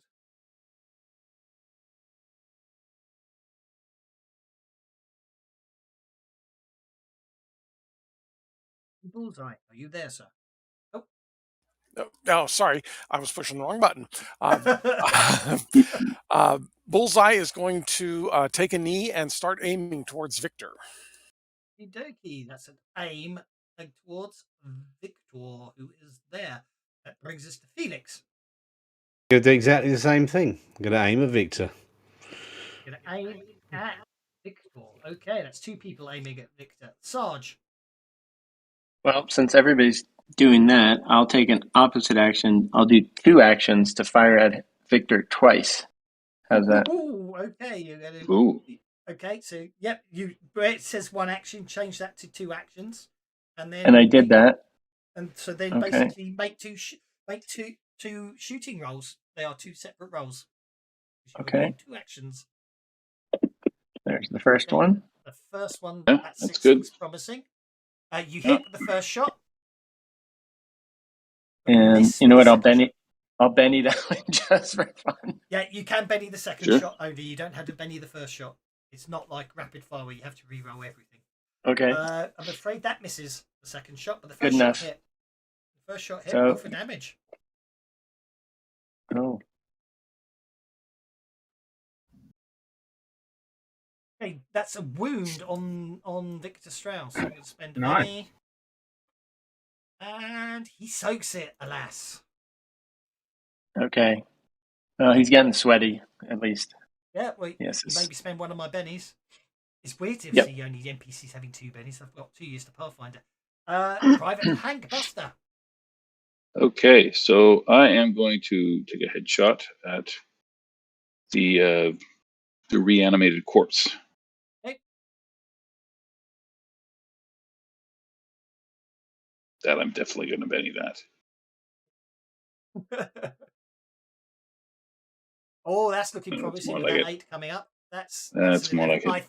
I Yeah. forgot to animate him before you did before. So that's a hit with raise against 4. Roll for damage.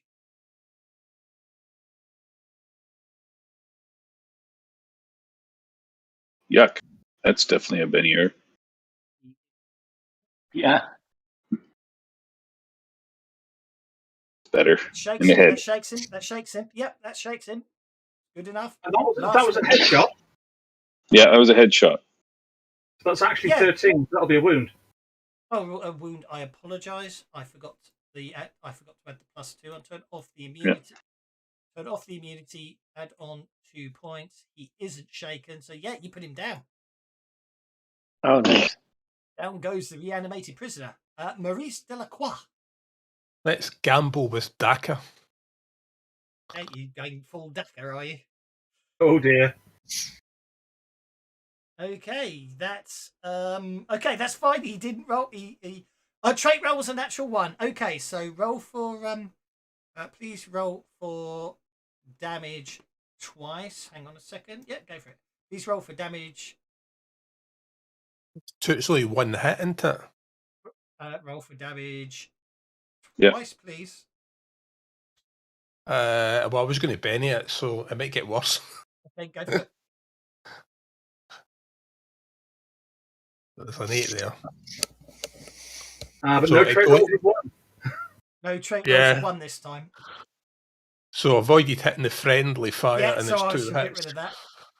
2 Okay, hits. so that's sorry, for some reason it changed who you're targeting. So a 5 would miss, the 7 would hit. You only hit Victor once after all of that. Right, but at least it avoided hitting the friendly. So Yeah, exactly. The difference was you weren't shooting bullseye. Yes. You must have changed the target there. I had changed right, the okay. targeting. Yeah, because you rolled a natural 1, so you hit Victor and you hit bullseye basically. But now you've changed it so you only hit Victor, so roll for damage. Oh, look at that. 2 wounds on Victor. Oh, he's gonna have to spend his last penny. Yeah. Which he only soaks 1 of them. Oh dear indeed. What happens? Gritty damage. He cuts what? He cuts. Oh, he's in a bad way. He drops down as you hit him, crying out in pain, and grabs the syringe and injects itself into him. Oh, ballsy bastard. He manages he suddenly he basically his eyes widen in shock and horror as whatever he's injecting himself with takes effect. He manages a final maniacal laugh before falling behind the desk, where all you can hear are the sounds of fabric and flesh ripping and tearing. When they drop out of sight, that's what. That's bad. The sounds cease and a That's heavy bad. silence looms over the room. Then Strauss stands again to face his adversaries. His lab coat has lost its sleeves, where Strauss's shoulders and arms have expanded to monstrous size, and his hunched, pathetic shoulders are now massively broad. The doctor's legs have also increased in size, leaving his pants torn and reduced to a frayed pair of shorts. His button-up shirt and tie are shredded and unrecognisable. Adding to his new intimidating appearance, his hands have also increased to monstrous size, along with long bony claws extending from each finger. The creature opens its mouth and speaks, and though its voice is guttural and slurred, there is no mistaking its words. Behold the Ubermensch! Prepare to die! His ultimate and last patient. Oh, well done, sir. I didn't know we did better. I like that. I'm just trying to find images because I didn't want to show you the image. I don't know if I actually remember to. I think I might have forgotten to. Oh, it doesn't matter. I'll have to find the picture another day and just pop it up on. Because I forgot to do the picture for what he looks like before and after. Not to worry. Anyway, so basically Victor Strauss has disappeared off the combat tracker because he no longer exists, which is unfortunate for those lovely people that were taking aim at him. Sorry about that. You can blame the jacket. But it's still the same target. No, he dropped. No, And behind the desk, and we're waiting for him to stick his head up.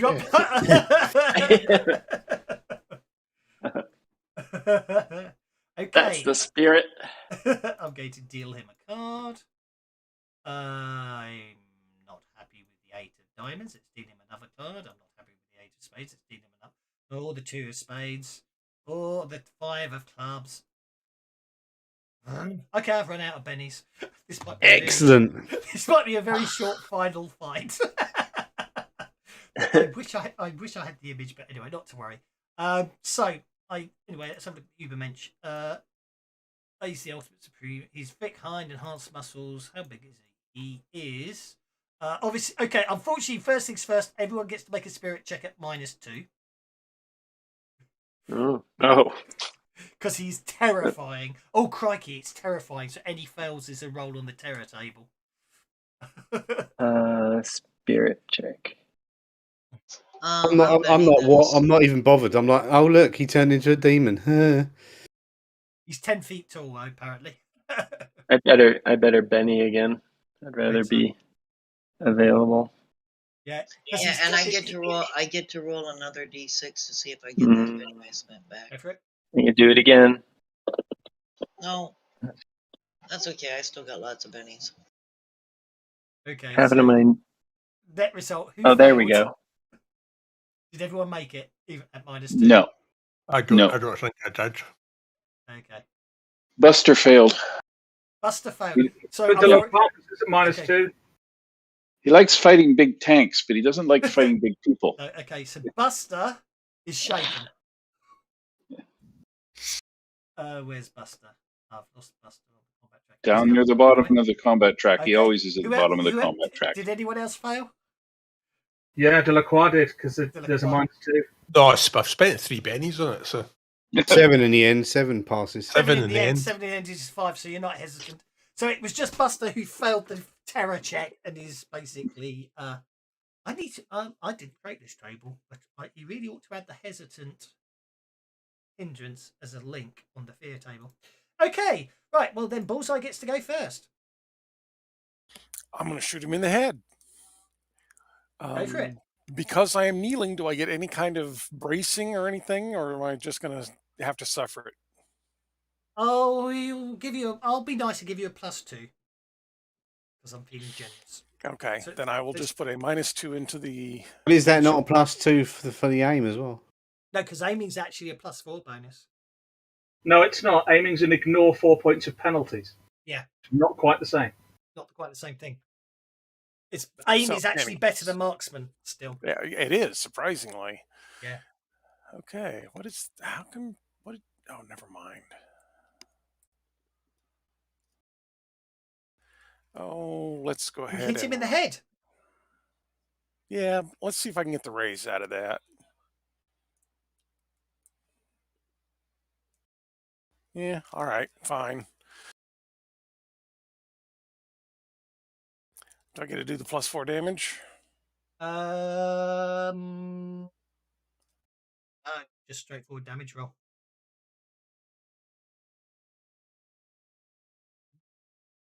Goes. 12 points of damage. Sorry, I forgot to target him for you, didn't I? That didn't hurt him. Yeah, let's Benny that.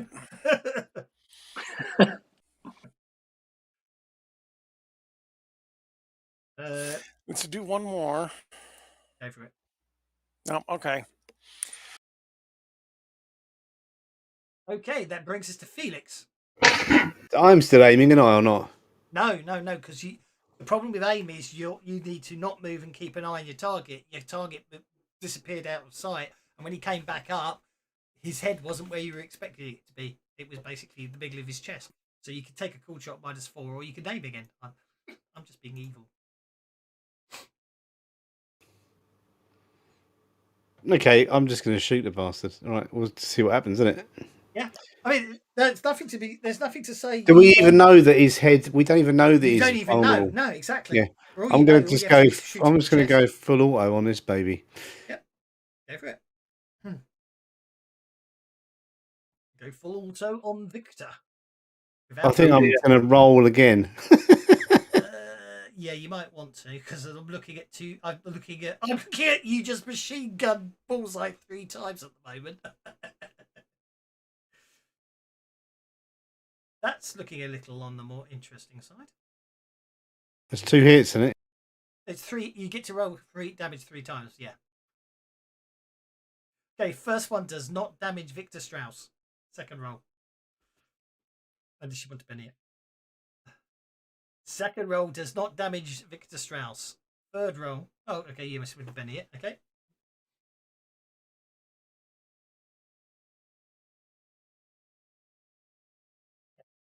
Third. Okay.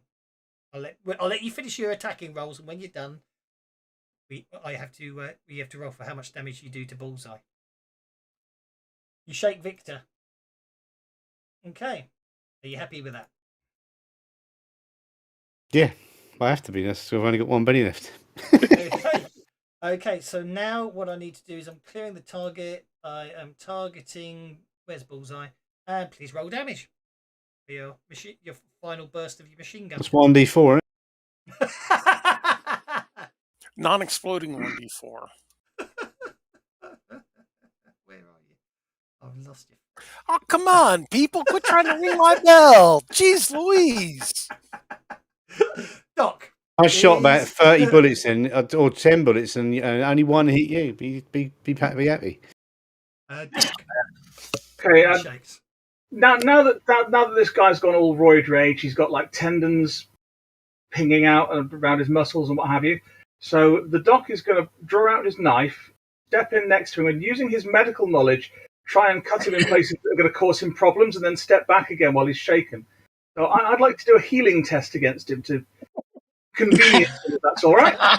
Go for it, yeah. Using your medical knowledge of where it will sting the most. Okay, distracted or vulnerable? I'd like him to be vulnerable for the next 3 people that are going. Thank you very much. Okay, you make him vulnerable for the next 3 people.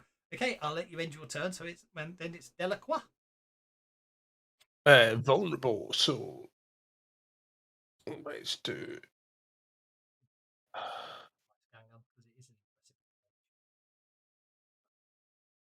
think I'll go for a cold shot to the head. Who's doing? And then Benny the shit out of it. No? Oh, hang on. I know what it is. It's going to be in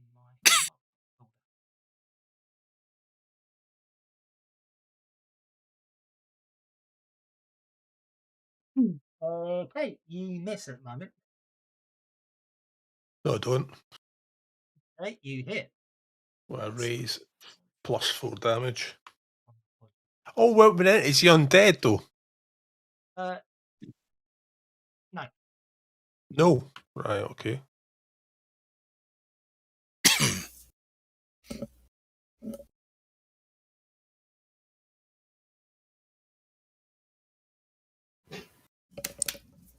Excuse me.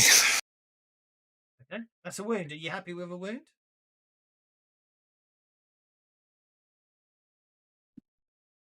Let's take that as a no. I'm happy with that. By the way, that that did that add on the raised damage? Yes, it did. Raise D6. Yes, I'll take the 27, please. You take the 27 points of damage because I got his beddies left. He soaks one of them and takes 2 wounds.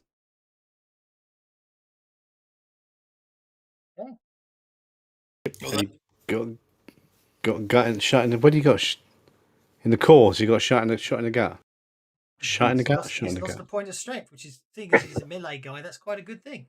That brings us to Corporal Betty Thompson, who is next. Right. Betty. Are there any more? Yeah. Are there any more syringes of this stuff that pumped him up? No. Well, you think you'd do it to yourself? No. I was thinking of ODing him. Oh, no, Yeah, we might turn it into not. 20-foot tall. Just pump him up until he explodes. yeah, good idea. We But did. no, that's Are there any other chemicals in here, like caustic chemicals or anything like that? yes, there's all sorts of stuff in here because it's a lab. So yes, there it will be of some description. Yes. Right. He's You getting need to check Fetch's backpack. So I didn't catch that. I'm going to try and blind him with Be my guest. Yeah, sure. some of these caustic chemicals. Cold shot or? Well, no. If it's a test, you get to, as long as you can justify why you should use the skill, which is why I was a bit unfair early with the science test on the thingy, because in hindsight I should have allowed it, and I do still. I want academics to provide a chemical that'll. You are basically as long as I get close. Actually, I mean, the more I think about it, because of what you were saying, I don't disagree with my early ruling on the crocodile jaws. But for Betty, what you're doing is you're going to throw stuff at him, but you're going to use your academics to determine what to throw at him. I'm happy with that, so go with that. Something that'll irritate the mucous membranes in the eyes. Exactly. So make an academics roll.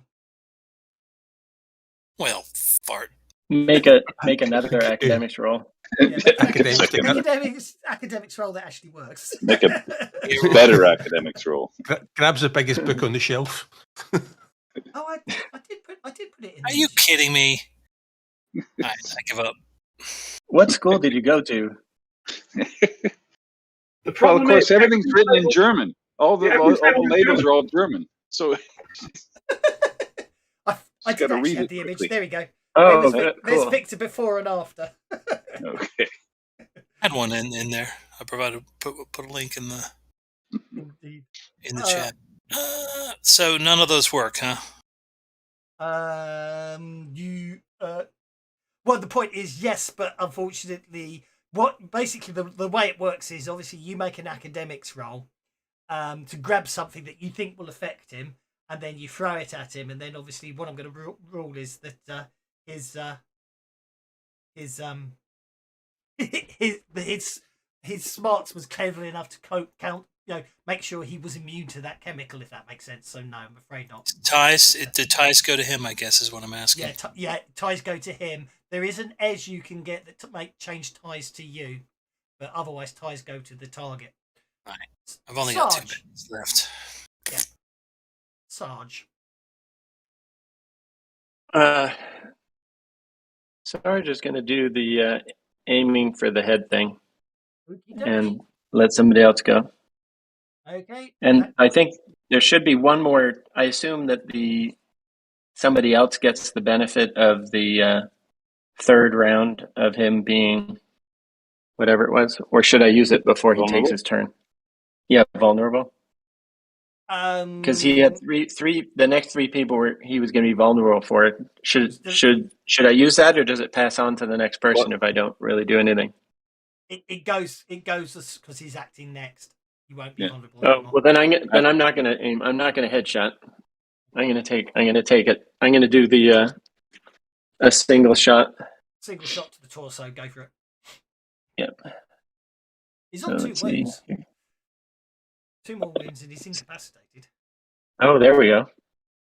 Okay, that's a hit with a raise. Roll for damage. Nice. Okay. Very nice.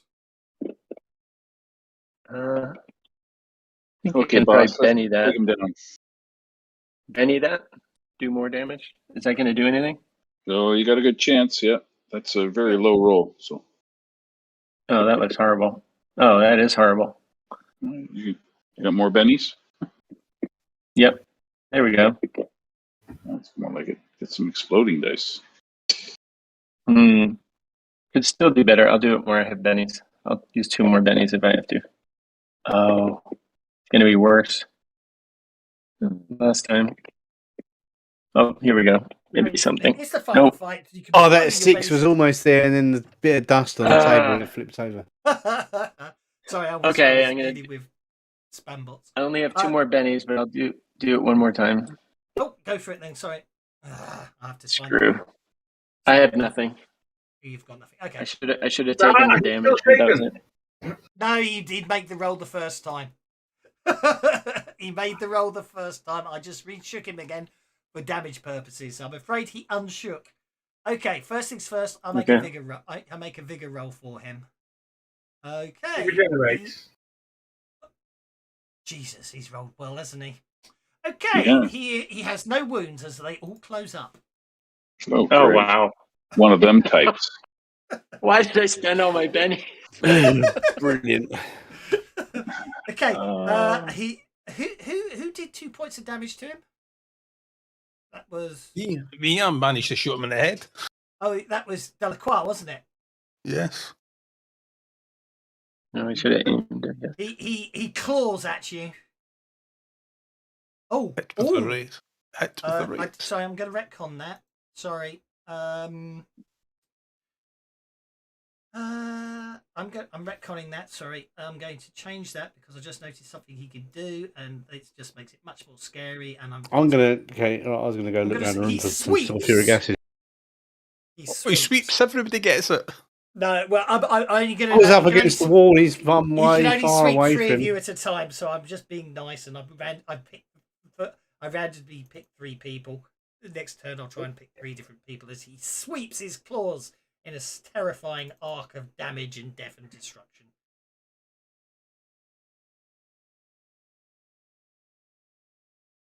Doing 2 wounds to Bullseye, 2 wounds to Fetch, and 2 wounds to Delacroix.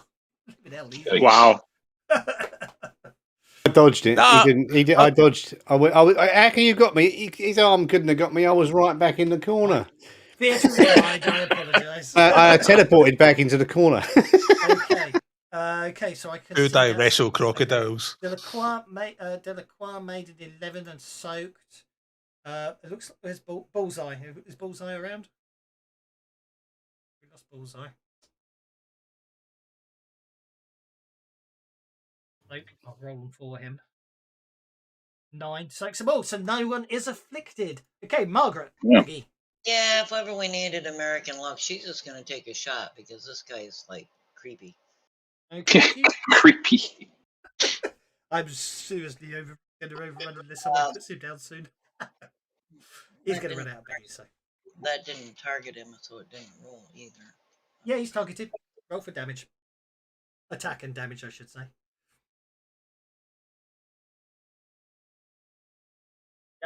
Missed. I'll Benny at one time. I got lots of bennies, but I might want to save some of them to save my life.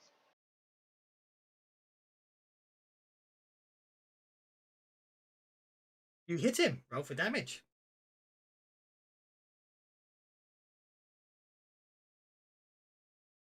Oh, yes, and it was. Yes, indeed. If ever we needed American luck. Oh, and I spent a Benny there, so I need to roll a 6 to get my Benny back. Certainly you do. Okay, he takes 2 wounds. And I get my Benny back. Yes, I like it. Beautiful. Because, you know, Well American played. Okay, that brings us to Hank Buster, who is no longer shaken from the terror roll. All right. So I'm going to use my agility to are there desks, tables, chairs, something around here that I can jump up on, bounce on, and try and attract his attention. Basically, just to get his attention entirely on me. That's most certainly that's an athletics test. Make your roll athletics. You just need to beat his athletics.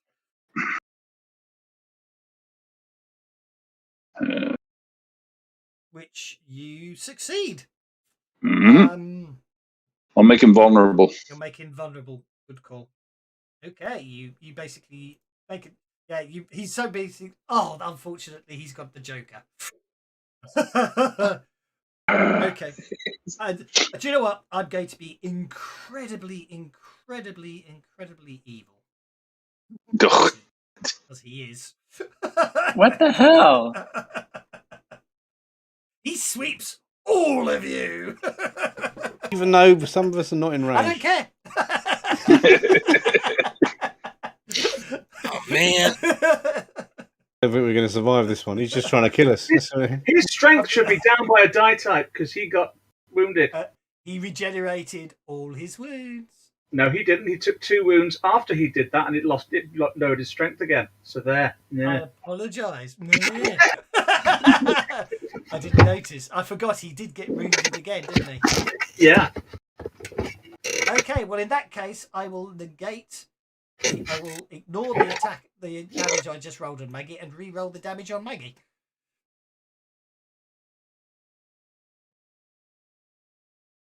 There you go. I'll take the first 2 off so I don't have to soak it. Okay. Actually, I'm going to be that. It doesn't make any difference. You only took 2 wounds, so you soaked them both. Brilliant. Okay, next damage. Oh, and I get to roll to get my Benny back. Yeah, you do. No, not that time. 2 wounds on. That's 2 wounds. Oh, hang on, I've just done Maggie. Why is it doing you again? Buster wasn't in the original thing. Oh, sorry, it was Buster for. Oh, sorry, so 15 points of damage. Yeah, okay, so I'll damage Buster then. That's why. Buster takes 2 wounds. Maggie's healed. It's not doing the targeting right, is it? It's just on Buster again. I know. I don't know why. Take the damage dice onto him, innit? Okay, so you're gonna have to do your soaks. You're gonna have to do your soaks. I'm gonna have to do your soaks so I can cancel the attacks on you. So Buster's okay. Calzone, you've been hit for 15 points of damage. Do you want to soak? Spending a Benny, is that what I'm doing? Yeah. Sure. I can do it for you. I can do it for you for speed, as it were. Okay. Yep, you're fine. That means I can. Okay. That means. Oh, I see why. It's only targeting Calzone for some reason. So then I'm just going to do it. I can do it manually. That's to speed things up. There we go. Well, the targeting shifted around a lot, and originally Buster was not targeted for the original attack. That's okay. And a hit there. And I think the only one I haven't hit is bullseye. So there you go. Now you guys should be able to do your soaks, and the game will do it. Let me know what's happening. So the dock soak's okay. How do you soak? You just drop it in chat? That's okay. Drag it onto the wound on your combat tracker. Drag the Benny onto the wound is the best. In the combat tracker. Okay. Actually, where it Got says it. you've been wounded, and it will do a soak for you. The bullseye soak's okay. That means Delacroix soaked one wound, so Delacroix is going to suffer an injury, which is he's lost his Delacroix's right arm is broken. He's only got one arm, and Betty Thompson is the last one who has. I'll just the one like that. Do you want to spend your last penny to try and soak the damage? I'll spend it. It's nice like that. Otherwise, you're looking at. Oh yeah, you're fine. You're fine. You're fine. Okay, that's fix it done. So now put him down, guys. Hank. Hank is going to just put a bullet through his head. I've had it with this. Okay, that's cool. Shot to the head. Go for it. Because that's a way to get out of this. Well, I shot him in the head last time, and it didn't do anything to him. Really. No, I meant just like you're not make a zombie out of me. I'm gonna. Wait a minute. I'm going to fire again at it. Benny it again. Time to put him down. Oh, come on. Come on. One more time. One more Benny. Go for it. To be honest, he's unbelievably horrible fellow. So Jesus. That's a good idea. That's a good call. Hold far, Hank. Hold far. I like it. I like the idea. All right. Well, we got to kill this thing, right, guys? I'll do one more shot. Damn it. Hold it. Right. Someone made a very good point, and I think you all deserve a point of conviction at this point. So spend your conviction. Okay. What does that mean? Again, what does conviction do? How does it work? Gives you an extra D6 on all your dice rolls, damage and targeting. So how do I spend it then? You literally just drag the conviction. You open up your character sheet where it's got a number 1 for conviction. Just drag that and drop it into the chat. Okay. Like you would do for a like Benny. that. Yeah. Okay. And now you have conviction. So now you can make your cool shot to the head. I do a cold shot to the head. One more, Benny. I should have done for this fight. Yeah. Oh, come on. Boy. I'll give you. Okay. Well, I'm. There you go. Your nickname is correct. Buster, yeah. Okay. Well, yeah, but he's not a freaking tank. This should have a -4 on it, by the way. I didn't get the headshot in there, so that should be 12. Adjusted 12. That's still a hit with a raise. Roll for damage. Finally. Ooh. Is it +4 damage? No, there's no modifiers. For a headshot? But he's shaken. But he gets plus 1d6. It's not undead. It's +4. I apologise. That'll be a wound then. Yeah, and I would have wounded him as well. You would have done, wouldn't you?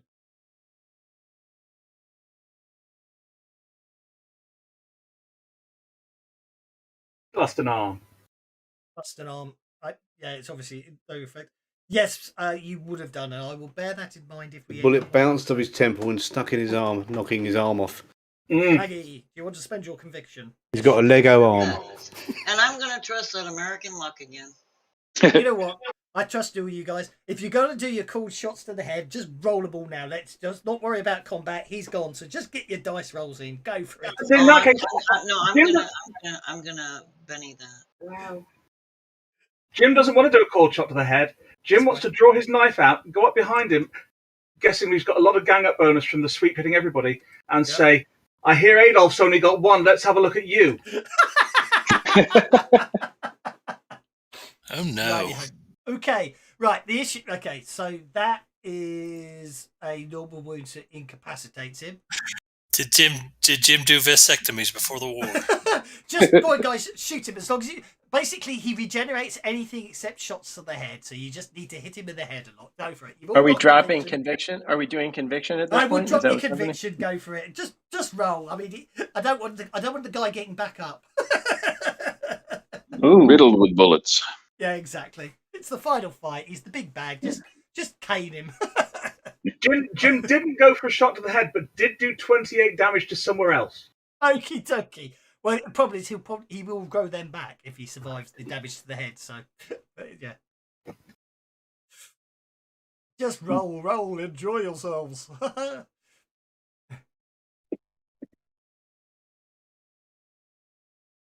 Okie dokie. Well, much gunfire. Oh, Maggie just hit him for 27 points of damage.